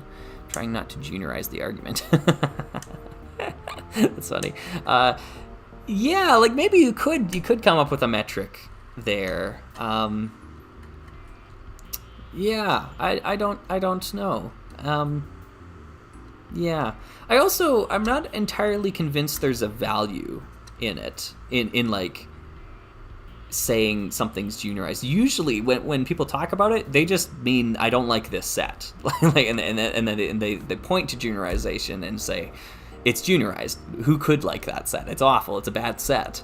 And I don't know if does juniorization, like being able to define it and to apply a metric to it, does it actually have any value, like in discussion? I don't know. I don't know if that's for certain or not. Because at the end of the day, you're either going to be okay with a set that includes juniorization or you're not. And that's a personal preference. So I don't know if trying to objectively define juniorization actually has any merit. Or if it was even a good faith argument in the first place. So that's why I'm kind of skeptical of juniorization and throwing around the term like that. I don't know. I'm not really seeing the use for it. Yeah. Yeah, I know, Hylian Batman. I really love this little community we have, and I'll be sad when you explode in popularity. Yeah, I get it, and I've always said it. It's not a matter of if, it's a matter of when. Like, quality just rises to the surface, and if you spend a lot of time making really high quality videos, eventually they'll take off. And I'm not saying my videos are the best quality things out there, because some of the YouTube stuff, some of the stuff you get on YouTube these days, like your defunct lands and stuff like that, is like this is legitimate documentarian work here that's on display. I'm just some guy that writes scripts about Lego in his spare time and talks about sets and has fun with them. But yeah. Yeah, Nerdy, and I get what you're saying there. That is a 4+ set, though. So that is definitely a set that is aimed at kids of 4+. So the build reflects it. So I guess you could call that juniorization. I don't know if it necessarily applies to what I think folks tend to use the word for, referring to sets in the mid-2000s that were supposed to be targeted at all ages or older ages, but then were made of more blocky construction. Yeah, this is cool. I don't want to move on from this plane yet because I'm not quite done taking it in. It is a great plane. I've got another one here that I'll show you. I built it off stream. So anyways, you got the plane, you got the boat, you got the pier, and you got the shark. So you're actually getting a lot of stuff out of this set. I believe I bought mine sealed for 60 Canadian dollars. 60. It's got 108 pieces. So that's a bad piece to part ratio, but it's kind of a limited release set, and it was sealed. Yeah. So feels like money well spent to me, at least. But your mileage will vary with that. I just think I see your comment there. I'm not sure if I understand it though. The Rancor is a modern version of the rock monster, because I mean the Rancor is based on Return of the Jedi, right? I'm not sure if I understand. But... Oh, Car Simplified said, I had no idea our Slugger hit 8K already. I know. Yeah, I said at the start of this stream that the channel has literally doubled in size since the last time I live streamed. Yeah, so that's a worrisome trend. It's kind of worrisome because it means that the channel might be taking off, and yeah, I don't know if I'm ready for that yet. But not to say I don't appreciate people checking out the channel. Like, for every one person that's hitting that subscribe button, that is someone who saw a video and liked what they saw and said, "Show me more of that," and that's really encouraging. Like, I mean, that's such a great compliment to pay to a content creator. Yeah. Yes, I agree with you, Nerdian. Yeah, it would be nice to have a barn set that was not 4+. Yeah. Glowfox is 8K. Let's go. Yeah. Only 8K. Crazy. No, Jim. No. Like, I mean, my channel existed with 300 subscribers. Like, for the majority of this channel's lifespan, we were under like 500 subscribers. For the majority of the channel's lifespan. So this growth has been very recent. It's within the last half a year, basically. You can actually go back and watch the 1012 subscriber special, and I really recommend you do. By the way, if you're new here, yeah, there are some old videos I really recommend you check out. The 1001 subscriber special, great one. The birthday video, I think you should watch that one too. I think those they're back to back, and they're both really good content there. I think, at least. I really do look to that 1012 subscriber special and wonder, will I ever do a video as good as that one again? Maybe. I just think I nailed it in that video. I'm really proud of that one. And it was made under the gun as well, too. What I don't want to become is I don't want to become a Let's Hate on Lego channel. I really... that's not what I want to do. Because even though if I disagree with the business decisions made by the company, I don't think that gives us free reign to just say, like, oh, and everything they make now is terrible, or it caters to China, therefore it's terrible. Like all that sort of stuff. I really don't like that vitriolic content online. Or Lego's not listening to the fans, blah blah blah. Like, no, that's not why I'm here. Even if I don't like certain business decisions, I don't think that it's carte blanche to just go crazy with all that sort of negative feedback towards the company. You're entitled to your own opinions, by the way. If you disagree with anything I just said there, that's fine. That's fine. If you wanna write a 4-page script and talk about it in a video, you go nuts. You do it. You're more than free to do that. But this is just not why I'm doing it. That's all. Slugger goes to war with GWP. Yeah. Yeah. You know what was interesting? Because I actually talked to Cheesy Studios. I talked to him about gift with purchase set, because he did a review of the Forest Hideout recently, and I left a comment saying like, wow, our videos are very different, and he came back at me and said that he really appreciated the video I made, and said it was a really necessary video, that fear of missing out video. And I realize he's in a position where he can't really critique Lego to that same extent, because I mean, he's getting the sets for free early to review and that sort of thing. And when you're in a position like that and you're relying on it as your livelihood, I get it. And so sometimes you need someone to tell it as it is that isn't you. And I think that FOMO video is a really important one for that. Yeah. CGP Gray has a playlist called Gray's Top 12, something like that might be good for you and new subs. Oh, I get it. Yeah, like telling them, hey, these are the videos that you should go check out. Yeah, I like that idea a lot. I don't know if I will ever do that. Oh my goodness, 77 people here. What? Thank you for hanging out, folks. I'm having a blast. I know I'm not really watching the chat as much as I should. I know I'm going on rambles now. I'm ranting. But thank you everyone. Yeah, typically at this point in time we'd be down to about 20 people hanging out and just kind of shooting the shit at the end here. But you know, that's this is cool. This is great. Just Think is saying, what's the thing you miss most in this era of Lego? This era right here, the old Grays for sure. But also this idea of there are important core bricks that are built into it. Yeah. And you don't get that as much in newer sets. They're made up of smaller pieces. I like having big pieces like bricks, blocks. Stick them together. Yeah, that was actually another nice thing about the crane set over here. And I think Nerdian was asking me earlier to talk a little bit more about the features of the crane. I can. It's just not gonna show up well here, because you can extend the feet out and you can flip them down and they'll support the crane. It's just the camera angle's not really good for this here. Yeah.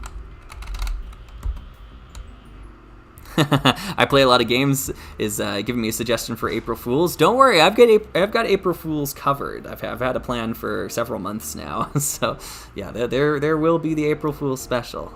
That's for sure. And then you got a gear on the side here to raise the crane arm.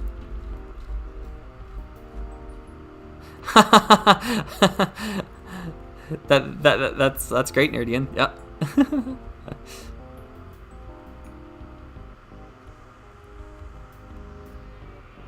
Oh, thank you, Cars. Thanks, Cars Simplified. That's so kind.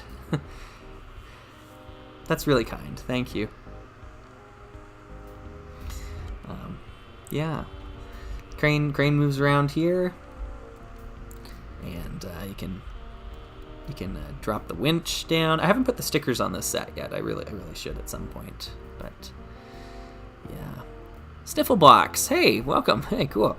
What theme are you planning on covering next? You've made time cruisers from one of my least favorite themes to one of my most, as I didn't know anything about the mechanical features. Oh, thank you so much. Oh, man. All right, sorry. I'm getting a little emotional here, guys. Thank you for this. Yeah, you're all such wonderful people. Yeah, my next plan is moving on to Orient Expedition, the Adventurer sub-theme. That'll be the next major set review. Yeah, so I'm looking forward to that. Yeah. Just Think is saying, why do you think Lego is no longer doing alternate ideas? I'm assuming alternate builds. It's a cost. It's a cost thing, and it's also the rumor was the company was receiving a lot of negative feedback from parents where their kids wanted to build these alternate models on the box but didn't have instructions for it. So yeah, it's cost cutting and it's informed by complaints that they received. They weren't seeing a positive reaction from having alternate builds, so they just got rid of them. And I don't blame them for it, honestly, because it's like, well, we pay our designers more money to spend time building alternate builds, designing them, and then we pay our photographers to photograph them, and parents just complain about them. So why do we do this? So yeah, I don't blame Lego for getting rid of them. I think there's value to them. I think they matter for us as builders, for sure. But as a company, I get it. I really get it. Yeah. Okay, cool. Wow, so many great questions here, folks. I'm going to have a great time going back and rewatching this live stream so I can actually go through and read everybody's comments, because I'm not that quick at picking up on this all. Whoops, sorry. We unfocused the camera here. Yes, I was about to half seriously suggest picking up where Trickbricks left off. Snifflebox, yeah. Trickbricks is the whole reason this channel exists. I copped that 100%. I watched what Jamie did on that channel, and I was so impressed. And he really showed me that themed reviews of retro Lego could work. Like, it's something you could do. And with a script and with high production values, yeah. I was just watching some of his videos yesterday. just going through memory lane, watching some of those videos again. Yeah, so Trickbricks is 100% the inspiration behind this channel, and so much so that I've often, when people ask, like, oh, are you going to talk about the Egypt Adventurer sets, or are you going to do Lego Western, I can say I don't have to. Trickbricks did them. This channel is entirely meant as Trickbricks Part 2, to some extent. Obviously, we've got different vibes going on here, and we do different things with that. I know I'm a little bit more particular towards alternate builds than Jamie was on his channel. I really do try to focus in on it, but yeah. All right, this Sky Pirate set, this is a real winner here. Oh, I remember now. I was going to grab the other one that I have here. Sorry, I'm going to look away from the chat for a sec. All right, so we got Sky Pirates. And then we've got this one. Does anyone remember this set? I remember seeing this one in catalogs all the time back then. This is the Spy Runner plane. This is called the Spy Runner. And it was, I think it was another airline set, but you could purchase it through the Lego magazine. Maybe you could do that with Sky Pirates, now that I think of it, but I don't know. But this is the Spy Runner, and it's another plane set, another one of these random planes that I want to do in a new mini-series. But, yeah. Oh, okay. Good questions here. Will there be more boats in stream, or is this the only one? Will there be more boats? I think that's the only boat. This little one's probably the only boat we'll build today. But we're going to build another set here. I'm still having fun, and people are still here hanging out, so we'll do another one. Lego Sonic Boy saying, what would you recommend for learning DaVinci Resolve? I'm looking into it for editing my HQ video since you use it. I'm on the latest version, though. Okay, cool. I didn't really do much with learning DaVinci Resolve. They have some great tutorial videos, though, that they produced in-house. I would recommend watching those. If you just search them on YouTube, I think, is where you're going to find them. Blackmagic Studios or DaVinci Resolve and tutorial videos. I didn't spend a lot of time. I found it, frankly, easy. I know there's a lot of options. It can be overwhelming, but as long as you stick to the edit shell and the media shell and then the deliver shell, I think those are the three that you want to spend your most time in. Edit shell for sure. You don't need the cut shell. That's a useless shell. There's nothing that slide does for you that you can't do in edit. So, yeah. Oh, Donovan says, I'm really glad you introduced me to Trickbricks. That's great. That's great. And I can see how the DNA of your channel comes from there. Yes, yeah. And I don't even try to hide that. Yeah. Cool.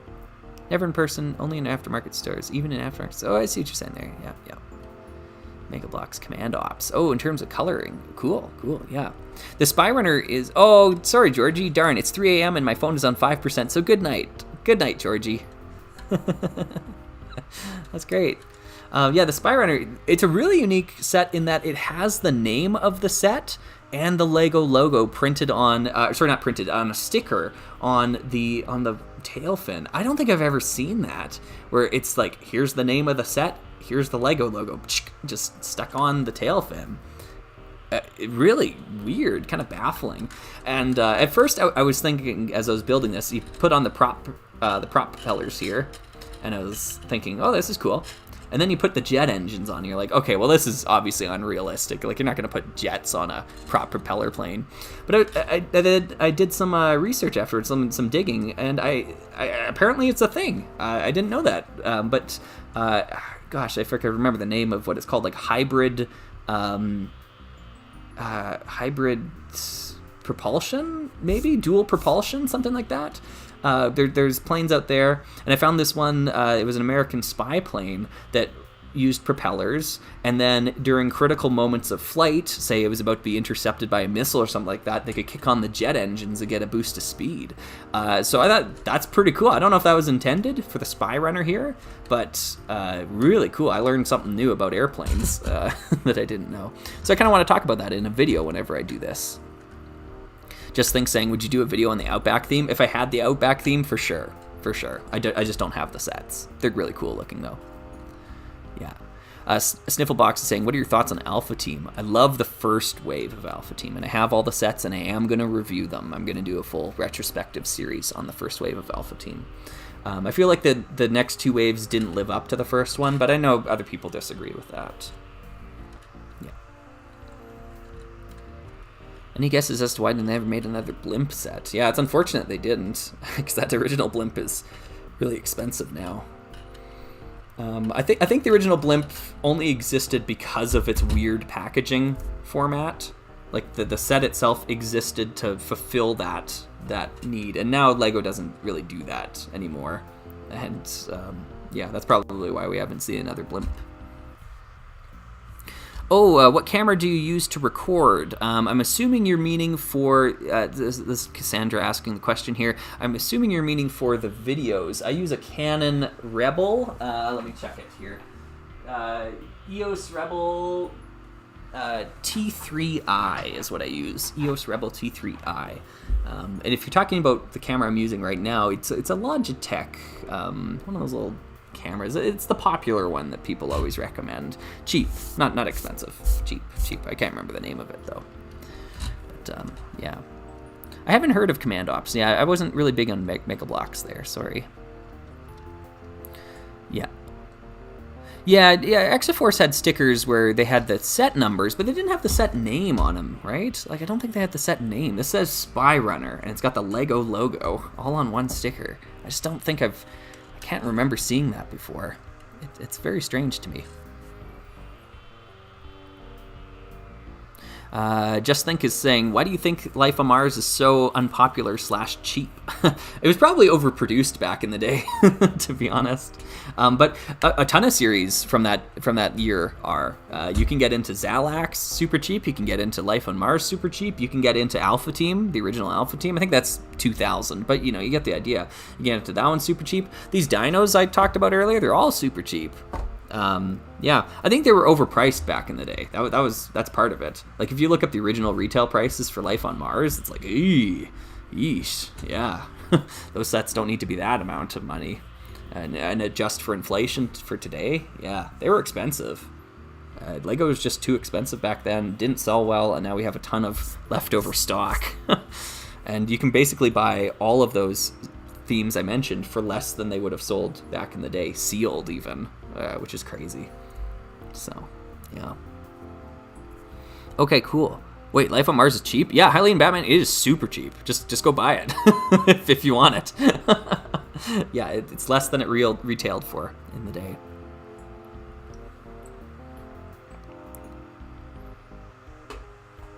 Yeah, I hear you, Donovan. Yep.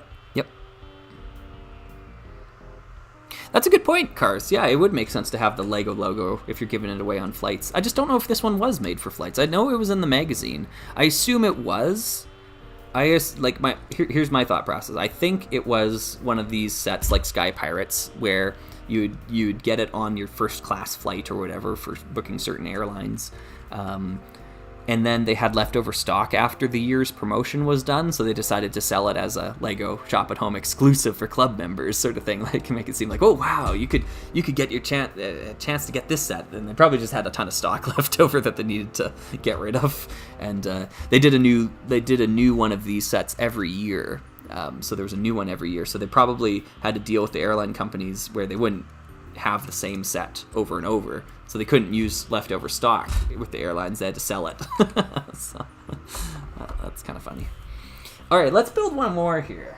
I think the next popular one was the tractor. I'm feeling tractor here, folks. I'm feeling tractor. So I'm going to move the planes out of the way. and we're going to get to tractor time. And maybe this will be a really impressive set, too. I don't know. I haven't built it. We'll find out. I want to grab a little bit more water here. I don't think I need to put on the brake slide, though. I'm just going to walk over and fill up my water bottle quickly. Do I have more water down here? Gosh, I might have to go upstairs to grab some more water. Yeah, yeehaw! Tractor time, yeah. Yes, sir. Yes'm. Yeah. Just think saying, what's your favorite Life on Mars set? It's tough. That's tough. There's lots of good ones. I don't think there's really a bad Life on Mars set. Error Tube Hanger is pretty great, though. It's probably the most fun Life on Mars set. Yeah.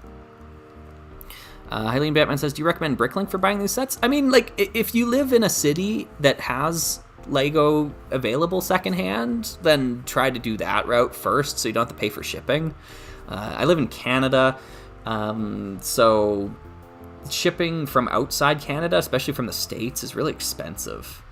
I had to cancel an order I really wanted, unfortunately, because they priced it through on Bricklink, and I mean, they told me to cancel it. They said, like, yeah, it's going to cost you $70 to get this set shipped to you. And I was pretty crushed because it was a really rare set. I still want to try to get it at some point. It was one of the creator bins from 2004, I think. But yeah, just too much money for shipping. So I try to pick things up locally if I can, and if I can't, then I only shop in Canada because the shipping is at least a little bit cheaper here if you live in Canada. So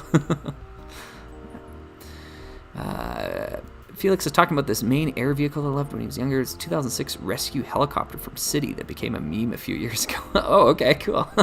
2006 is a little outside my wheelhouse. Sorry. Yeah, I don't know. Yeah. Oh man, that's a shame. Yeah, it is. Yeah, I don't know. Cool bracelet. Thank you. Funky.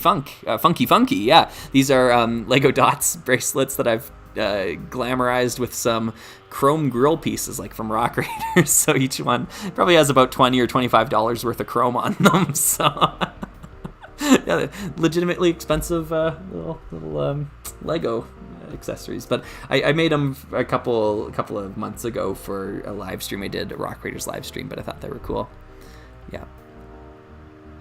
Yeah, importing from Canada, yeah, $70, I know, crazy price. Yeah. Yes, Henry, you are hitting on something that's really really troublesome, and not enough people talk about Lego owning Bricklink. Yeah, it's not good for consumers. That's putting it mildly, but yeah.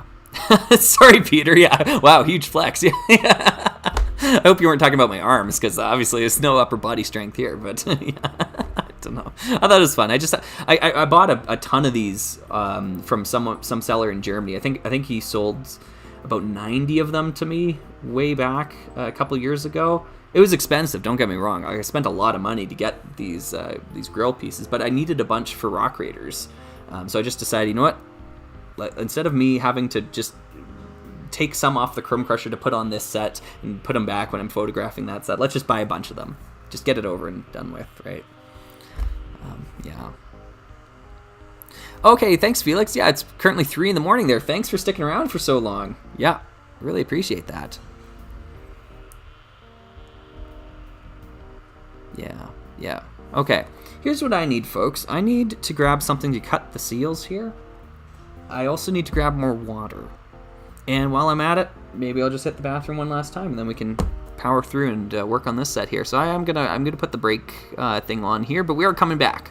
We'll be right back here, folks. Thanks for sticking around.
Okay, folks, hey, I have returned, and I brought scissors so that we can cut the box open here.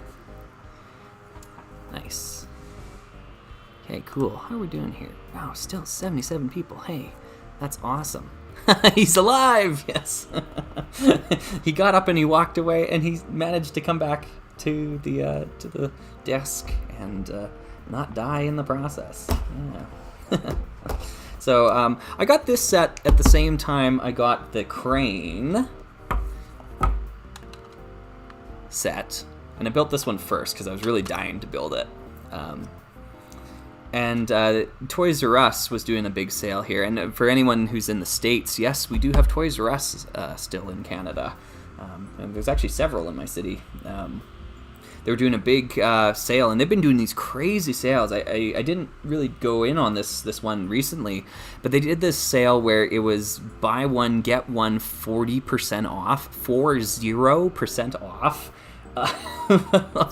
I don't know, like how they're, like, they must be really hurting financially if they're doing sales like that. But that's crazy to me. Like that you could just go in and buy any Lego set and then get a second one of either the same set or equal or lesser value, and then that second one would be 40% off. I didn't really take advantage of it because there wasn't really anything that I wanted there, but crazy stuff. Crazy stuff. Yeah. Crane, yeah. We should run a poll or something, see if people will guess how many times the crane pops up in this live stream by the time we're done. Yeah. Okay, cool. We got our instructions. Yeah, isn't this crazy? Okay, so you got your tractor here. How many steps for these instructions? I think that was 67 steps to build this little tractor. How many steps did it take to build the skyplane? Like 11 or 17, 18 steps, right? Big difference in the way that instructions were laid out back then versus now.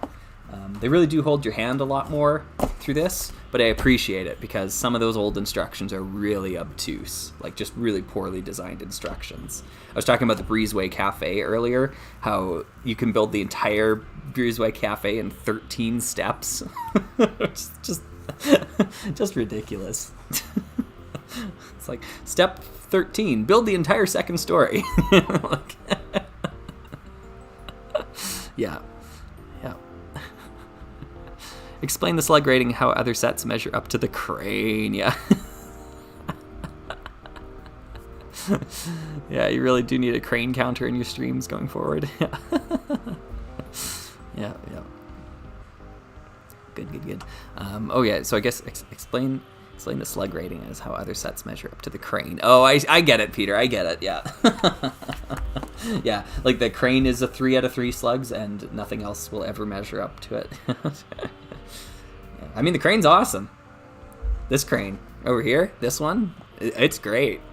I think it's fantastic. This tire is really rigid.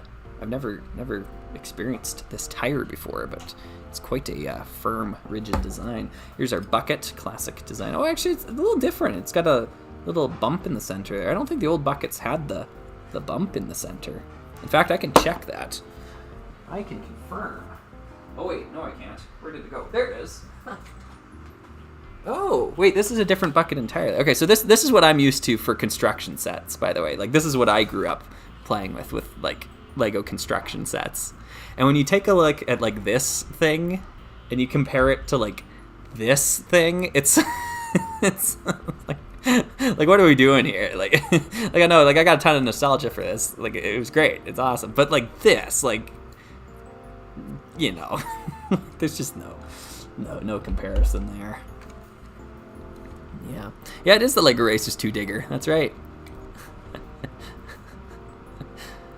I'm really selling you on this crane. Yeah, sorry. Lego City Complete Retrospective when? Never. Yeah, sorry, never. Jow Gamer is saying, next April Fool's video, make a top 10 favorite sets of all time, but every set is the crane. That's funny, and that'll be funny for anyone that was here watching this live stream. Now we've got ourselves a little inside joke here, don't we? Crane, yeah. I do kind of want to talk about the crane at some point in a video. because I envision it in a video about filler bricks, the bricks that fill out the mold, or the model, I should say, because it's a great example of a modern set that doesn't use miscolored filler bricks, and it really enhances the build, I think, and it enhances the ability to make alternate builds out of it. Yeah, the Galaxy Explorer is another great example of that. I was just building with the Galaxy Explorer again the other day. Fantastic set. Yep. Okay, cool. My baby excavator, yeah, I know. Yeah. In my country, shipping is super expensive, so I'm buying classic sets instead. Do you think that's a good alternative? I think buy what you like. Oh, sorry. Oh. Sorry, Zuko was making some noise behind me. He's chasing his tail. It's just being a dummy. Sorry. Let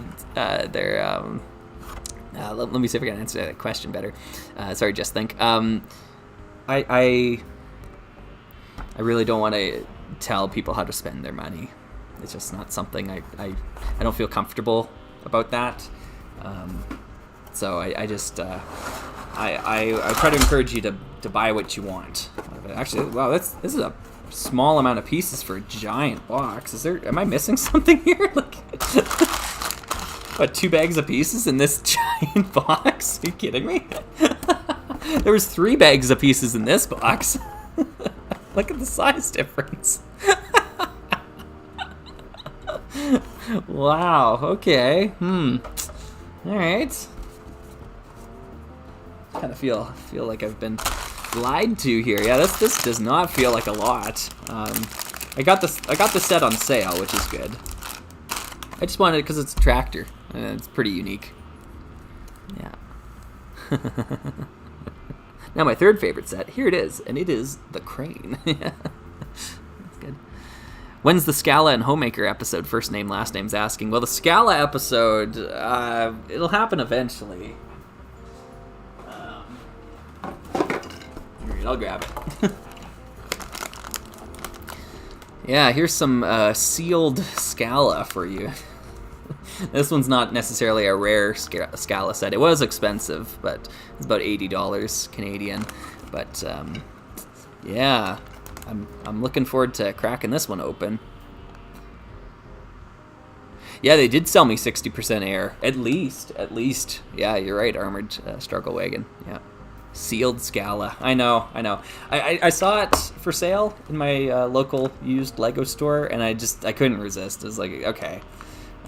I talked them down a little bit on the price too, because I put it to them like, I don't know how many people in this city are gonna buy sealed Scala. You know, like it's rare, but it's also not sought after. So it's expensive, but it's also not sought after, so it's tough to sell. So yeah. Got a bit of a better price on it, but it was still a fair price, I think. Just imagine, right? Just imagine. You could build all this. Yeah, I'll do a video on this set when I make it. For sure. It's got like foam pieces and weird felt things and blankets and babies. Yeah. Anyways, that's not today. I'm going to do this tractor now, though. I think I'll use the paper instructions for this. Oh, cool. Okay, they do separate it out into bag 1, bag 2 still. I didn't think they would for a set this small, but I guess they are. Still numbering the bags. Oh, cool. Lego rabbit? I don't have a Lego rabbit. I didn't realize this set came with a little rabbit. Oh, there it is. Oh, it's cute. Yeah. I'm not actually too big on rabbits in real life. Like, there's tons of rabbits that live in the city here. I don't necessarily find them that cute as animals. I'm probably traumatized by the rabbit that my biology teacher had.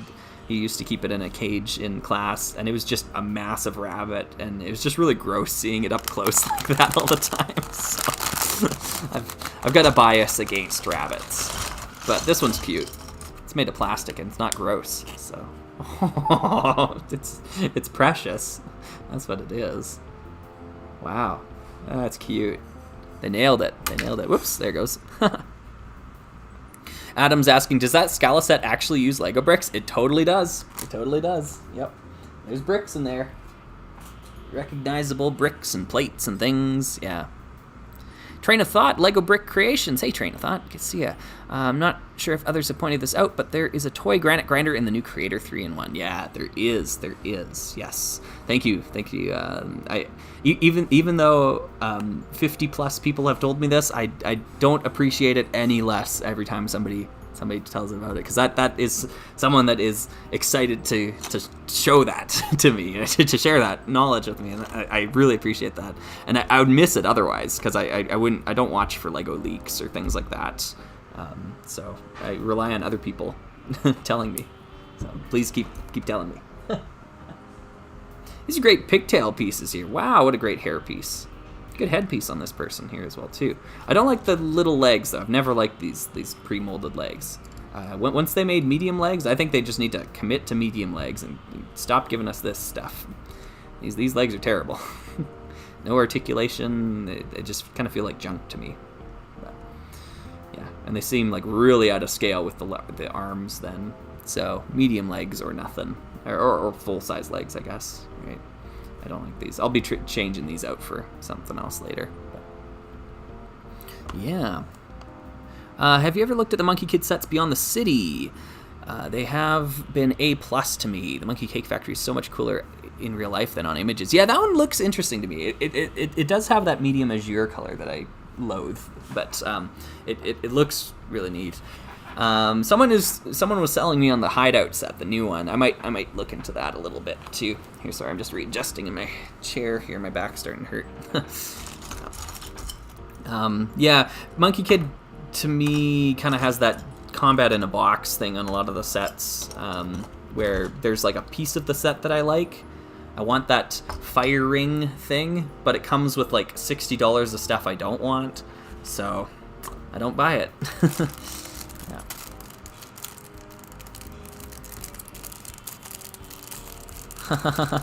Guess we gotta wait till March. Yeah. Yeah. I'm looking forward to buying that set. I don't know if I'll buy it new, like right away. I'll see. I'll see how money is at that time, because it's gonna be expensive in Canada. It's gonna be about $80, I reckon. It's got 800 pieces, about $80 here, I'd say. So I don't know if I want to just drop $80 like that. Maybe I'll wait for a good Toys R Us sale if one of those comes up. Just Think is saying, what's your favorite Star Wars set?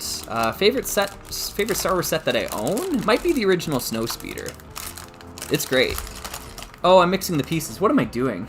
I guess we're doing this. I just zoned out and I was like, oh, Lego bag in front of me. I'm just going to open this up. Yeah, because this is one of those models where you're supposed to do bag 1 and then bag 2. Oh well, we'll increase the challenge level here a little bit. Oh well. There's like 150 pieces here. I think I can handle it. Yeah. I don't collect the minifigures. Sorry, Chuck. Favorite CMF. Although I will say, if that's the theme or the series that has the Black Falcon, like Hawk trainer, she looks fantastic. I want that minifigure badly. So I'm going to be seeking that one out. Her hairpiece and yeah, everything about that figure is perfection. So yeah, I definitely want to get my hands on that figure. So I guess there's my answer.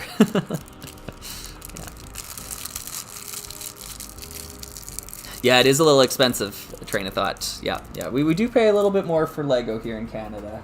But I was saying it to someone on I can't remember where I was communicating. Was that on Manic Miners Discord? I was saying we take it out of our healthcare fund, out of my healthcare budget to buy Lego just a little bit more expensive. Yeah. Something. Oh gosh, Zuko, what are you doing? What are you doing back there? He's got the zoomies. I don't know if you folks have cats, so they run around and run into things and go crazy sometimes for some random hour of the day. Yeah, he's got the zoomies right now. He definitely knocked over something Lego. I'm really worried about what it was, to be honest. I might just get up and check, because I have a feeling it was something very expensive. Oh, it wasn't. Oh, thank goodness. Oh, whew. Okay. Just being a bad kitty, though. Thank goodness.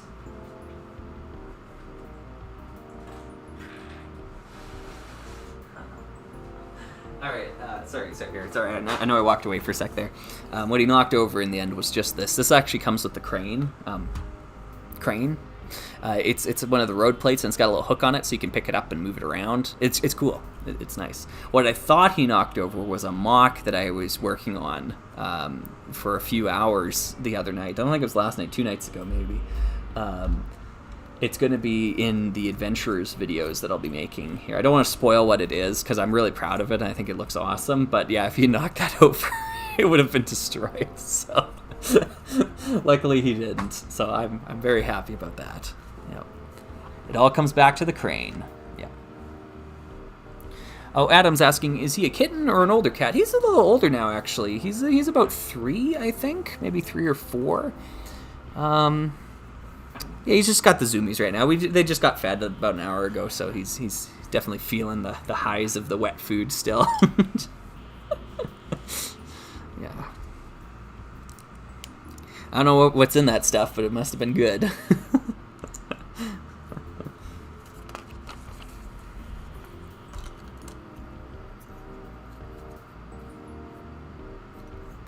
Oh, Just Think. Why do you think that, like... Actually, this is a good question, Just Think. Yeah, good question. You've been full of them today. Thank you, by the way. Like, this has been, like, 4 or 5 hours of some really, really poignant questions.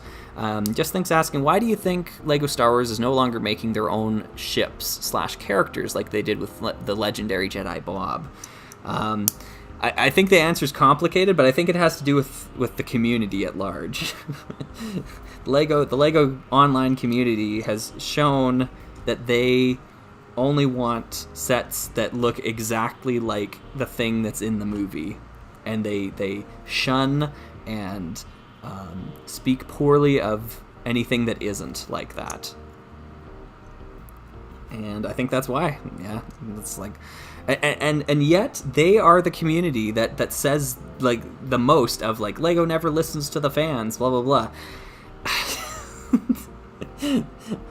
I don't get it at all. I don't get that. I don't know if that's entitlement mentality. I don't understand. But LEGO is like LEGO Star Wars is like like the most catering to its fans, and they don't see it that way. I don't know. Great little farmer guy here too, by the way. Really good overall print. That matches the green really well. Yeah, well, that's good. That's good. I play a lot of games, says you have even more viewers than earlier. Do I? Oh my gosh. Yeah, you're right. It's crazy. Oh, Obsidian Star, welcome. Good to see ya. Another long-time regular to the channel there.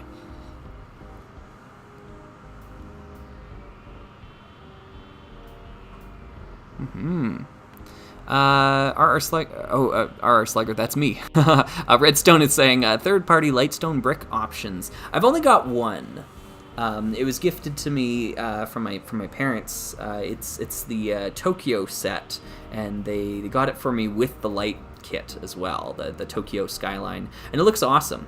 I don't know I can't remember what the light system thing is. I don't have any knowledge of like LEDs though, so that's not something that I can really weigh in on, unfortunately, all that well.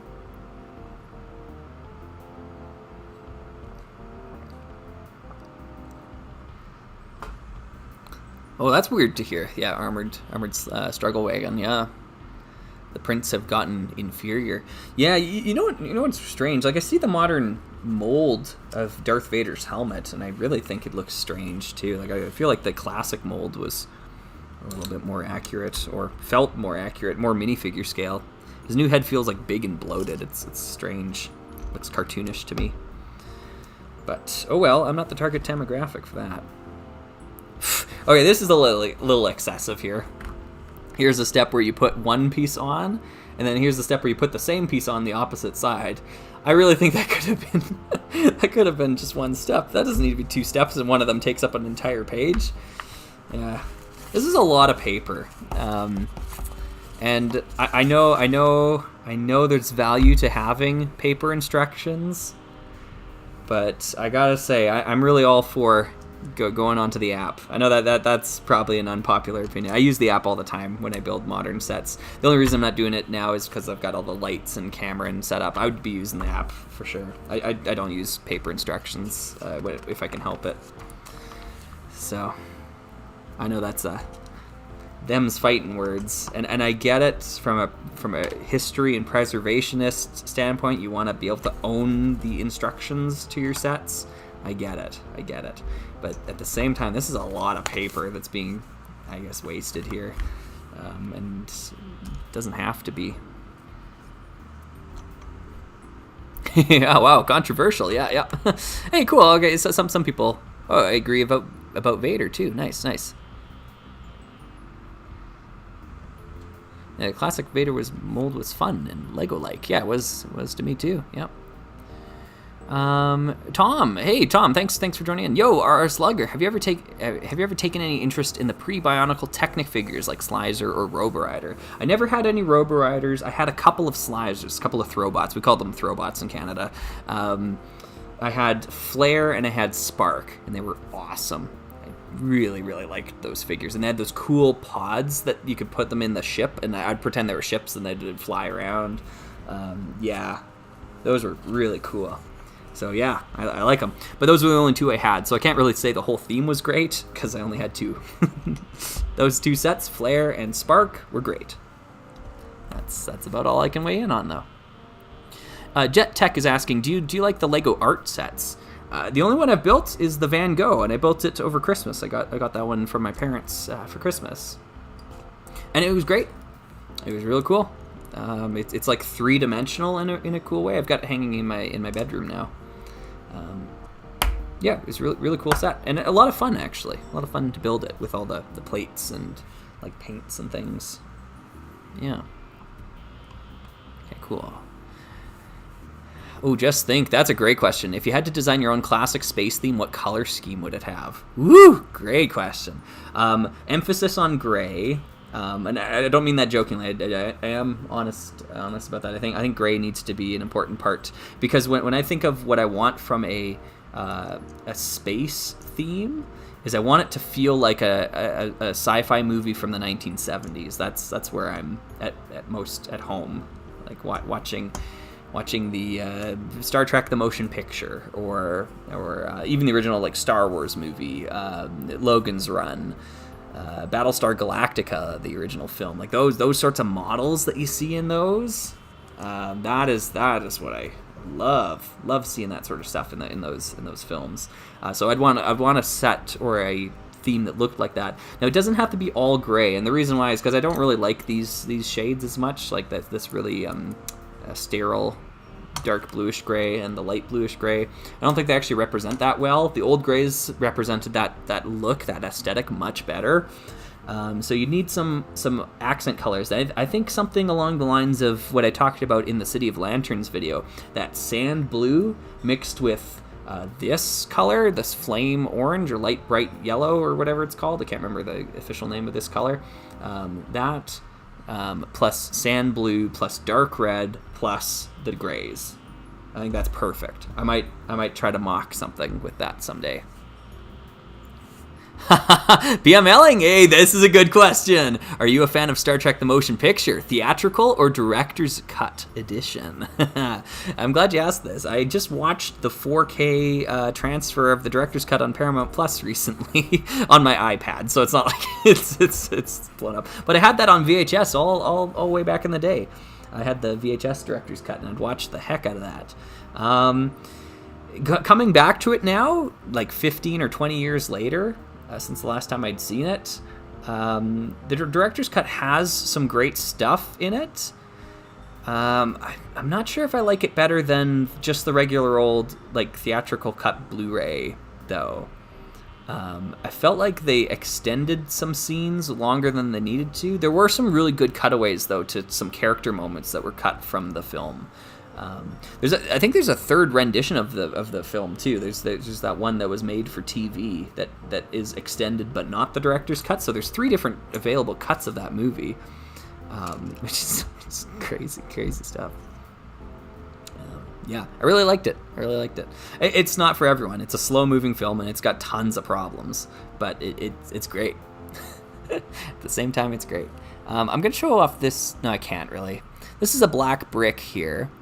It's 2 by 2 by 2/3. It's a newer piece, and it's got grills along the side, around all sides. So it's a lot like this old brick, the one that has like the flutes on the side, the grill kind of patterns that go like horizontally, and then they go vertically on the other side. This one is horizontal all the way around. It's a really cool brick, and I've bought a ton of them because I think it's perfect for rock raiders. I just haven't put it to use yet. I think it's a perfect rock raiders brick. It would fit right in. Yeah. So anyways, I just want to mention that. And I'm seeing them here in the tractor. They're becoming more and more common as time goes on. And they're going to be used for the hay bales here too, which is a perfect use for this brick. Look at that. Perfect hay bale. Perfect.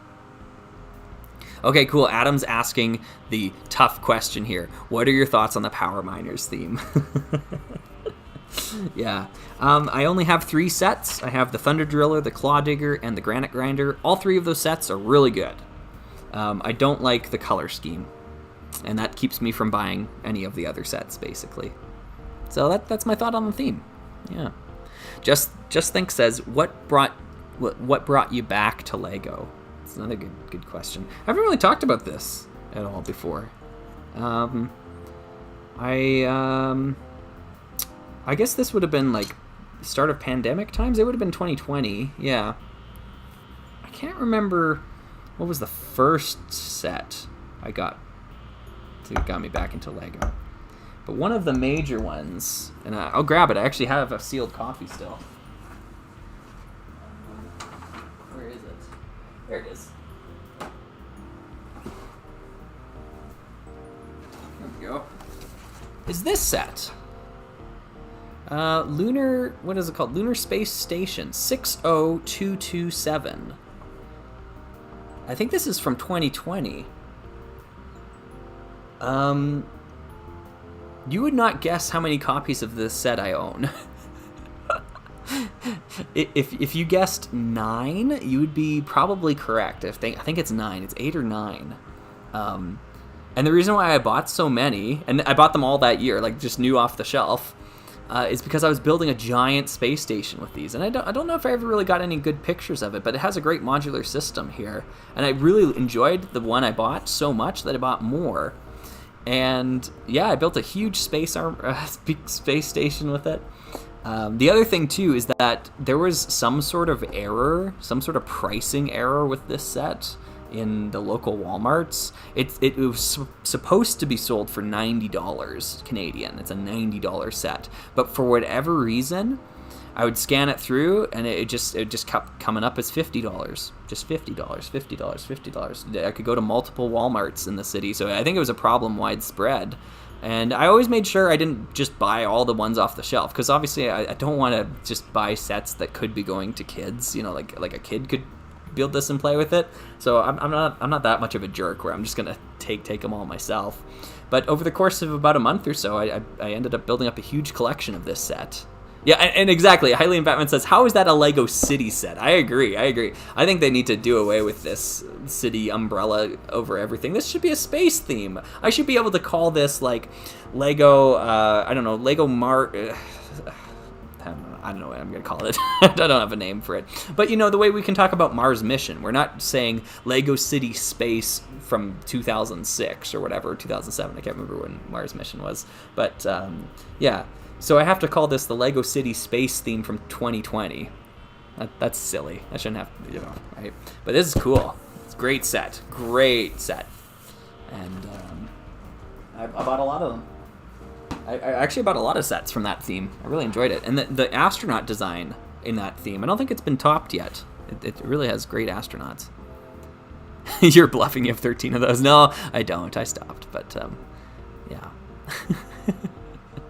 Oh, that's from 2019. Cool. All right. Nice. Well, it's great. It's a great set, whatever it is. If you can get it and you don't have to pay $90, like I say it's a great set because I bought them for $50. It's a great set at $50. I don't know if it's a great set at $90. That's a little steep. It's only 400 pieces. So, yeah. But I didn't hoard them away. I opened them all. Like, that one's left over. I think that's the last sealed one that I still have. And I'm not going to, like, hoard it to sell it. Because, like, I'm going to open it one day. Or I'm going to give it to someone, actually. It's probably more likely. Like a neighbor's kid or something like that. Well, surprise, you're getting a Lego City set. Lego City space set for Christmas this year or something like that. Right? Yeah. I don't condone Lego investing. I mean, you do you. I'm not going to tell you how to spend your money, but it's not why I'm doing this. And it's actively making the hobby worse. So, yeah. Beyond City. Yeah, that could work, King Boss. I like that name, actually. Space Pioneers, yep. Oh, no, thank you, Car Simplified. Thank you. I forgot to do that. Oops. Set number. Now building. Set number. What are the set numbers these days? They're 5 numbers. It's harder to memorize. 60287. 60287. Oh no, my thing doesn't really accommodate 5 number sets. Oh well. Hey Zuko, welcome back. I could move it, but then I'll forget to move it later. Can I move it? Oh, there we go. All right, cool. I moved it. Oh yeah, and perfect. Thank you for that, Cars. Yep, I needed that. Hey Zoo, how are you? How are you doing? Yeah. We run a pretty chill live stream here, don't we, folks? I'd like to think we do. Just hanging out, having some cat time. Yeah. Oh yeah, bless you, buddy. Yeah. I don't think we'll see Kyle today. We usually don't see Kyle. Yeah. Taco Man. I think the work end of the Power Miner sets is being orange is really weird, but the vehicle parts being all green instead of gray makes sense to me, like how construction vehicles in real life are all yellow. Yeah, I agree with that. They really took they made a bold decision with the color scheme in Power Miners. I'm definitely not arguing that. Sorry, I know most of the camera's being taken up by a cat right now.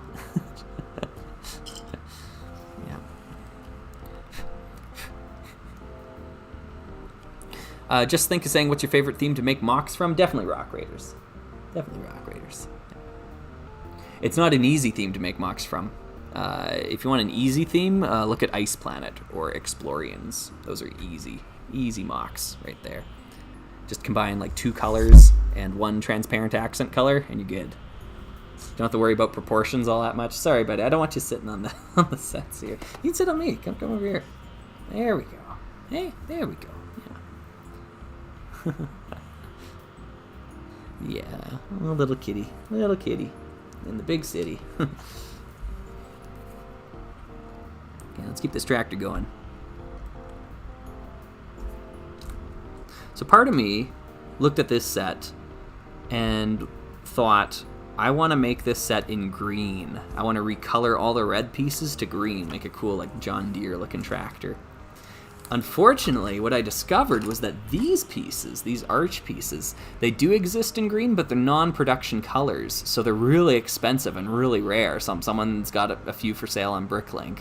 So these arch pieces that you'd need, you'd have to spend a minor fortune to make this tractor actually work. The other thing too, this piece here, I know this set is using a ton of them. This like Life on Mars connector. It did come out in green, but it's really rare. I think it's one set from 1998, a Technic set, and it had like one of them in there. So that's annoyingly expensive too. This piece I already have in green. It's the back of the Slug build. One of the Slugs uses this on the back. I think the Wanderers version uses this piece in green. So that's good enough. But there's enough pieces here where it's just going to be too difficult to make this in green. Just too bad. Train of Thoughts asking, thoughts on Atlantis? I don't have any Atlantis sets, unfortunately. I was trying to work out a deal to get a bunch used for cheap, but I don't know if I'm going to do that or not. Another easy one would be Blacktron. Yeah, you're right, Ryan. That would be so easy to mock. Yeah.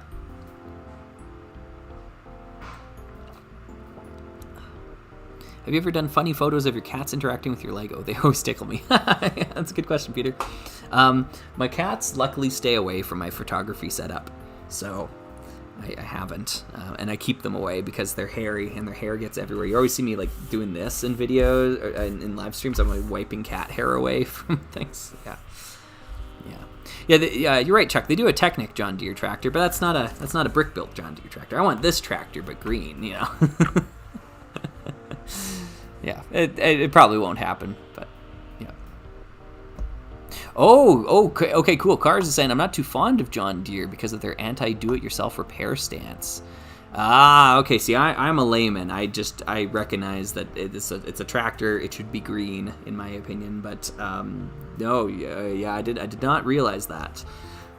Okay, I guess that makes sense. They're a big company. They're probably evil, just like them all. So, yeah.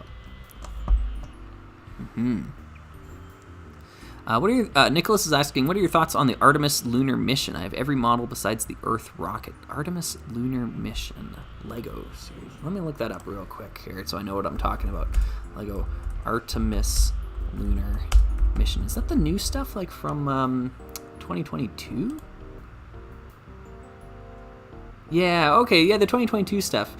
Yeah. I haven't bought any of it. Visually, I don't like it as much as the 2019 stuff, the stuff I was showing off earlier. Yeah, visually, I just feel it's a little subpar compared to what I already have. I don't like the astronaut suits as much. I don't like the space station build as much.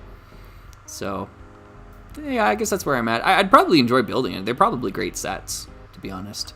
I just already have modern Lego space, and I've got enough of it, evidently, that I'd feel like I don't need to buy more. Got enough modern Lego space to tide me over. Do me over.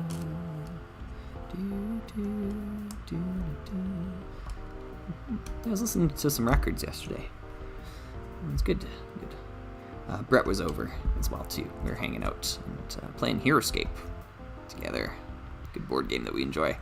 We were listening to a bunch of records. Yeah, so non-Lego related activities. I still do them from time to time. Yeah. Arapana is asking, what are your thoughts on the new Bionicle gift with purchase?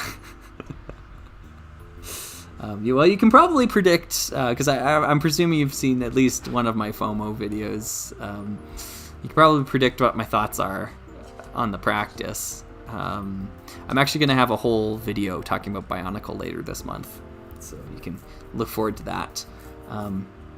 Yeah, I'm not really impressed with the model, but I am impressed with the fact that they put Bionicle on the box. I was actually not convinced they were going to do that. The fact that the box is going to have the name Bionicle on it, that kind of surprised me, because like the Blacktron set doesn't have that. Like, it's got it in the name of the set, but it's not the logo or anything on the box. Neither with the Forest Hideout. It doesn't say Forest Men anywhere on it. So I was honestly not certain they were going to put Bionicle on the box. But it's kind of cool that I saw it there. Just Think says, do you think if Lego Power Miners had different color scheme, it would have sold better? I think it sold fine. That was my impression. It did really well, at least the first year. But I could be wrong about that. I kind of look at any series that it got 3 waves and think like, oh, that's a success story. We shouldn't be looking at that as a failure. Look at Rock Raiders if you want to look at a failure, right?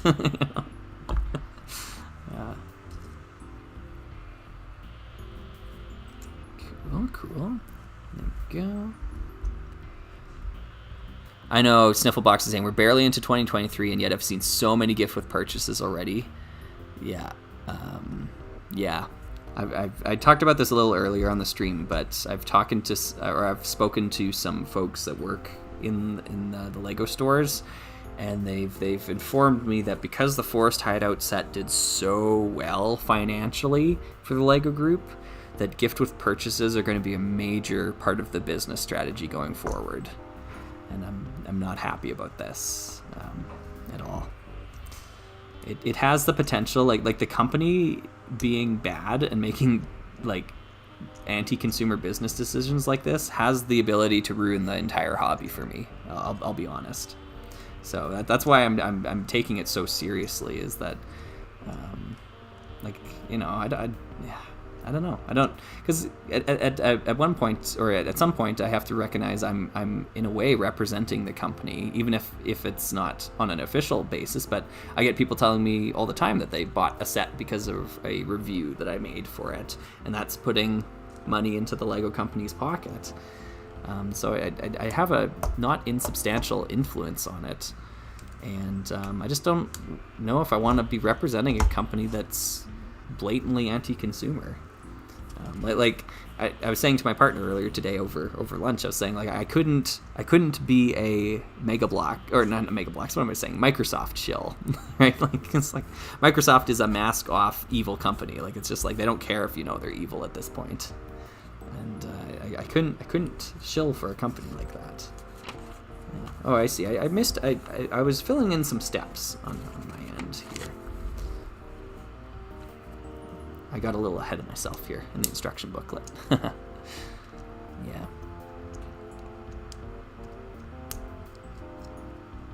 No, Adam, I think the threshold's a lot smaller for the Bionicle one. I think it's $100 American for the gift with purchase. But there are some weird restrictions, at least the rumors say.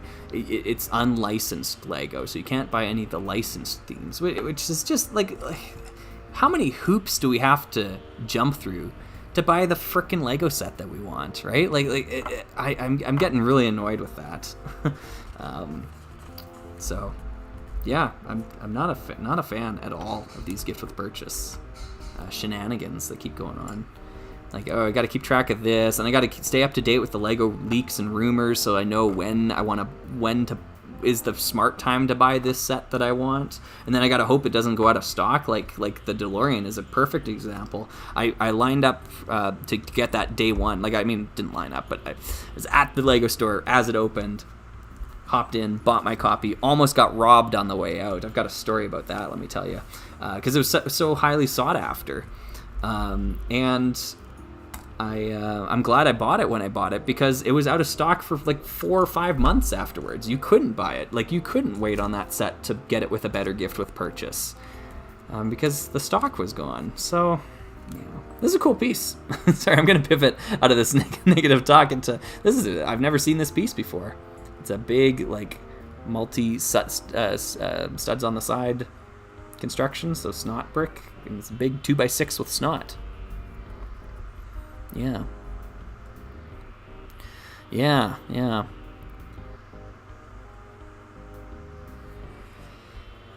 Okay, sorry, I was going down the negative Nancy train there for a bit.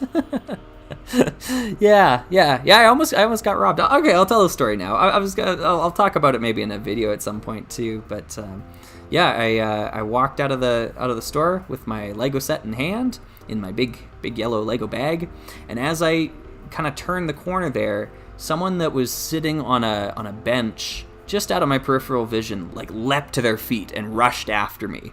And I was heading towards the escalator to head out of the mall, and I saw them, and luckily I kept my head on a swivel, because by the time I got on the escalator, I basically turned 90 degrees to kind of show, at least, like, hey, I see you, you know, like, don't try anything, that sort of thing.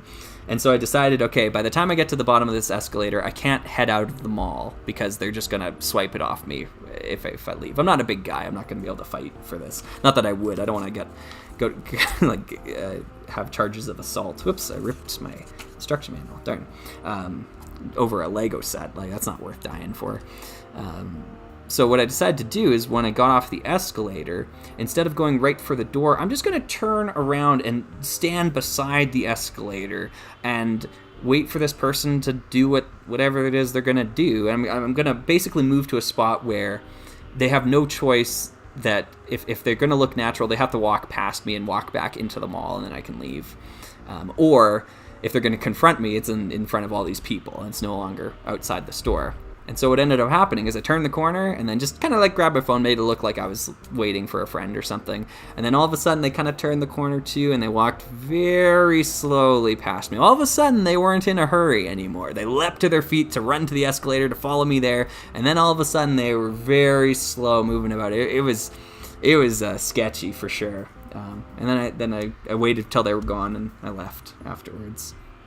Maybe I should have reported them. I don't know because I didn't have any proof. It was just allegations. They were acting very strangely though, and they were waiting outside the Lego store, and I think they were waiting for a good mark to hit. Yeah, pretty rough. keep your head on a swivel out there, folks. Yeah, make sure you're watching out. Yeah.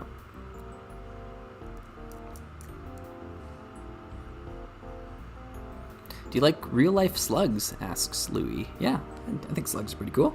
I got nothing against them.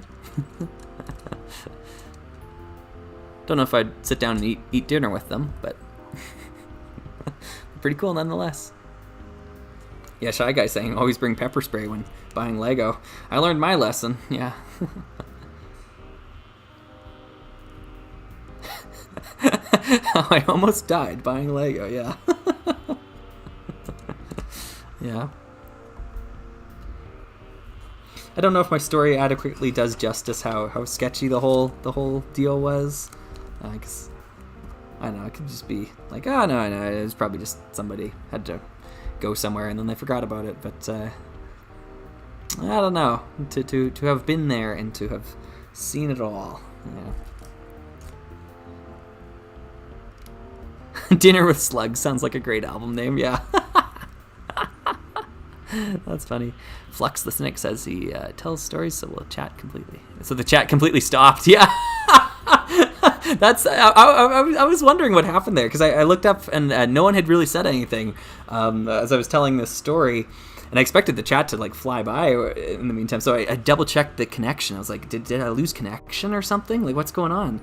But I guess everyone just kind of stopped and listened to the story. So thank you. Or maybe we just didn't have anything to say at that moment where people went took a bathroom break, while he's telling this story, this traumatic incident, Yeah.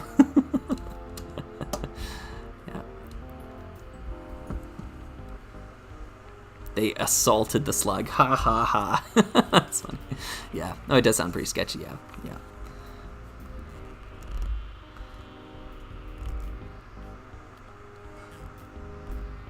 Yeah, like Apple stores outside the holiday season. Yeah, it was a big release. It was one that was highly anticipated. There were folks like myself that were big Back to the Future fans that were completely unsatisfied with the abysmal attempt in 2013. I was in the Lego store in 2013 with the Back to the Future DeLorean Cusco set or whatever it was called back then in my hands, and I just decided not to take it up to the till because I'm like, you know what, this thing is ugly. And it was only like $50 back then. Nowadays you see that the price of $200+ for a sealed version of that set. But I looked at it and I'm like, this thing looks terrible. Why would I spend my money on it? And in the end, maybe I would have, I guess I kicked myself a little bit because there's some prints in that set that are useful that are also now expensive. Like the license plate and the back in time, the flux capacitor, those are all expensive prints to get. And so maybe I would have come out on top had I just bought the set back then and used the rest of it for parts, because that DeLorean model just is so hideous. I can't stand it. I think it looks terrible. And the new DeLorean is perfect. That's another one of those. I know I was talking about how the what's it called? Black Seas Barracuda is a great, perfect new Lego set. I think the new DeLorean also does that in spades. They nailed it. Absolutely nailed it. So I'm really happy about that. I don't have any earlier tractors, Nerdy. And yeah, this is my first tractor ever. First Lego tractor. Yep.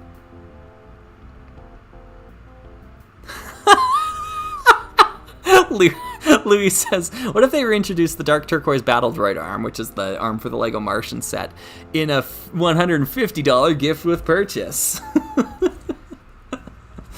Well, I'd be furious, and I would honestly think someone at the LEGO group was trolling me, because I actually know there are at least a couple set designers that watch my videos, so it's entirely possible that that would have been an attack on Slugger.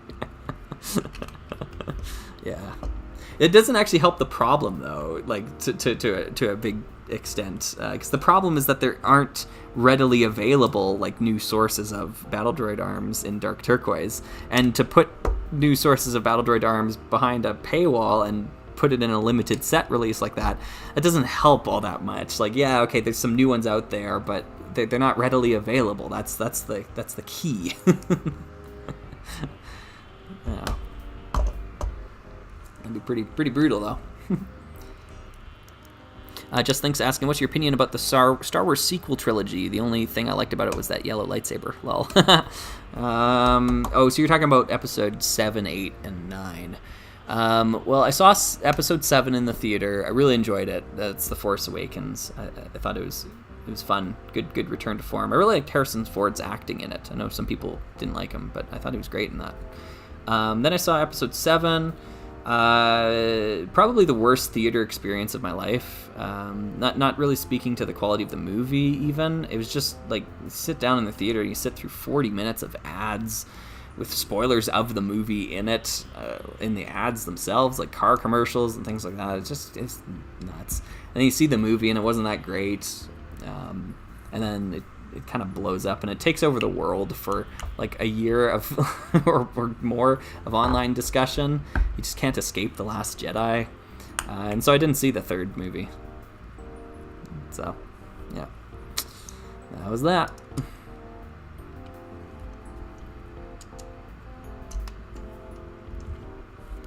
Put these wheels on. Wait, I'm skipping some steps here. My brain went on autopilot again. I swear I'm not normally like this. Yeah. Yeah, Nerdy, and I'm with you. 110%. Yeah. Yeah, 110%. That set, Pirates of Barracuda Bay should have been like the Saturn V rocket, where they're just going to make that thing available for years and years and years so that everybody who wants one can get one. I'm appalled that it's already discontinued. It breaks my heart, because like what are Pirates fans supposed to expect? Like, it's not like they're making a new Pirates thing next year. Like, that's never happening. And you release this set that is, quite honestly, like the best Pirates set that's ever been made. They'll never, like, they can't top it. Like, how could you possibly top that set ever? I don't. Oh, this is cool. This is really cool. Yeah, I don't get it. Yeah, and now I can't like full-throatedly recommend it anymore because it's retired and it's super expensive now. Yeah, frustrating. Yeah. This is neat. This would be better if it was in the chrome silver color. I have a chrome silver one handy. I should just go grab that. It's the same sort of part. This one's got a slit in the back now, so it uses less plastic, or it's easier to mold maybe. Let me grab that. I'll be right back here, folks. Saturn V is also going away again. Fun. Yeah, yeah. But Barracuda Bay should have been evergreen. You're right. Yeah.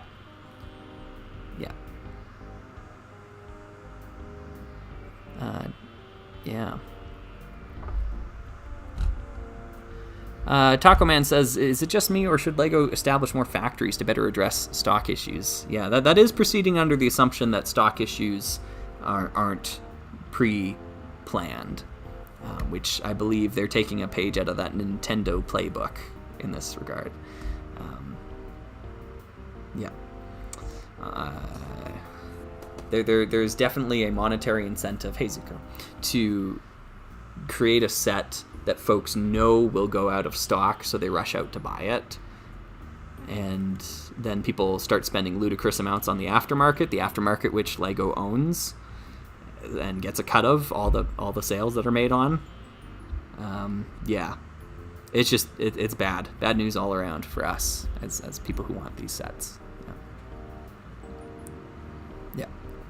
Yeah, Train of Thought says, yeah, yuck, I hated that with Amiibo. Lego doesn't need to do that too. Yeah, and I believe they've been doing this for a long time now. Yeah. Yeah, ticket selling inspiration. That's right. That's right. Fear of missing out. It's a good tool. It's a great tool. It's and all it hurts is the trust of your consumer base. But we don't need that, right? We've got money.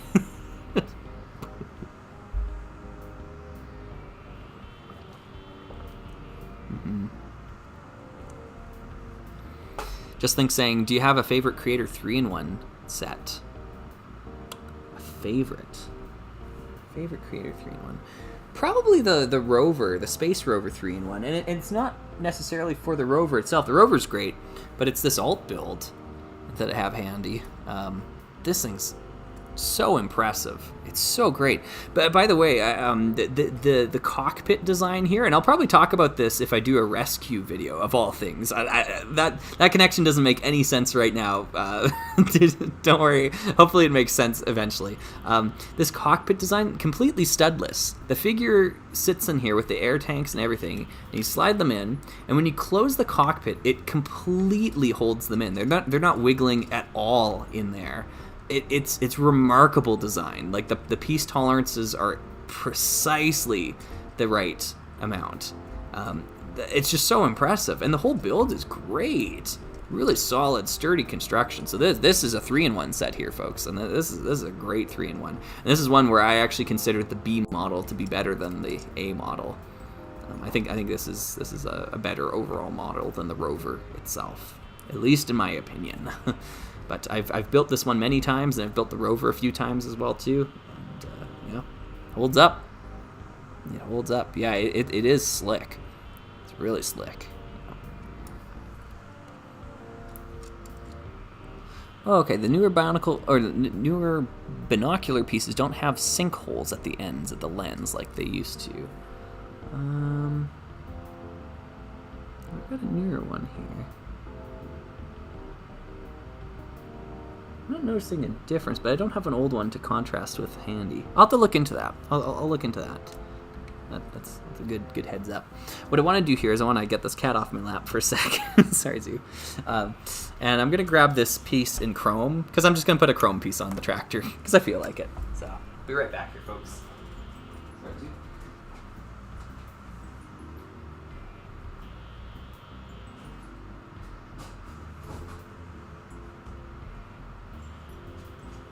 I guess maybe what I should do here to make this a little bit more amicable is I'm going to show you my sorting, my little bit of how I sort my Lego. This is not a great system, by the way. I sort by color, which is a big no-no. But this is a bin. You can get these bins at Walmart, I think, or maybe you can't anymore. But I got all my translucent and transparent colors just kind of mixed in together here, and I got some of the bigger things separated. So like insectoids crystals and their own separate thing, nexonite crystals, these little dish pieces. But what I'm looking for is my chrome, which is down here at the bottom. Get some chrome bits. And if I'm not mistaken... Oh, there they are. Nice. Oh no! These are the old mold. The old mold of this tailpiece has a bar connection here, not a Technic connection. I swore I had some Technic connection ones, though. Handy, just like kicking around. What would I be using them on, though? What could they be useful for? Like, where are they? Because I had some of them on a old Island Extreme Stunt set. It was the truck with the trikes on it. I have that old set. And so I had these in chrome with the actual right connectors, but this is the wrong connection type. I guess I could try to pin it in down here. Will that fly? I'll just stick it in here. There's an axle hole. Oh wait, I could just stick it in with one of the no, that's not working. How about here? We'll do that. That looks okay. Yeah, that holds up okay for now. But yeah, I could try using a stud pin there after Traveler. Yeah. Anyways, I'm gonna move this out. Yeah, so many transparent pieces. Yeah. The treasure box. Yeah, lots of good stuff in here. Got antennae and lots of different rare colors. Trans neon orange, trans blue. Yeah, So I'll just keep it all handy here. This is probably what a lot of Rock Raiders fans want to see, or the this bin here of transparent green bins and doors, you know, for like your power stations and your other builds. I went a little overkill on the boxes. I need more doors. I think actually that's a fair number of floating doors there too, but this is a lot of stuff in here. I try to buy in bulk when I can to get some bulk things, but it's great for mocks, and this is just some transparent windows. I got all the bigger windows in a separate bin, but that's where all my transparent pieces live. There we are. Let's bring this back. Yeah, they're pretty good. They're pretty good, the bins. They collect hair, though, because they're felted. So if you have cats or something, your cat hair is going to get in there, unfortunately. So just got to be wary of that. All right, let's build this lift arm. This part of the tractor is awesome. I think it completely justifies the price, having these giant wheels. Like, it feels like a tractor. This feels great. Yeah. Construction-wise, I'm not as wowed as I was with the crane, you know? But the crane had a lot more pieces to work with. But so far, this is pretty cool. Yeah. Is that an orange RoboForce box I see along all the green ones? Yes! Is it from RoboForce? Is that where they are? I'll grab it. I'll bring it back. These trans neon orange boxes, I guess they must be in some of the RoboForce sets. I have my RoboForce packed away. Oh yeah, there it is. I can see it through the bin. Yeah. Okay, cool. Yeah, they are from RoboForce. Yes, they're cool. I love these ones in trans neon orange. I use them in Ice Planet as well too. Ice Planet mocks. I believe my Ice Planet mock over there uses them. Looks like it does. Let me grab it since we're talking Ice Planet. Okay, I don't think I've shown this off on the channel yet. Maybe I have. Maybe I haven't. I built this little Ice Planet rover thingy a little while ago. And it's got a couple of windscreen elements here in trans neon orange, the old trans neon orange bins on the side. And it's got a little bit of like suspension to it. Not great or anything. It's a little flimsy. But it drives along. It uses these pretty rare white Rock Raiders wheels. So they're the Rock Raiders mold, but they're in white. They only came in one set, which was the ARC 170 Starfighter, I believe. So they weren't even used as wheels in the one set that came in. So I was able to collect 4 of them, which was tough. But yeah. Anyways, it's a 2-seater. You got room for 2 minifigures in there. So right now I've got Commander Cold and just a generic person. And they got some computers to drive the thing. And then the rear hatch actually opens up, this back hatch. And this, here, let me see if I can get this. There we go. It's not easy. It makes a pretty airtight seal, but they can actually get in there. And the idea is that the whole craft leans backwards. Like, they can shift it around like that, and they can walk in. And then when they're in, you can seal it up. And then the whole thing will shift back forwards again, and then you can drive it. So, yeah. I'll try to show it off when I talk about Ice Planet. I'll try to put it in a video. Thanks for the compliments, folks. Yeah, I'm happy with this build. I think it's pretty cool. It's not amazing by any means, but I think it does what it needs to do pretty well. This blue piece, by the way, I don't know what. Let me see if I can open it up again here. I believe this is set exclusive to something. I can't remember what though. It's like those windscreen elements that you sometimes see, but it's in just regular blue. I think it's from Nexonites? That doesn't make sense, no. I think it's older than that. But, yeah, it's just in blue. Great looking features. Oh, thank you. Thank you. All right, cool. Here, anyways, I'll move that out of the way. Oh, Hylian Batman says, I hate Lego ideas. Ooh, that is a hot take there. Yep. I imagine that's a pretty nuanced opinion, though. I don't want to put words in your mouth on that, because I think there's reasons to be skeptical of Lego ideas, for sure. Yeah. Oh, thanks for the compliments on the mock, everybody.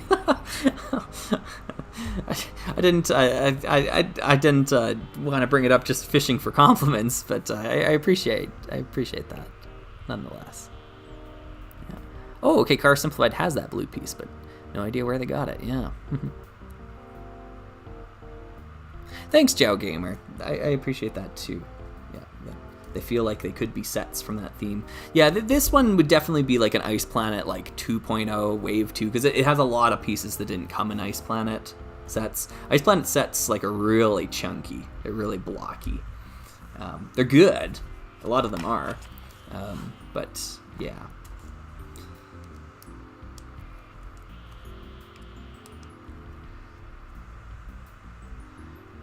Just Think's asking me a pretty metaphysical question there. Do you have a favorite color that LEGO has never made but you really want it to be made? Yeah, it's like that's like imagine a new color sort of question. I don't think I do. But what's a color that's missing from LEGO's palette? Like a real life color that they should make.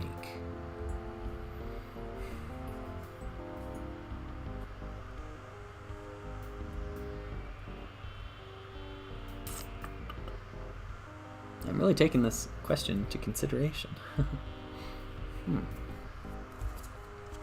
Offhand, I don't know. Yeah. That part, it's from Jurassic World's Jeep. Weird. Okay. Huh. Yeah. Would you release detailed pics for your Rock Raiders mocks? I'd love to recreate some of them, Ian. Oh yeah, they're all on my Instagram, if you want to check them out there. I also have I've got them all saved in my G drive. I feel like I might have shared that at some point, somewhere. But maybe not. I wonder if there's a place I can share that would be convenient. Oh, what if I just share it right now? Let me go find the link for it. It's up in my G drive, so I'll just grab the link from that and share it with you fine folks. Yeah, I guess I haven't shared it before.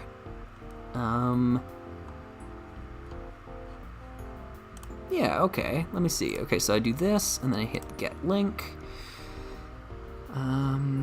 Not restricted. We want anyone with the link to be able to view these files. There we go. Good. All right, cool. And let me just pop this in here. I promise it's not virus related. Yeah. So you find folks that are following along here, and hopefully the folks that watch this in the archived stream will be able to click on that link in the live chat if you want to check out a folder with some photos of my mocks, my Rock Raider mocks in it. They should all be there. They should. I could be missing some though, and if I am, if you let me know, I might be able to update it at some point because it'll be on my computer. Frogmouth is asking, have you thought of remaking Power Miner sets with Rock Raiders parts? There are some builders that have done that already, and they've done a really good job with it. I don't really have any affection for the Power Miner sets themselves, so no, I haven't really. One thing I have thought about though is I want to make a Power Miners set, or a mock, Power Miners mock, that has the color distribution of Rock Raiders. Not the color palette of Rock Raiders, just the color distribution. So it would have less lime green, less orange, more gray. And I just want to experiment with that to see what the result would be. Yeah. But one of the problems I have is that as a builder, as a mockist, I only really build things that I have in my collection. I don't place special Bricklink orders to build a mock. So I don't have enough new gray in my collection. I just don't. Got a little bin of it. That's about it.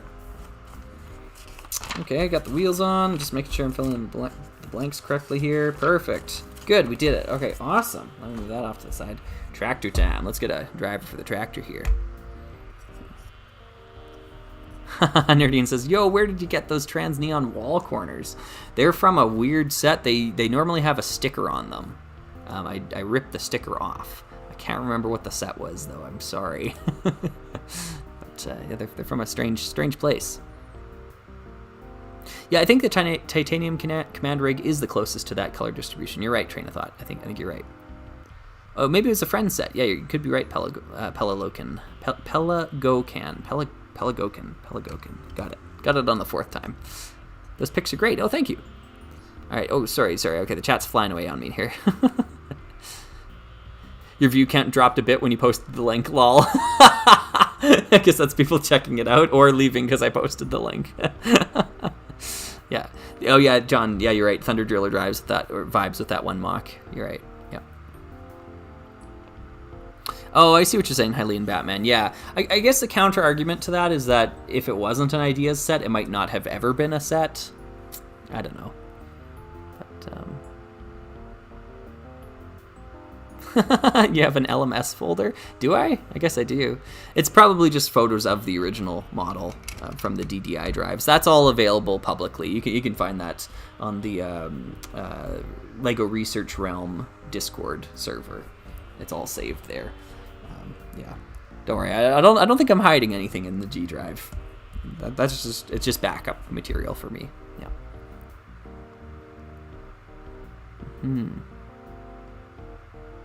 You're right, Frogmouth. It is built very differently. Yeah, that'd be tough. Yeah, which is what's kept me from it for a while here. Yeah. Oh, Just Think saying, what's your opinion of the Galaxy Explorer alternate builds? I personally like the middle version more than the main big version. I agree, and I think my love goes from C is my favorite, B is my second favorite, A is my least favorite. Although the A model's great too. Like, they're all fantastic builds. And when you know it, I've got one right here. Woohoo! Look, everybody, it's the Galaxy Explorer, but it's the C model. This is the one that's based on the 918 Lego Space set. This one here is one that I've modified, and I did so with the help of a builder online. I can't remember his name. Gosh, I wish I could right now. But he added landing gear to this model, and I was following his instructions online. You'll be able to find it if you just start Googling for that sort of stuff. A lot of people have taken to modifying this model. So now the C model, the original one, didn't have landing gear, but they're able to make it, and they're retractable landing gear, just like the other models. It's fantastic. Yeah, Galaxy Explorer, by the way, like this is set of the year material for sure. Like I know I don't do like the top 10 sets or top 10 videos all that frequently, to be honest. But yeah, Galaxy Explorer all the way. Yeah, it's great. It's great. I think I edited some things in the cockpit here. I made them a little different, and it made this thing more stable. It doesn't detach anymore. Changed up the rear fins a bit. I think that's about it. But it's just fantastic. It's so great. So great.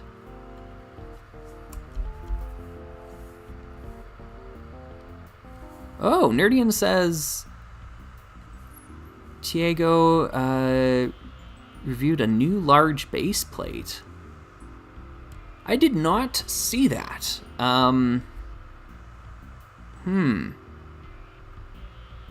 I think I know where to find that channel, though. I've seen some of his videos before.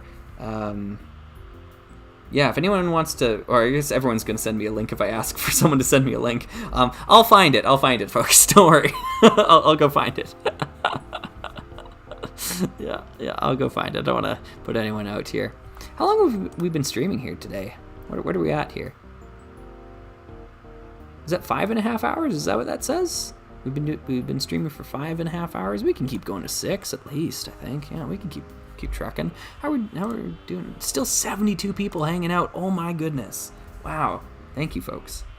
Thanks for hanging out with a slug like me on a day like today. Actually, let's do one more thing here too. I've got so much Lego handy around me. I just want to grab another set here real quick.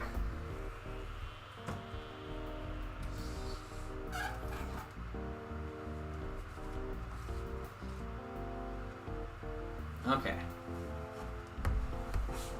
So how do I want to present this? Let's see. New gray base plate. Oh, 48 by 48. Oh, okay. No worries there. I don't want a new gray base plate. I've got two 48 by 48 old gray base plates. I'll keep to those. Oh wait, 48 by 48? Yeah, no, that sounds about right. Yeah. I've got a couple old grade ones. I'll keep too. Yeah, Fuzzbun says, "Oh my gosh, still going." Yeah, yep. Isn't 48 by 48 the regular giant base plate size? Like, haven't they been making 48 by 48s forever? I feel like I've got two of those sitting right over there in old gray. Not 32 by 32. I recognize 32 by 32, but there's a bigger size too, right? Yeah. I play a lot of games. Good night. Good night. Thanks for hanging out here. Yep.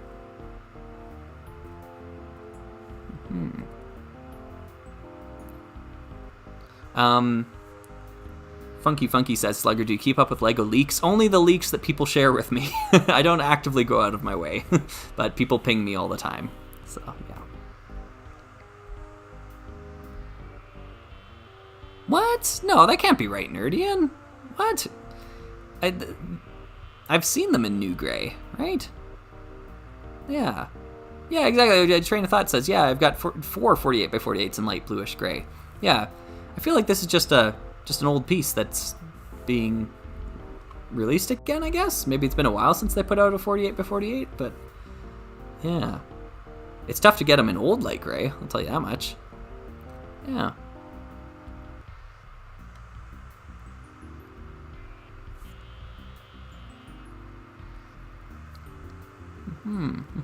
Anyways, I'm moving this set off to the side here real quick because I want to bring out this little set.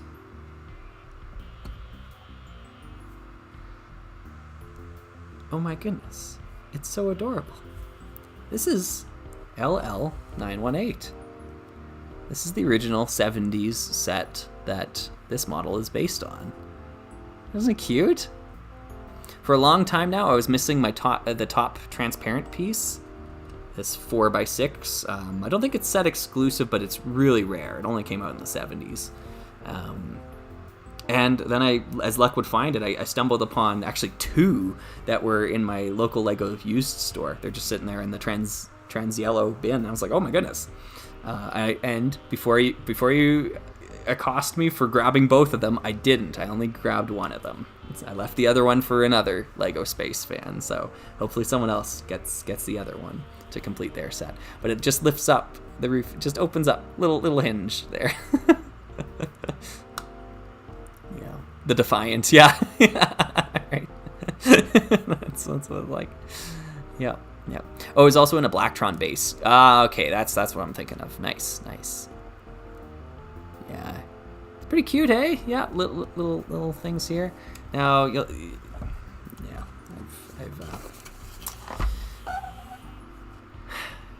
I've got the original box too.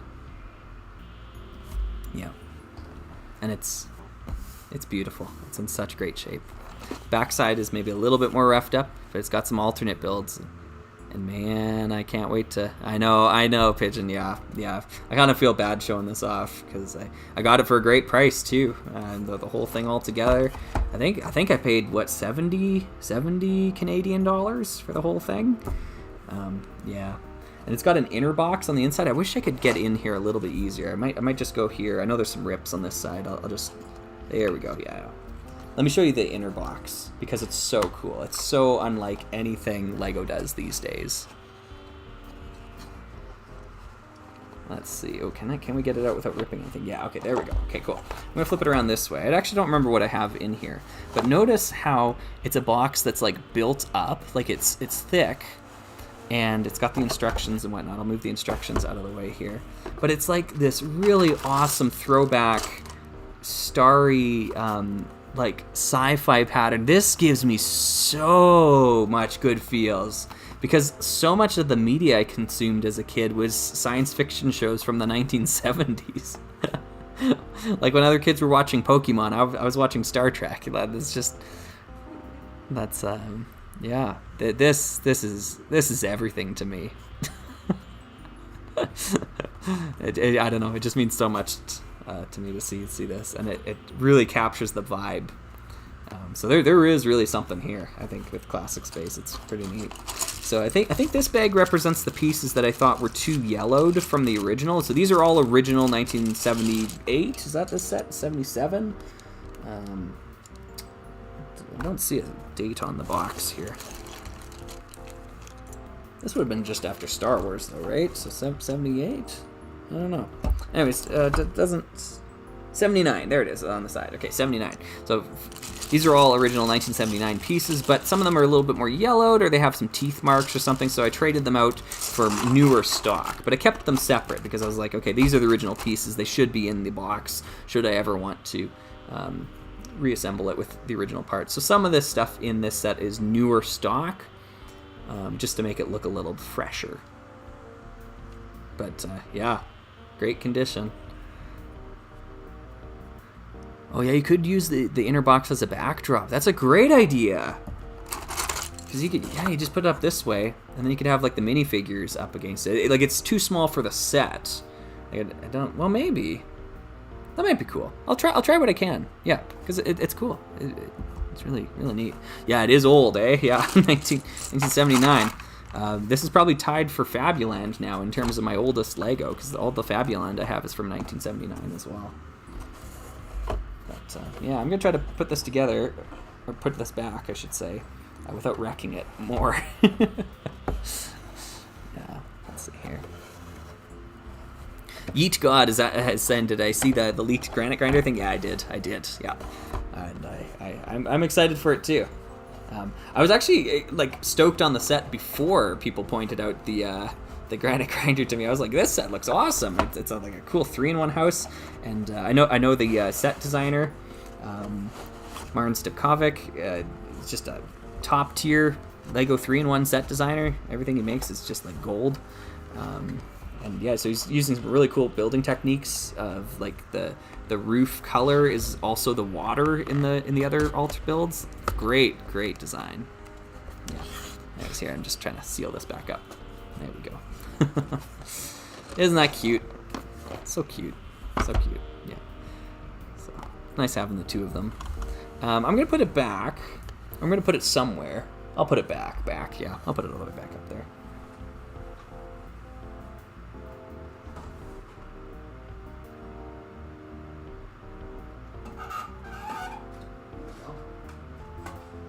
Maybe what I'll grab, because I have it right next to it, so I'll grab the model of the LMS Explorer.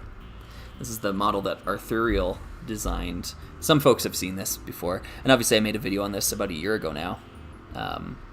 But yeah, you can check this out in the LMS Explorer video. It's big, it's a honkin', and it's solid. It's really beefy. Yeah. I saw some photos of someone who was making the 1:8 scale model of this. This is the 1:16 scale. They were making the 1:8 scale. I didn't even think that was possible, and they were just about done. Yeah, they shared those photos over in the Manic Miners Discord. So if you're not already a part of that Discord group, you might want to go join that and check it out. You can just go through the search history. You'll find it. But it's really impressive. It's probably in a pinned message actually in the Lego Mox channel, now that I think of it. But yeah, well, that thing, it's pretty cool. This was a chore to build, but it's a great model. Nice. Oh, God says, I recently found your channel and you really got me interested in Rock Raiders. I'm thinking of buying some old sets soon. Yeah, that's awesome. So you want to get into Rock Raiders? Well, do I have a video for you? Yeah, that's great.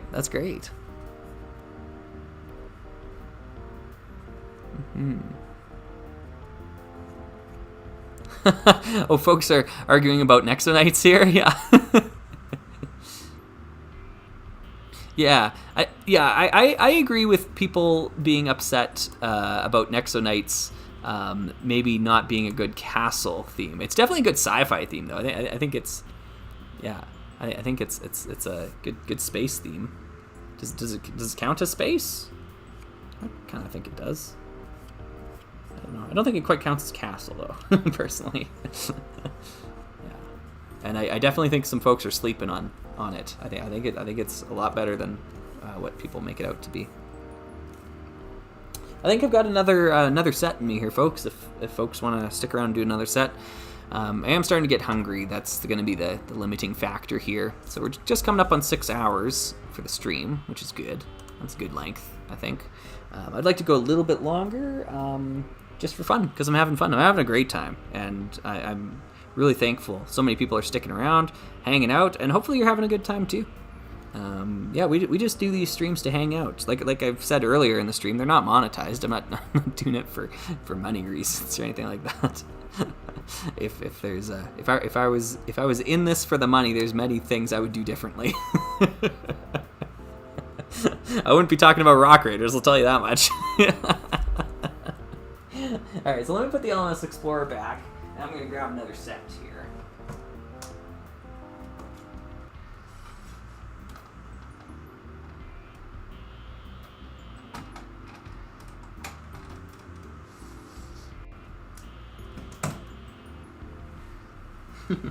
Yeah, if I wanted some easy hits, I think I'd make a video, or I would have made a video by now, about the mini granite grinder. Rumor. Leak, whatever. That'd be some easy hits for me. Yeah. Monetize the heck out of that. Put some mid-roll ads in there. Yeah. Yeah. I said it earlier on the stream, but I really hope folks are running ad block when you watch my videos. Please do. Please install an ad blocker. The pennies of revenue that your view gives me is not worth the time that it took for you to sit and suffer through ads. So, yeah, I try to make it so because I have some control over the monetization settings on my end, and you can get a full rundown of this. I actually did a video talking about this a long time ago. Slugger Update 3. Slugger Update 3. It's about monetization, but I've got some control over it on my end, and I've tried to set it so it's the least aggressive it possibly is. So there's no mid-roll ads in my videos, and there's no unskippable ads at the start of the videos or the end of the videos. It's all skippable. So hopefully you're only waiting at most 5 seconds before a video starts. So, yeah. Fuzzbun says, my partner says your voice is super chill to listen to. Hey, well, thank you. I don't have like a deep, smooth, sultry voice. I know my voice is high and tenory and kind of annoying sometimes, but I'm thankful. I'm thankful people like to hang out and listen to us talk about Lego. Yeah, that's good. Yeah, if he was in it for the money. So you want to get into Lego Star Wars? Yeah. Okar Simplified says, January is rough for ad revenue anyways. Why is that? Is it because it's just after the holidays or something? Here, I'm going to get rid of the now building thing there before I forget.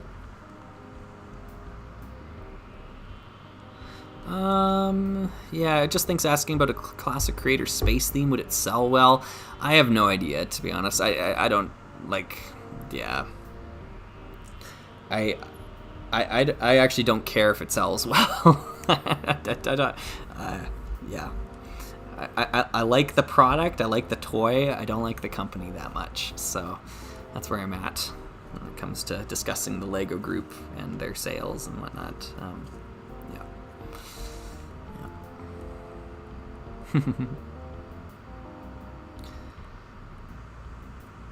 Oh, Nerdine's asking a good question. What's your favorite pre-UFO space theme, classic space theme? Yeah, mine's probably Ice Planet too, if I had to guess.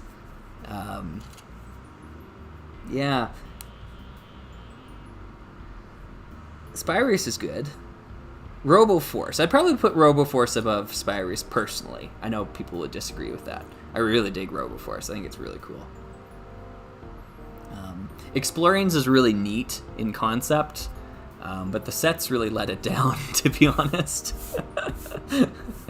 Like Spyros, sorry, not Spyros. Explorians is going to be like the so you want to get into Explorians video. That's going to be an interesting one where like everything is like 1 or 2 slugs until you get to the Explorian starship, and that's like if you're not in it for the Explorian starship, just don't bother. Like that's kind of my thoughts on the theme, and I have them all. It's just my opinion. Yeah.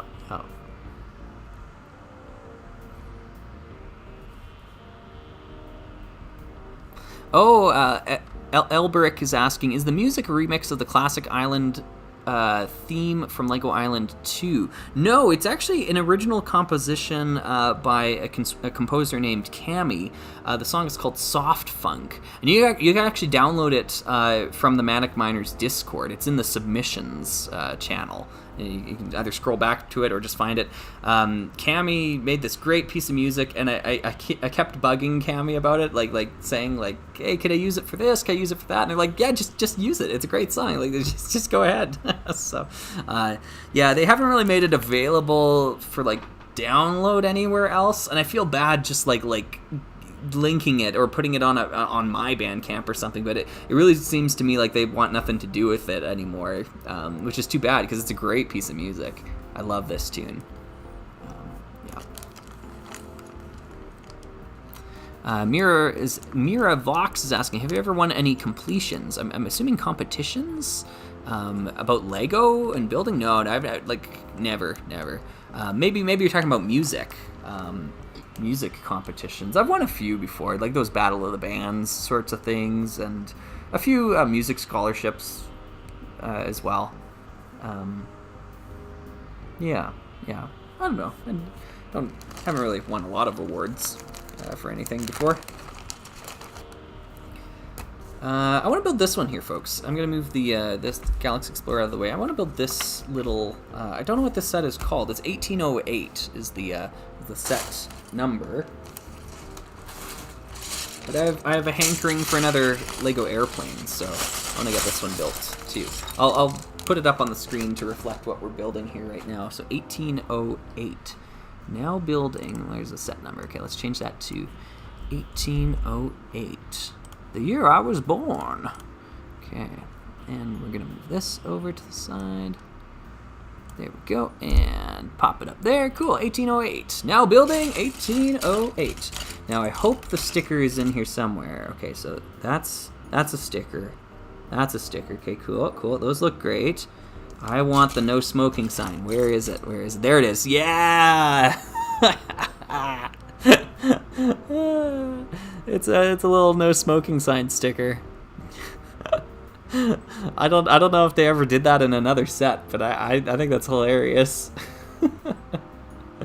These things were everywhere growing up in the 90s. You just see them pop up all the place. Like, not this Lego piece, but no smoking signs. You know, yeah. It's cool. Yeah, plane, not crane. Yeah, I know. Yep. Okay. Oh, just think that. Wow, great questions today. Okay. I feel like a politician. I'm getting grilled with so many good questions here. A few hours ago, you were talking about the Lego City Missions theme, so I wanted to ask if you think those 3 sets are good to do mocks only from parts you have in those sets. I only have the one. I've got the what is it called? It's got a horrible name. Mars Spacecraft Exploration Missions. What a bad name for a cool set. And of that set, it's got a lot of great pieces. The problem is the price. For me, it was $50, which is really steep for 300 pieces here in Canada. You're paying a lot for the app. So if you're not buying it for the app experience, you better get it on sale. That's my recommendation. Yeah. This is a pretty awkward misprint on this character's face. I don't know if you're going to be able to see that on camera there. But the top of the sunglasses is really smudged. That's a shame. So, yeah.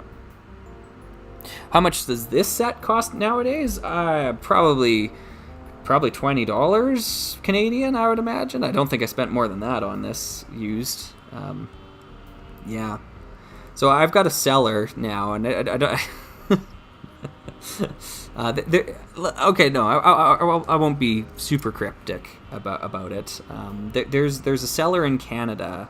I think it's Bob's Bricks is what it's called. Who's a Lego seller, like on Bricklink in Canada. I don't know if he ships to the US. He probably does.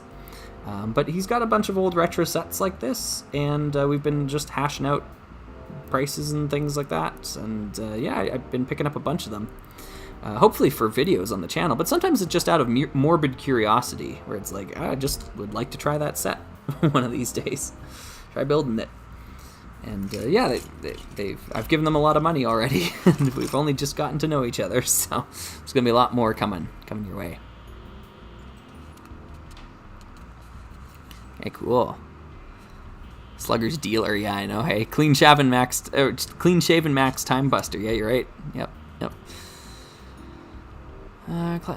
City classic sets are all over the place in terms of price. It's weird. Yeah, you're right. Yep. Slugger has a plug. Your Connect. Slugger has a plug. Oh, I see. Yeah, I get what you're saying, Corbin. Yeah. John Hetrick says, how do you get motivated to sort your bricks for mocks and stuff? Yeah, sorting my collection was one of the best decisions I ever made. Unfortunately, I sorted it in terms of color, so it still takes me a long time to find pieces. But I don't have enough bulk to warrant sorting into like miscellaneous plates, like 2 by something plates. So put those in a bin, and then like 1 by something plates, put those in the bin. I just don't have enough. So sorting by color made most sense to me. How do I motivate myself to do it? I don't know. That's a good question. These are really yellowed. Darn, that's too bad. Probably have to supplement those. This is really yellowed too. Yeah. Darn. That's too bad, because all the other sets from this seller have been really high quality. Like perfect, pristine. There's going to be a few bad eggs every now and then, I guess. Motivation for organizing sets. I guess it depends if you like really want to start building mocks out of your collection. Yeah.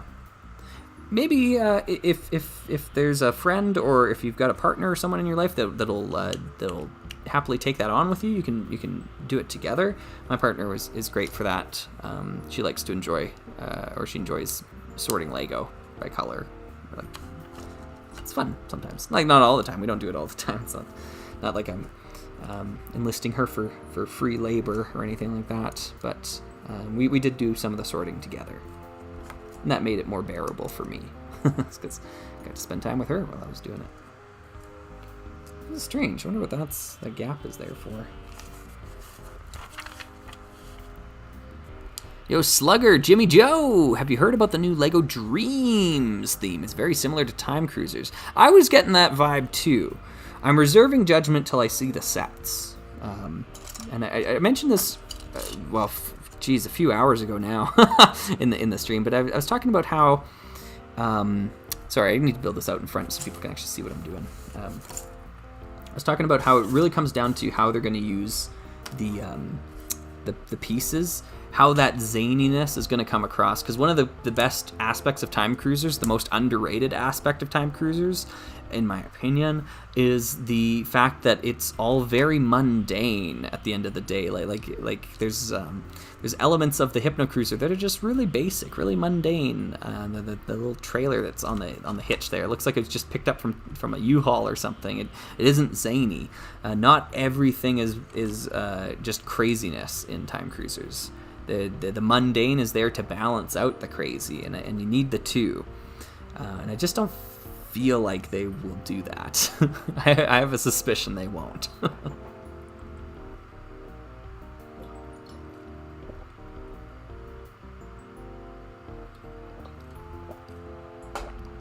I think you're probably right, Adam. Yeah.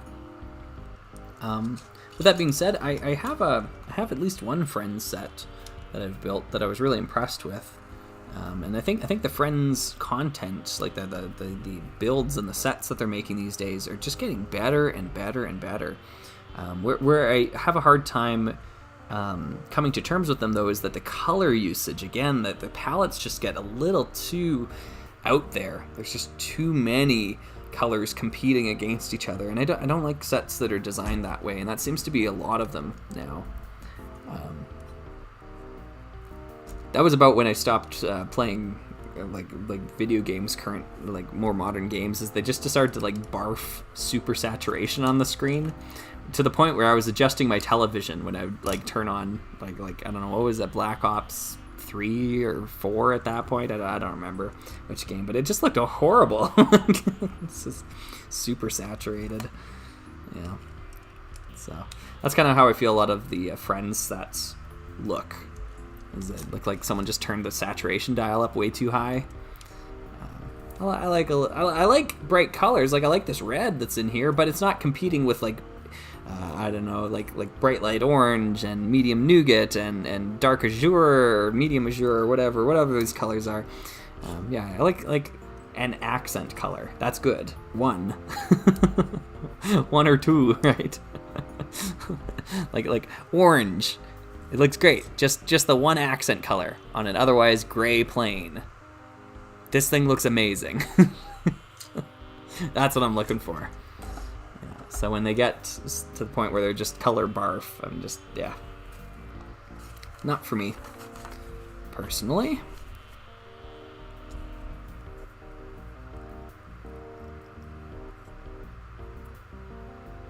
Oh, Just Think is asking, do you have some sort of kind of like universe for your space themes? I don't really. No, I actually don't. I'm not one to think of that sort of like interactivity between sets, but some people are really good at that. 472, I'm just catching this one here, is saying the Unity Street one is so cool. I just hate the figures, though. Yeah, I'm with you 100%. That Unity Street one with the cool, like, modernized building, yeah, that one really caught my eye. Yeah, Friends is knocking it out of the park. I've just got a few hang-ups, and it's really kept me from a lot of the sets. And the mini dolls is a big one. Like, I got no interest in collecting mini dolls, so... This is a cool design. I like this little stripe here. I don't know how well you're going to see that on stream, but it's cool. There's an inset in between the two here. It's not totally flush, and that's a neat detail of texture that I wasn't anticipating upon building this. It's cool. I like it. What would 2020's Time Cruisers even look like? Ninjago City? Yeah. Yeah, 2020 Time Cruisers probably, yeah, it'd be what I was describing earlier, of the super uber vibrancy, because like part of what made Time Cruisers actually palatable for me was that it was mostly gray. I know for a lot of people that's like the big sticking point. They're like, like the sets look horrible. They're mostly gray. And for me, it's like, no, that's the point. That's what makes all the bright vibrancy work. Is that it's grounded, it's rooted in something.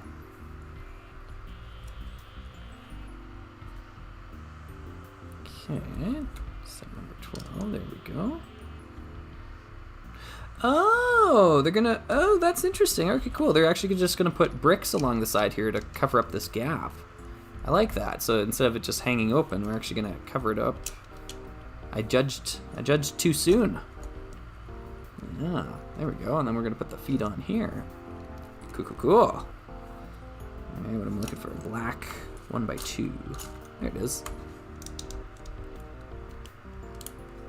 Oh my goth says, our Slugger, I've been watching your videos for a while. Definitely think you have the best production value in your stuff. Was curious about your thoughts on video games like Mario, Sonic, and Minecraft. Thanks for checking out the videos there. Oh my goth. I'm really not a video game player. I used to be when I was younger. I just, probably for the last 4 years, probably honestly longer, I've just been completely outside of it. So I can't really speak to that, unfortunately. Sorry. Do I have any favorite games, though, maybe I can talk about? What's like a favorite game? Oh, I know. Into the Breach. It's a more modern game. It's by Subset Games, the folks that made FTL.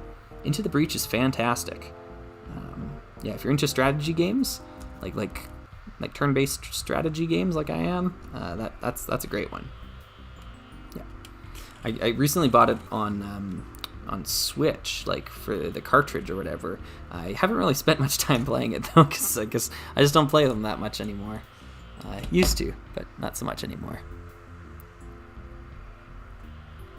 Oh, Bob DeHobo saying, yo, Into the Breach is fantastic. It most certainly is. Most certainly is. Yep. For what it is, probably the best iteration of that game. That like it's just great. I like it more than FTL personally. I know I might be in the minority there, but yeah, I think that's their opus so far, their magnum opus. And then Ben Prenti's soundtrack, of course. Ben Prenti coming in, and yeah. That's great.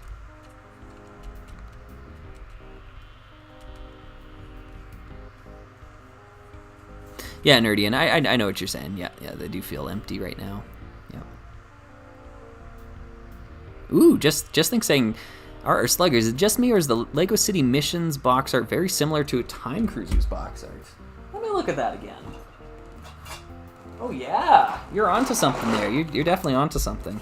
All the pieces flying off the back and like the space around it. Yeah, all we need is like some of the castle stuff in like the ocean, and it'd be perfect. Yeah, that's good. Good call. I want to get this one. Arapana says, do you think it's ironic? Oh, here, sorry, I need to scroll back a little bit.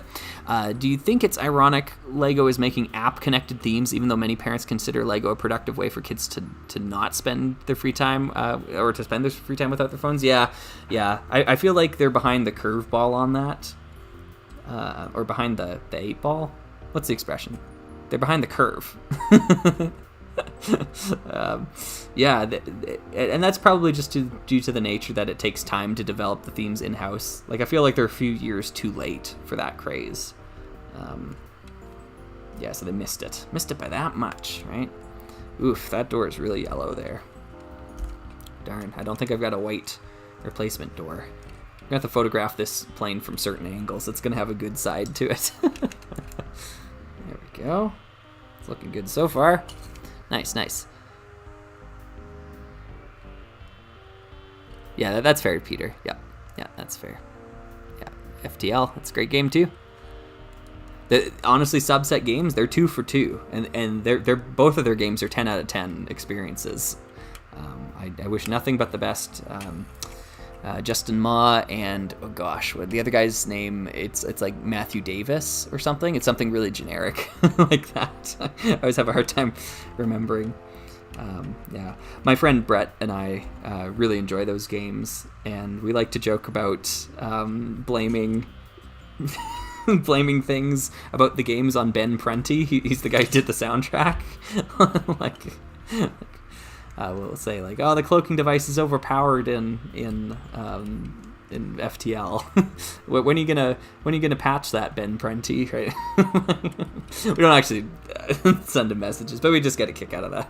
It's nothing to do with the gameplay side of things, as far as we know. But it's kind of funny. Anyways, let me get this going here. Oh yeah, and then my really discolored wings.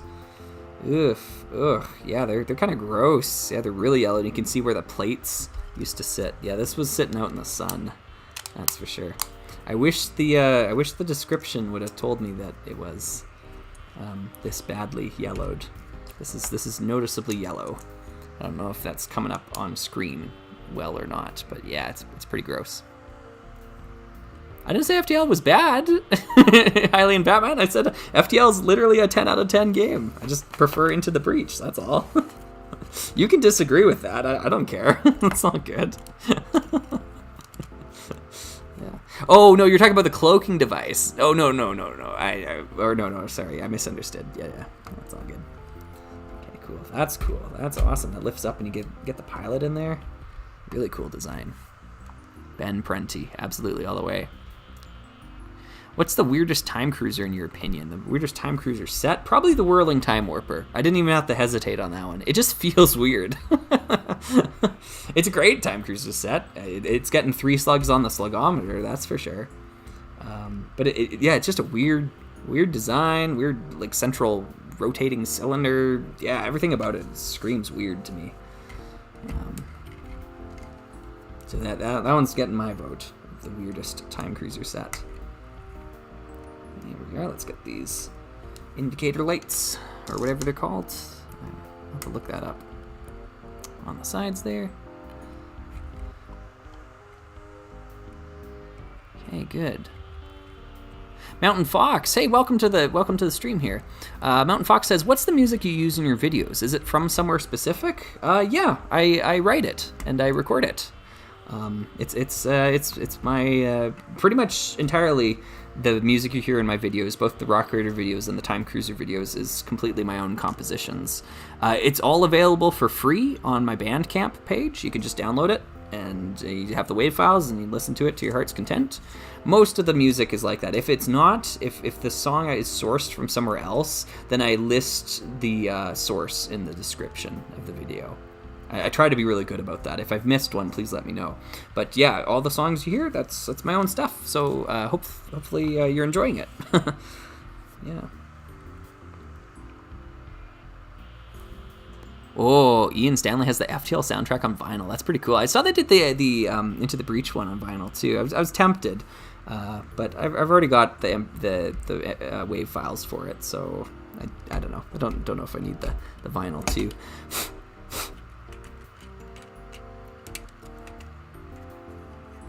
Great soundtracks. Ben Prenti's the way to go. Nerdian asks, did you look into Lego Video at all? I got a couple of those sets for free because Toy Stars here were literally jettisoning it. That's horrible. Wow. That series must have just bombed. That must have bombed. I don't have any video sets. Again, the color scheme was what drew me away from it. It was just way too vibrant and saturation puke to me. But I did get the little giraffe mascot guy, or llama, or whatever they're supposed to be, because I thought they would be a good figure to own. They'll hang out with some time cruisers. I think they're actually they're in a couple of the shots of the City of Lanterns, if I recall correctly, when I did my video on it. You might be able to spot them in a couple of the crowd shots. Okay, plane so far is looking good. Looking real good, except yellow. Really yellow. A couple of pieces way too yellow. Gonna have to replace them yellow. Hopefully the tail fin isn't one of those pieces, though. It looks okay. Sparks is saying, I don't remember if you said it before, but I'm wondering what your favorite Rock Raider figure is. I think you can guess mine. It's Jet, isn't it? Yeah. No. Growing up, it was always. Oh God, I was gonna call him Polaris because I came up with my own names for the Rock Raider figures when I was young. Because I didn't know what the Rock Raiders figures' names were. So Polaris or Axel was Polaris, and so Axel was always my favorite growing up. But I think nowadays it's probably either Jet or maybe Dox. I really like both those characters. Bandit is my favorite to animate because his helmet is really easy to turn his head with. The other rockers, you got to lift their hats off, or Dox has got that handkerchief thing around it, or neckerchief, I should say. So that's really annoying to animate, but Bandit's really easy to animate. So he's my favorite to animate, that's for sure. Yeah.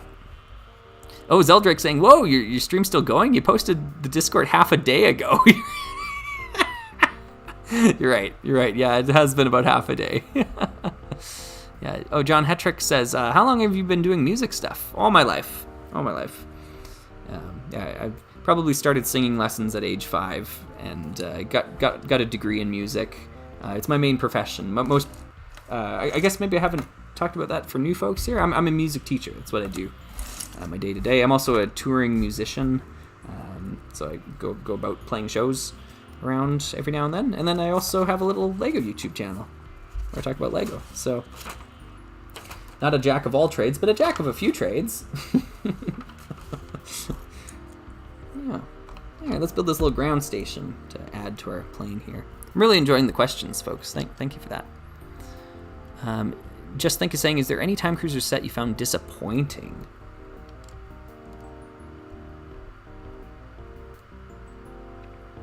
No, there wasn't. Sorry, I had to think about that for a sec.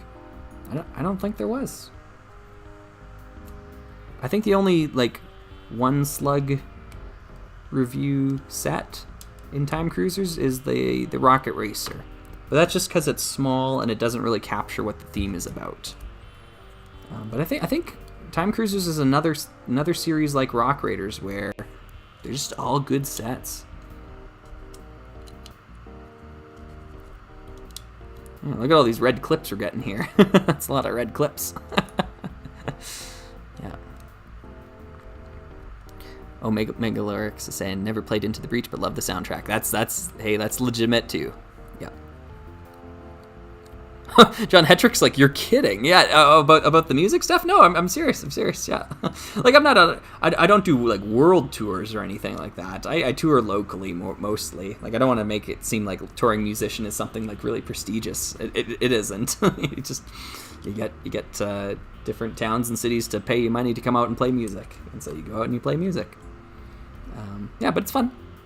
Keeps me going. Keeps me doing things that are different, and then on top of that, I just try to release Lego videos every now and then when I can. This year, it was pretty consistently every Friday. I was keeping that up. But my New Year's resolution is to back off on that a little bit. I was kind of burning out the candle at both ends, so there's going to be less videos going forward. I know that's not a happy thing for people to hear, but it's going to guarantee that there's going to be videos going forward. So that's what's important, I think, to take away from that. Yeah. Oh, cool.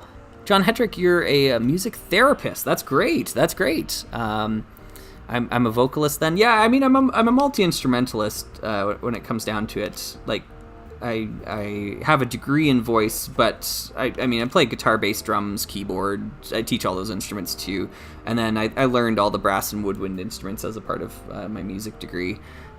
So, yeah, lots of different instruments there. None that that I teach that I don't love, though. Like I love piano, and so I think that's probably my main instrument these days. But I do a lot of singing. Like, I sing every day, so it's just something that I love to do. That's awesome to hear that you're a music therapist. That's great. I mean, the power of music.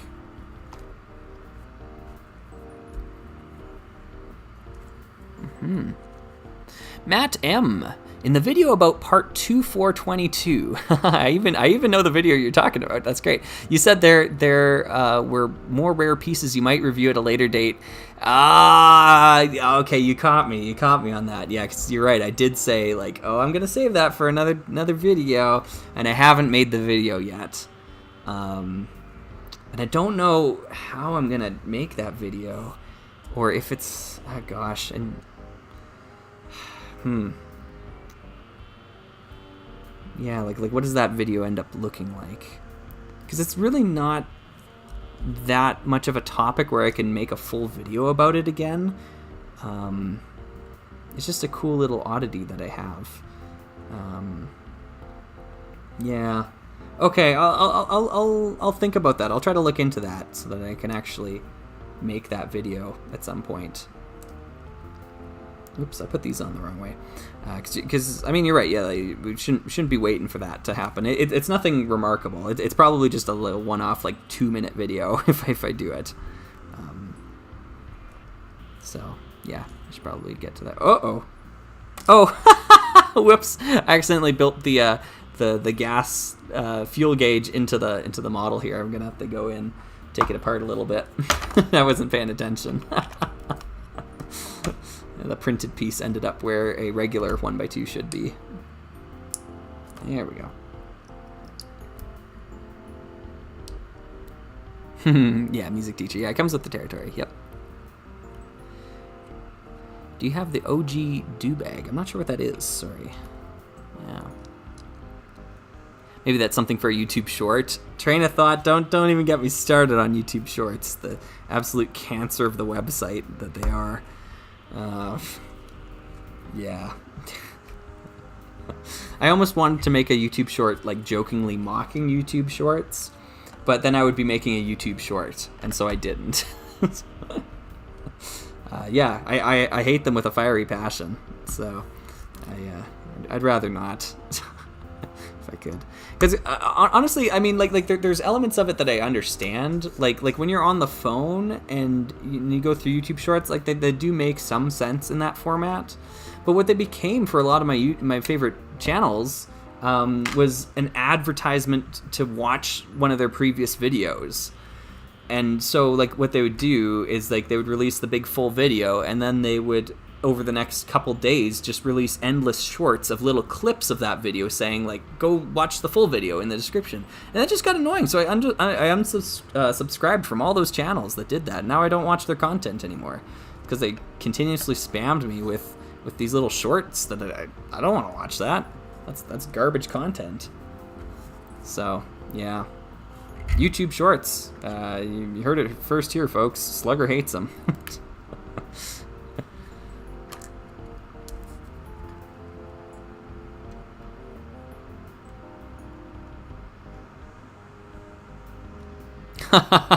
Yeah, I hear your train of thought. Yep. Okay, look at this cool tool rack. We get a full selection of these tools in dark gray. By the way, the Lego tools, they've really gone downhill too. That's something I've noticed, that this old sprue of tools, this is some good stuff there. You get a lot of good tools out of that. Yeah. Yeah, the shorts are usually for videos I already saw. Exactly. Yeah. Oh, the dewback from Star Wars Cantina. I don't have it. I wish I did. That'd be cool. Cool figure to have. Yep. Dewback. Yeah, I get it now. Yep. The secret panel. Secret panel. Secret panel. Through the mountain. That's my favorite episode of Avatar: The Last Airbender right there. I'm a big sucker for season 2. But yeah, do people watch? Do people like Avatar: The Last Airbender? I'm not like super into it. I've seen the series all the way through at least once. I think it's high quality children's television, to say the least. But I'm a big fan of season 2. I know that's the one that people kind of get bored of, Ba Sing Se, but that's some peak Avatar: The Last Airbender for me, let me tell you.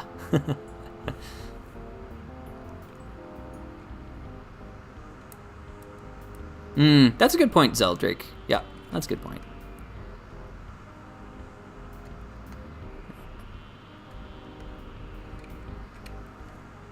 Yeah. Oh, season 2 is definitely the best. Nice, yeah. Oh, yeah, Taco Man. Yeah, don't get me started on that. Yeah.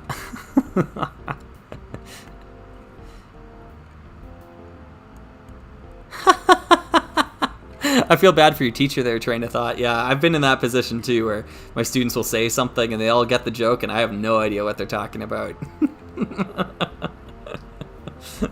Yeah. Hello, Slugger. Work is slowly progressing on the LMS Explorer. Good for you, Nicky Mock. Yeah, that's awesome.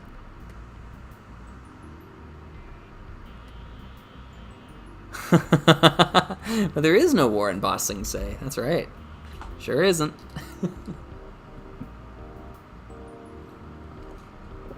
There's no war here, unless you brought it with you.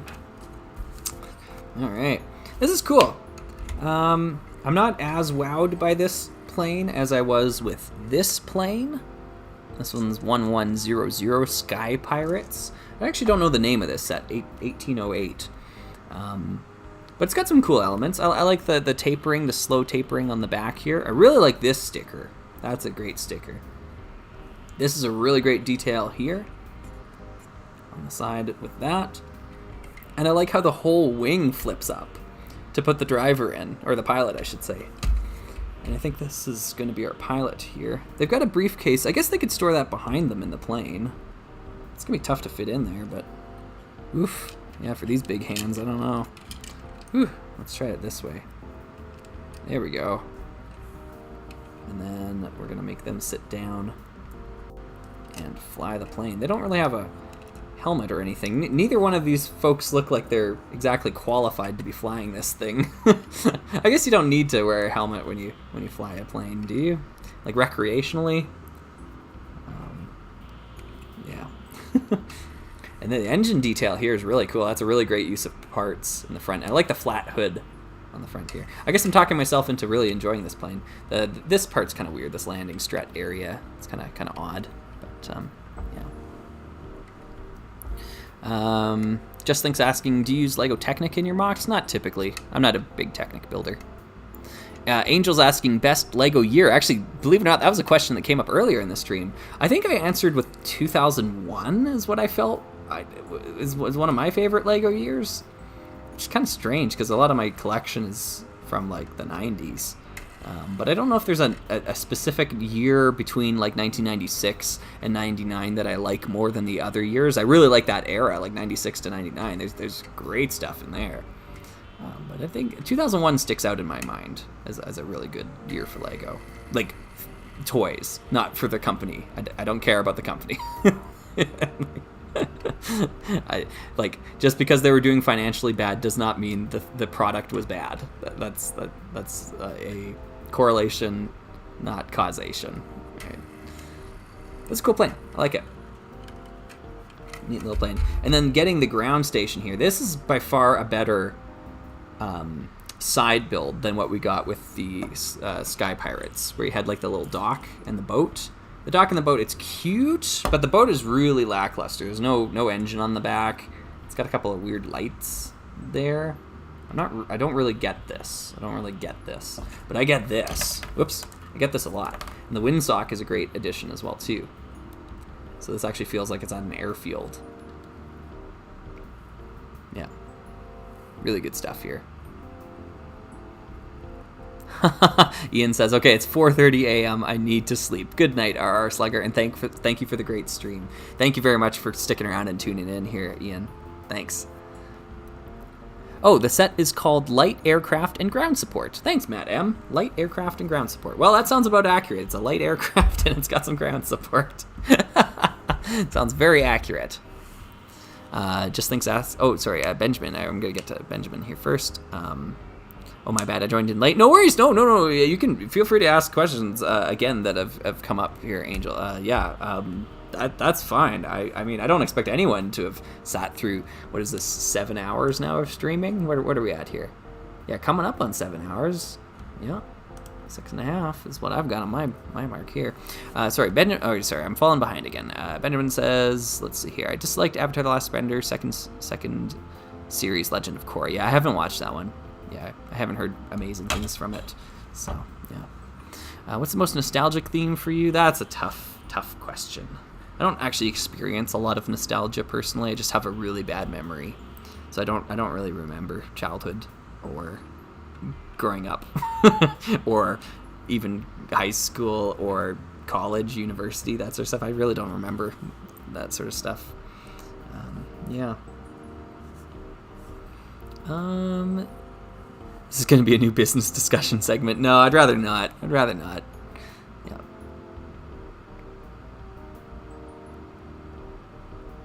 Yeah, I see what you're saying there, Zeldrake. Yeah, yeah, kind of a bleh boat and a bleh dock when just like one bigger boat would have been better, or a bigger dock.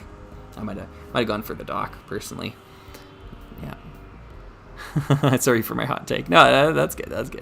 Okay, cool. I'm just trying to hit a few more things in the chat here. I just want to make sure I'm hitting a few of these up. Yeah. Let me go back here. Wait, where is it? There it is. Can you hold up the plane's instructions? The cover photo looks different from the build to me.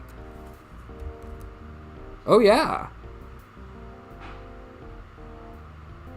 What?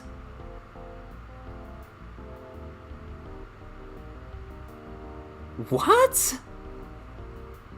What on earth is going on?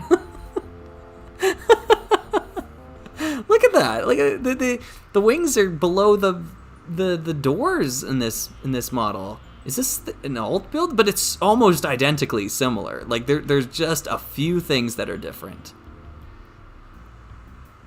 Because the bottom section looks very much... Well, no, I guess there are a few differences on the bottom. This is probably one of the alternate builds that's pictured on the front of the instruction manual for the main build. That's ridiculous. Good catch, Nerdian. What? Like, this does not match that. 1995. Wow, this is an older one. Cool. I didn't notice that. Wow. That's bonkers. Yeah. Oh, Hylene's been here for the whole 7 hours. Wow. Thank you. Yeah. Arapana asks, what's your favorite 2022 and 2023 sets so far? I've only got a few.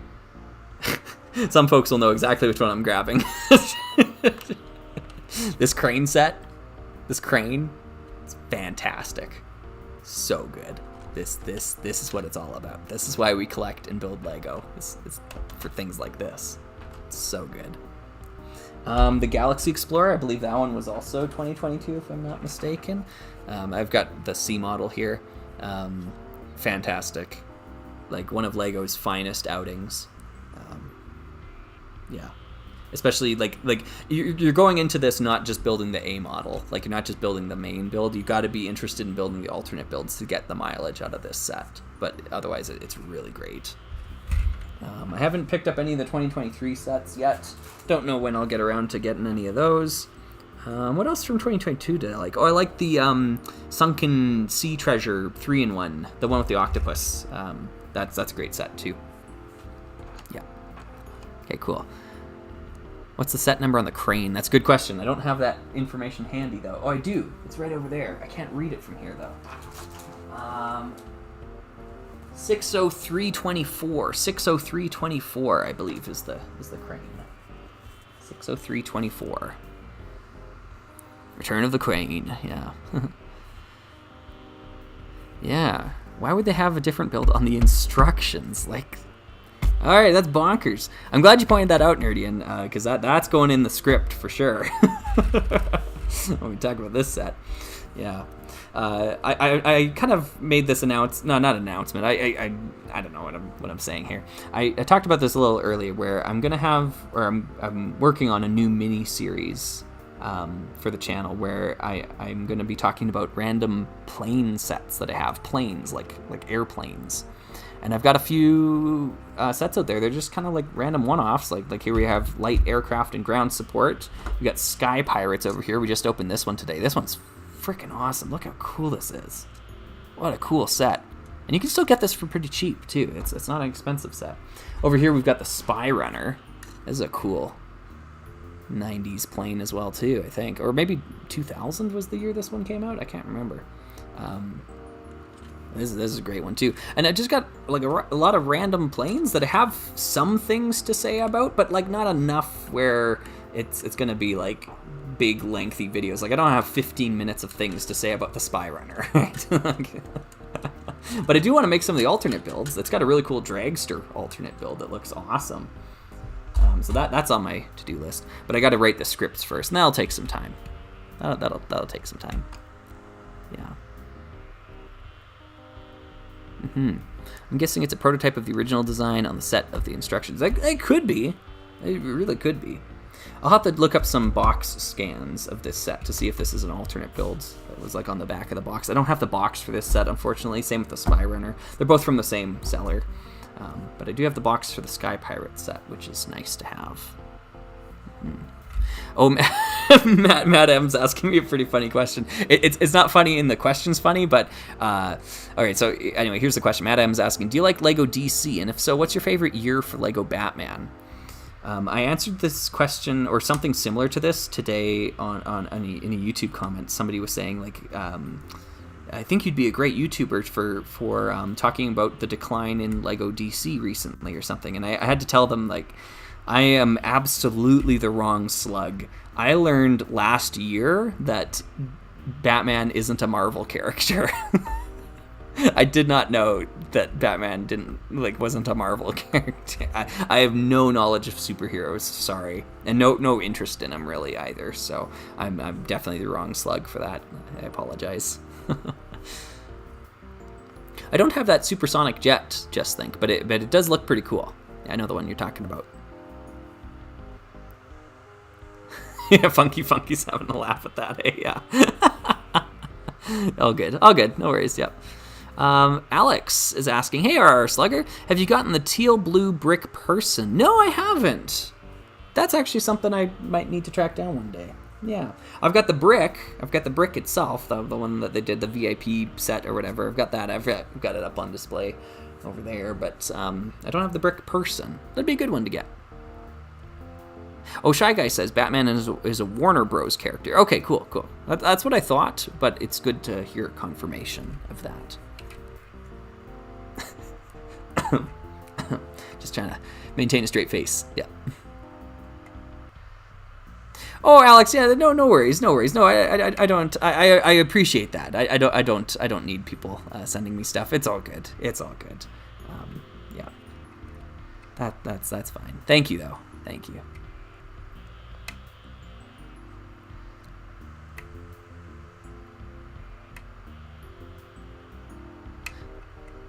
Yeah. Dr. Bob asks, did you get the Blacktron Cruiser with your crane? I did not. I bought my crane at Toys R Us, and I got it when they were doing weekend sales in December, and I bought it with the tractor. I didn't really talk about the tractor yet. We built the tractor on stream. I didn't really talk about it. It's cool. It doesn't feel very Lego-like, and I think the big tires contribute to that, and the Technic elements. This feels like a toy tractor, and maybe that's a good thing, because I think that's probably what they were going for. Like one of those, like, I don't know, Mattel toys? Does Mattel make tractors? I have no idea. Yeah, this feels like a toy tractor to me, less like a Lego set. It's cool. It's cool that it's made out of Lego. Yeah. Whereas this still feels like Lego to me, and it feels like it's a toy crane. Yeah. Yeah, I know, Adam. Yeah, I like having Toys R Us here in Canada too. Sorry. Yep. I know I'm kind of flaunting that now. It's like, hey, yeah, Toys R Us. Yeah, it's cool. Yeah. It's the least made Lego color ever, in your opinion. Probably something like sand purple. Sand purple's a pretty rare color. There's probably some Fabuland colors, like Fabuland brown or something. That would be another least produced color. Yeah. Yeah, okay, yeah, so Nerdian's talking about early retirement of Lego sets. Yeah, I hear that the Galaxy Explorer is retiring this year. And some sets are lucky to even meet 12 months before they're retired. Yeah, I got major issues with that too. But I won't dive into that. How are we doing here? Coming up on 7 hours. I'm getting pretty hungry, I gotta say. And I've got some pizza that I made yesterday. What did you say? Let's do one last set here, everyone. We'll do one last one, and then we'll call it a night afterwards. And I am going to, yeah, exactly, Nerdy. Yeah, it came out in August. Yeah, and apparently it's getting retired December 2023. So you still have another year to get it, but still, I mean, it's a watershed Lego set, like it's a landmark. I don't know. Yeah. Yeah, like the toys, don't like the company. Okay. Yeah, I'm gonna grab one more set here. I'm gonna build one last one. I think rescue is in order. I think rescue. I'm feeling rescue. Yeah, let's do this one here. It's a cool rescue boat. I'm gonna move some of this stuff out of the way. I've got a big pile of instructions here now. Arapana says, I think I'm finally gonna buy the Galaxy Explorer. Not sure about spending another 100 USD for the Blacktron GWP though. Yeah, I believe that promotion ended today anyways. So that might have made your decision for you. Yeah, I don't recommend it, of course, but that's just me. I mean, I recommend the Galaxy Explorer, especially if you can get it on sale. I heard Walmart was doing a big sale on those. So it sounds like it's an easy set to get on sale. If you can get it on sale, that's even better. I paid full retail for it, and I think it's great. It's worth every penny. It was cheap to begin with, so yeah.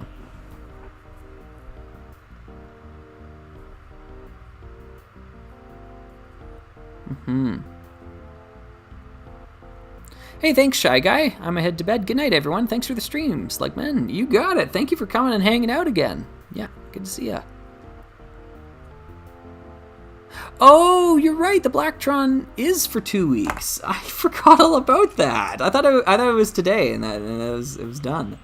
Yeah. So okay. So let me talk about that too, because I had 2 great Star Trek clips that I could pull from, and I had to choose. I had to choose which one I went with. So in the end, I went with Khan and Kirk pleading for more time. And putting the Lego logo on Khan's face. I was giggling the whole time I did that. That to me was just hilarious. Please, you got to give us more time. The computers are smashed. The bridge inoperative. You know, time is a luxury you don't have, Captain or Admiral. I guess in that movie. But, so I went with that one. My other choice, though, because the line leading up to that was this time the Lego Group has graced us with giving us 2 weeks. And so I wanted to use the Christopher Lloyd, Commander Krug line from Search for Spock, where he's like, I give you 2 minutes for you and your gallant crew. Just because it's such energy about that line, too. But I could only choose one, and in the end I went with what I thought was the funnier, or maybe more well-known option. But, yeah.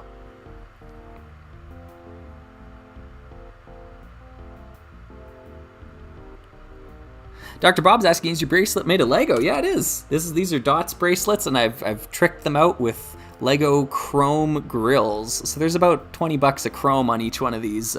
Probably more, honestly, if I counted out how many studs that is. That's probably about 20, right? So 1, 2, 4, 5, 6, 7, 8, 9, 10, 11, 12, 13, 14. Oh, okay, only 14. So about $14 of chrome on each of these then. Yeah. Hey, thanks. Yeah. Yeah, thank you. Yeah, Rescue, such a funky and underrated theme. I agree. I've got a couple of these sets now. I've got the big helicopter one. I built that one recently. That one's really great. Really great set. I want to do a little video about Rescue at some point. It's on my to-do list. It's in the back burner, though. Or on the back burner, I should say.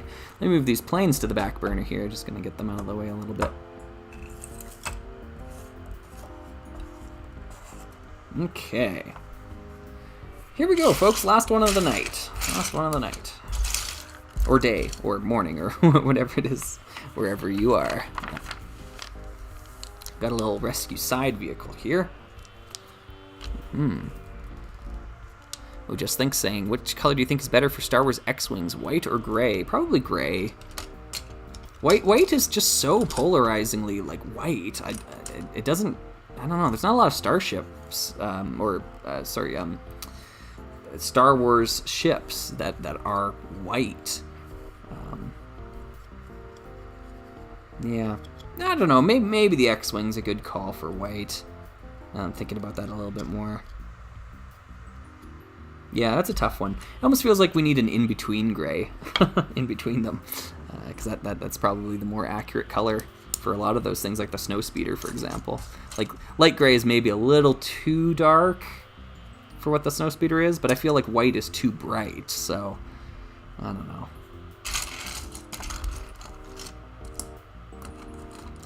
Okay, cool. Let's see here. Where is the other axle joint here? Am I missing a piece already?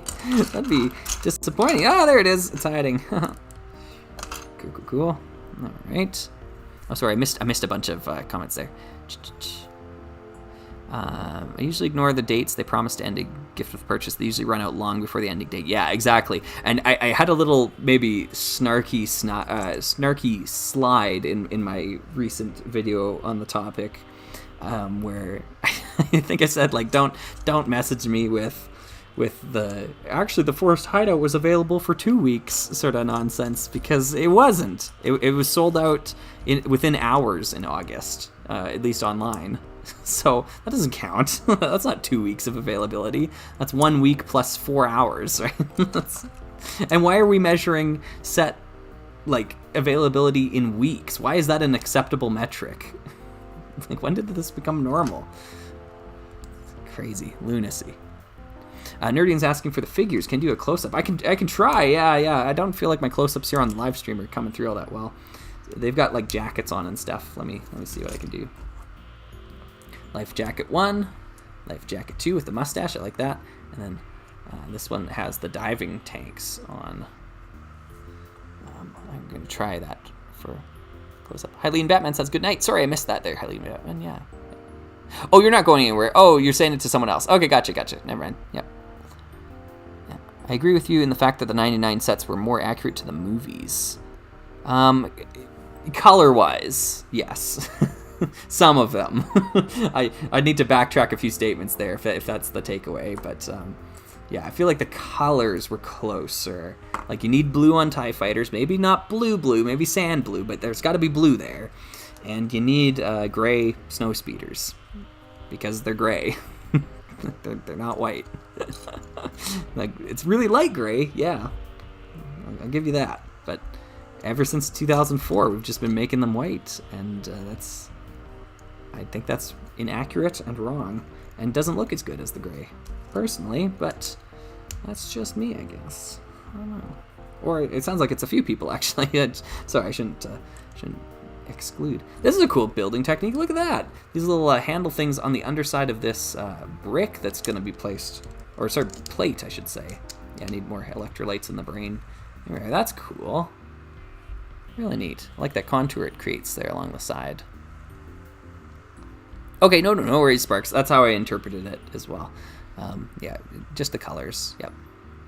Oh, the back print, though. Yeah, it is a cool jacket on the back print. Yeah, it says Rescue. And they all have the same back printing on them. So, yeah, they're cool. They're cool figures. Really neat.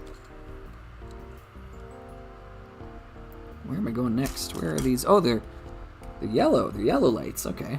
They look clear in the instruction manual, but it's because they're on yellow pieces. There we go. So do we need 1x6s here? Yeah. We can do that. 1x6, 1x6. Yeah, Taco Man, you're right. There is a color called very light bluish gray, and I think there's very light gray even. They were made in mosaic sets. Those black and white mosaics, like you'd build Mario's face, or I don't know, some dragon or something. And so I think they're only in 1x1s. I think they're just 1x1 plates. I think that's the only brick they were made in. Thanks for sticking around, Sparks. Thank you. Yeah. How are we doing here? 67 still. Wow, wow. It's crazy. It's crazy how big the channel has just kind of blown up to over the last couple of months. Because like 67 viewers, that would be like an all-time high on some of our previous streams. Yeah, it was up to 80 earlier today too. 80 concurrent viewers. That's crazy. Crazy. So many people. Thank you, folks.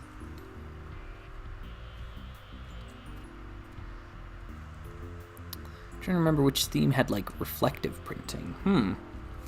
Does Rescue? Yeah, Rescue's got reflective printing. Yeah, the silver here lights up. So maybe a little bit of Rescue. Yeah. These sets are pretty dusty. I'm these last couple ones I've been unpacking from Bob, I'm not as impressed with. That's just too bad. That's too bad. Okay, this rescue vehicle is doing something right that I feel like the what's this one called? The Spy Runner plane set is doing wrong. Notice where this windscreen is on the Spy Runner? Like it's not a windscreen at all. It's like way below the viewer's height. Like why is this made in a transparent color? It should be black like this one. Same piece. It should be black. So I'll probably try to get an extra black one to replace it. Make it look better and recommend that in the video as well too. I think I got this whole thing built though. Looks like Mustache Person is going to be driving it. Like so. Bob's slipping, yeah. Hey Mav Stallion, the Tahoe really makes me more frustrated with all the stuff around the 90th anniversary, thinking about it more and more frustrated thinking about it. I am with you 110% there, my friend. Yep. Yeah. I've got a whole video on Bionicle coming out later this month. I've already recorded the script, so now I just need to get some photos and start editing it, and so it'll be in the last weekend of January. I'll make sure the video kind of corresponds with when the gift with purchase is available, because it ties into that topic. I don't really want to do the rumor mill stuff where we speculate on things that haven't been released yet. It's not me, I guess. I'm not a big fan of that, so I try to wait until the thing is out before I like make a video about it or try to talk publicly about it, so that sort of thing. Yeah, I do appreciate people showing me set reveals and things like that, or things they notice, like Lego leaks, that sort of thing, because I don't get that news otherwise if people don't send it to me. So yeah, because it's just not something actively that I seek out. Okay, cool. I'm gonna move my chair over here slightly so that I can sit in front of the camera a little bit better. There we go. It's still kind of weird thinking that the Solar Explorer from Life on Mars is so cheap. Yeah. Go pick up the Solar Explorer, everybody. Sorry, don't do that. I mean, like, don't spend your money on foolish things that you don't want. Yeah. There, got our diver in our little boat.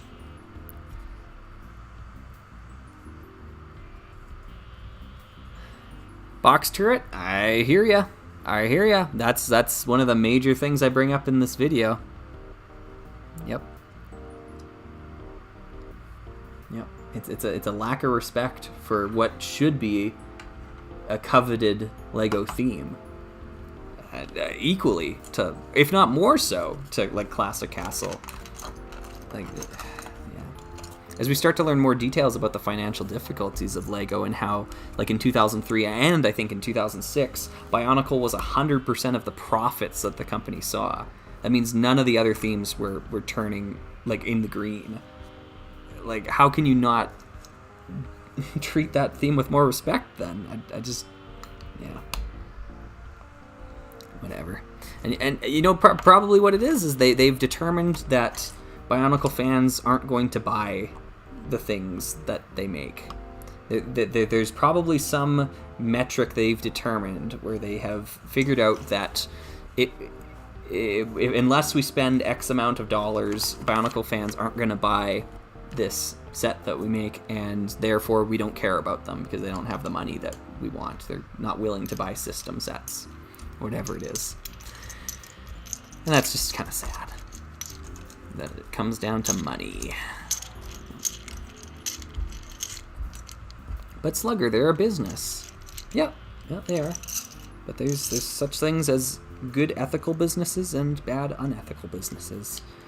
Sorry, I'm having this conversation with myself. This step is kind of hilarious. This step 3, it's like, just put on all the black slope pieces everywhere. So I just gathered them all up, all these black inverted slope bricks. And they're all just going to go boom, boom, boom, boom, boom, boom, right along the side there.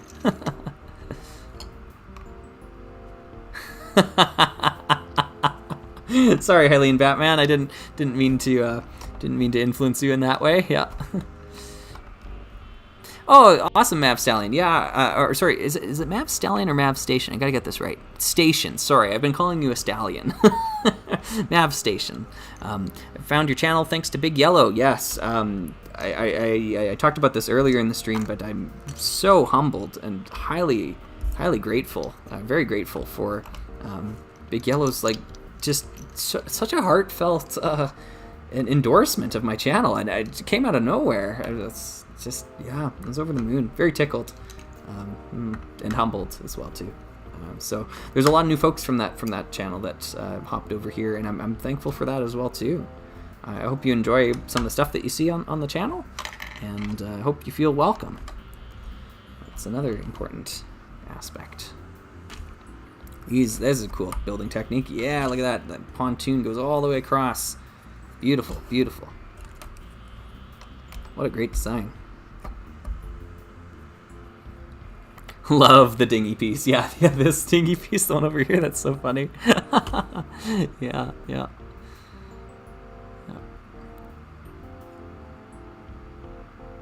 Yeah, Nerdy, and I think they've confirmed that most of the Bionicle molds are scrapped. Yeah. And I don't blame them. That's not, like, who's gonna keep, like, the, I don't know, the Toa Metru chest plate molds around, right? Like doesn't make any sense to hang on to that.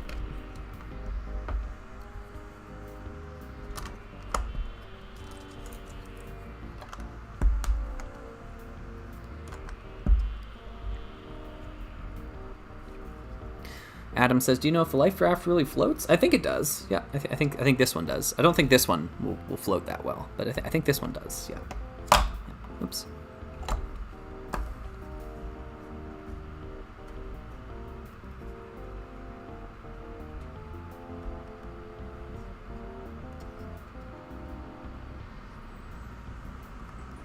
Yeah, I hear you, John. Yeah, absolutely. Absolutely.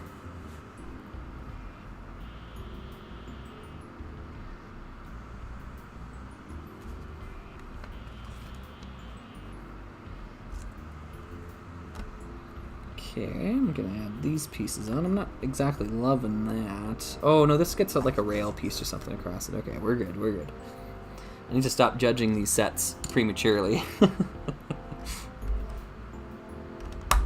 cool. I go back to teaching on Monday, so I go back to school. It's back to school time for me. Yeah. So it'll be a busy time. Yeah, January is a busy month for teachers. Although, I don't know if there's a non-busy month sometimes. It feels like every month's a busy month. Where do these stickers go? Oh, they're supposed to be in the middle. Well, these did not. That is not the middle.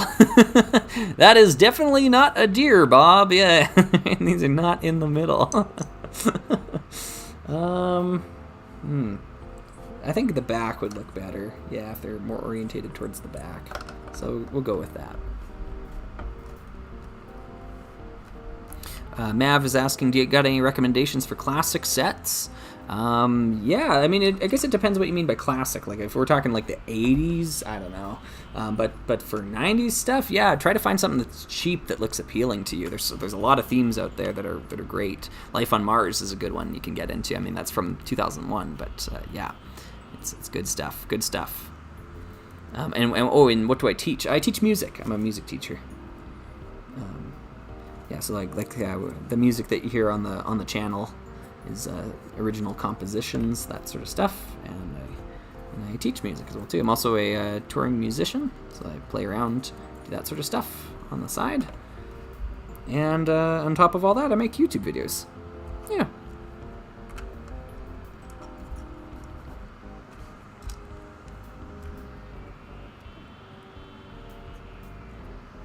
Arapana, I don't have any of those sets. They look cool though. Yep, I could see how they'd be underrated.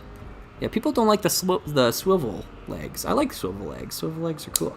Granite Grinder's awesome.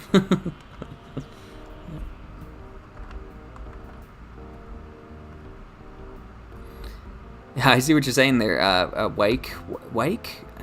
Maybe Wike. Wike. I think it's Wike because, or Vike maybe. Vike, if I'm reading it, trying to read German there. 293, yeah, early 2000s qualifies as classics now, yeah. Yeah, it certainly does, doesn't it? 20 years ago, yeah. Yeah, so Life on Mars, that's a great one to get into. Alpha Team, the original line of Alpha Team, lots of great sets in that one. Yeah, it really depends what you're looking for, though. If you're a science fiction fan, or if you like fantasy, I don't know. Yeah, lots of different themes to choose from.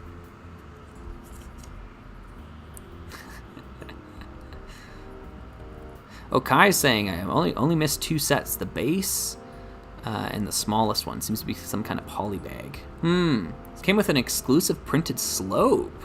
Cool. Okay, I'll keep my eyes open for that. That sounds neat.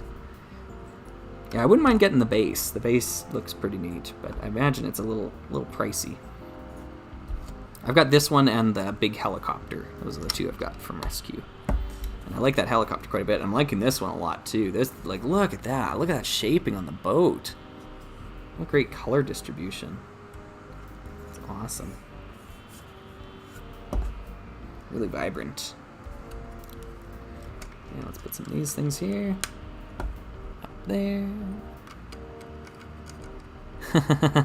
yeah, you got it, Hylian Batman. That's what I do day to day.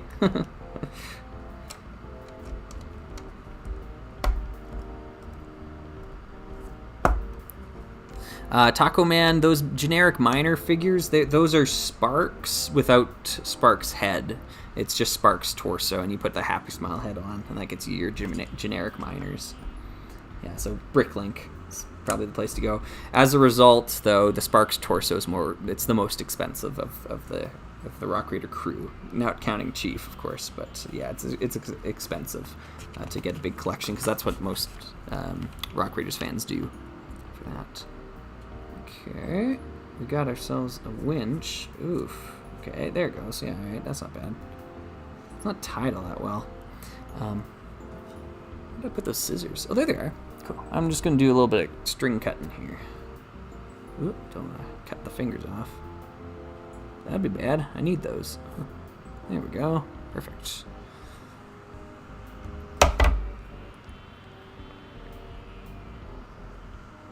Yeah, ugh, yeah. Oh, interesting. Controversial question. Favorite piece of Star Wars visual media? Game, film, or show? I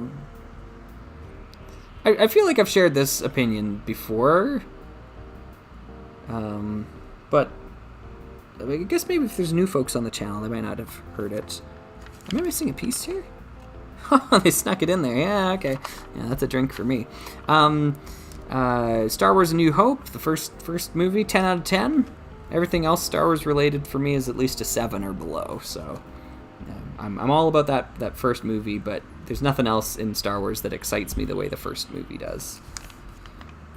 Even Empire, especially Empire. I like Return of the Jedi better than Empire. I know. Okay, you can unsubscribe now. Yeah, sorry. I guess I probably should have put the thing up, hey? Yeah.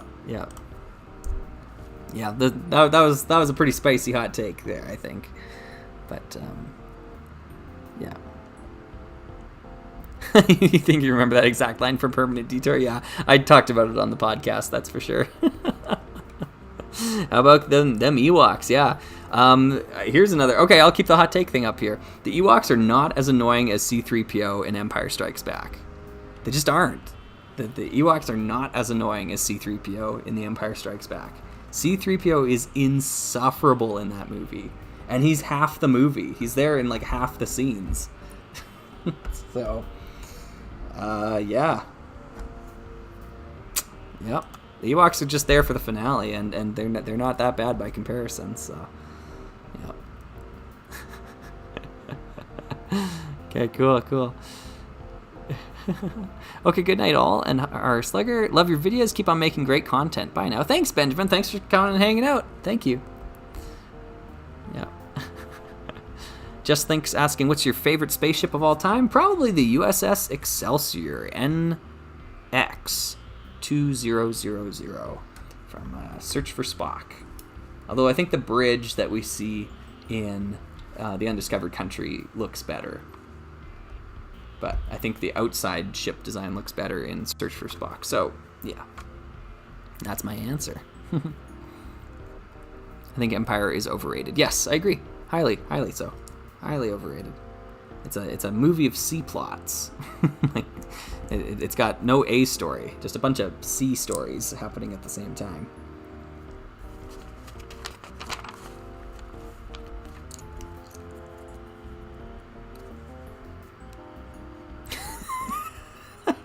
Taco Man, that's funny. That's good. That's really good.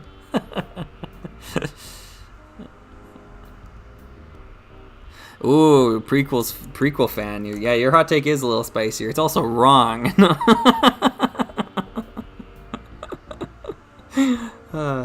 You can like those movies. I don't care. It's all good. This is neat. This neat little connection point here. The clips for all the rescue tools. Oh, and little things for the helmets. That's cool. Little sprues, I guess, for the helmets to rest on. You can lock the helmet in and then stick it on like that. This is a great little set. My goodness. And then we've got the indicator lights on either side, as we always do. Gotta be red, gotta be green. Gotta have them both. There we go. Cool. Gonna put these things on. Uh-oh, I've got a gray plate left over. Where did I miss putting a gray plate? Or is it coming in later? Oh, it is. Okay, thank goodness. Whew. I thought I was at the end here. Oh, Nerdian. Yeah, I've got that question. I've got that answer loaded in the chamber. You ready? Controversial question. Least favorite piece of Star Trek visual media. I don't even think that's much of a contest. Picard season 2. I didn't think we could get worse, like things than some of the stuff I'd seen. But Picard season 2 is like it's just terrible. It's just the worst. I didn't think it could get like worse than Enterprise. Actually, okay, here. To be fair, like growing up, like Voyager was the bad one growing up. Like that was the bad show. Like, and now looking back at that is hilariously like out of touch. Like Voyager's one of the good ones now because they released so many bad ones afterwards.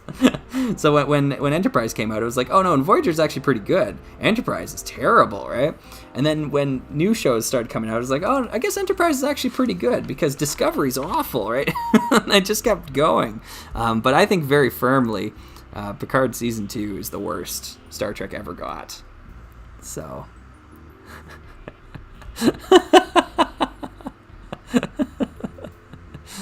yeah. Episode 1 is the best Star Wars movie. Fight me. Yeah, sure. Okay. Yeah. I don't know. I don't hate the Phantom Menace. I think it's all right.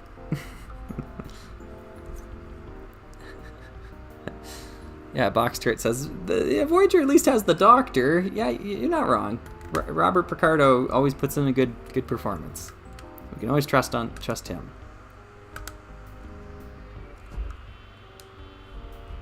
Voyager also has Neelix though, and he's in every episode too. Oh no, he isn't. He leaves at the end of the show, like two episodes before Endgame. I think I can't remember.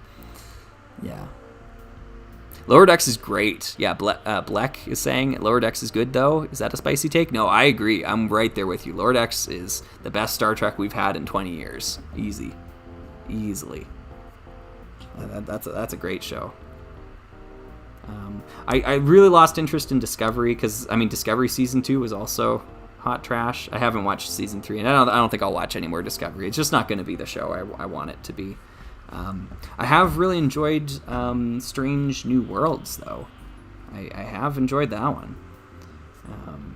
I think they were making some better decisions there to go episodic, because the writing staff they have there cannot do the ongoing story. They're incapable of it, and I hope they recognize they're incapable of it because Strange New Worlds was the right direction to go. Just lean on the old Star Trek formula. Just make Star Trek the way it used to be made, and you'll find success if you do that.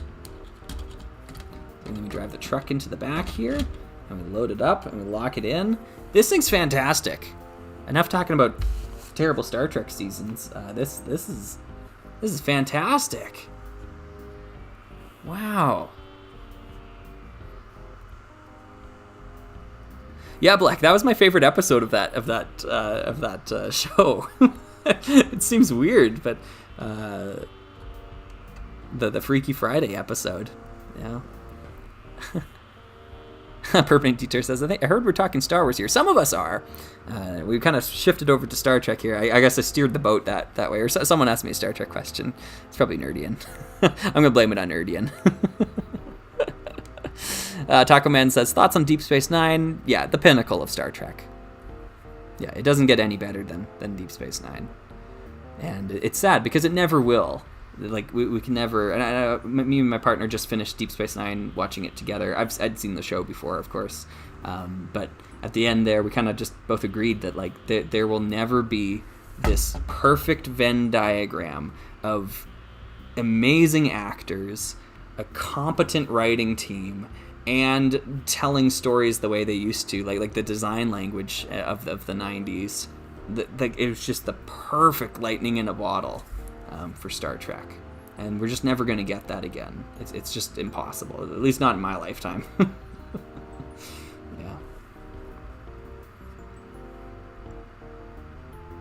Yeah.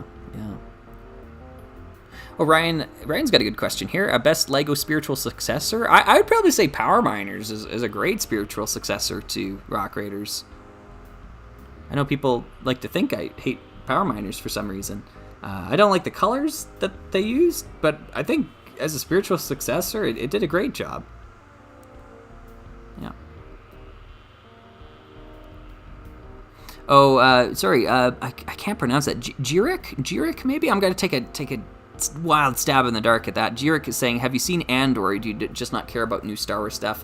I don't have Disney Plus. Disney is a mask off evil corporation where, like, they don't care that you know that they're horrible and evil, and I just don't. I try to boycott them as much as I can. So I don't have Disney Plus, and haven't seen the new Star Wars shows. So yeah, don't care, and I just don't want to support what I consider to be an evil company that has a monopoly on culture in some respects. So yeah, you don't have to agree with me on that, by the way. That's a slug opinion right there. But this boat is awesome. Look at this thing. Look at that. It's got the antennae on the back here, and so you got the little raft and clips onto the top. It's gonna take the jumpers with it. Okay, I don't like that. It took the jumpers clean off. Yeah, there's not a lot of grip clutch power on the bottom side there. I can't even like rotate or twist that out. Yeah, it's taking the jumpers. Darn, that's too bad. But it stores the truck really well. You open up the back, and the truck pops out. You can drive the truck around. Yep. Pops back in. Close it up. That's a great rescue boat right there, and a little sonar on the front. Yeah, that's awesome. That's really good. Okay, cool. Sorry, I know. So is Rescue Blacktron going legit? Yeah. Odin, hey, have you seen Babylon 5? I haven't. I might need to watch it then. Yeah, you're giving a strong recommendation there. I might need to go and take a look at it. Yeah. Nice. Oh, you got yours with the box, me at 3 a.m.? That's awesome. I wish I had the boxes for some of these sets. Because then you get the alternate builds. The alternate builds are life.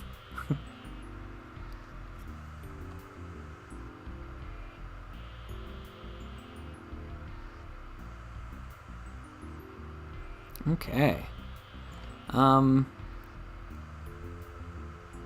Just Thinks asking, do you think LEGO will make a new modern space theme anytime soon? If you mean like a new like spaceport thing like they did in 2022, yeah, they're probably just going to remake that sort of stuff again next year or 2 years from now.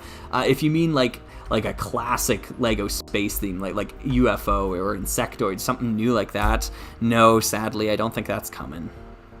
I don't think it's in the cards for us, which I'm sad about. But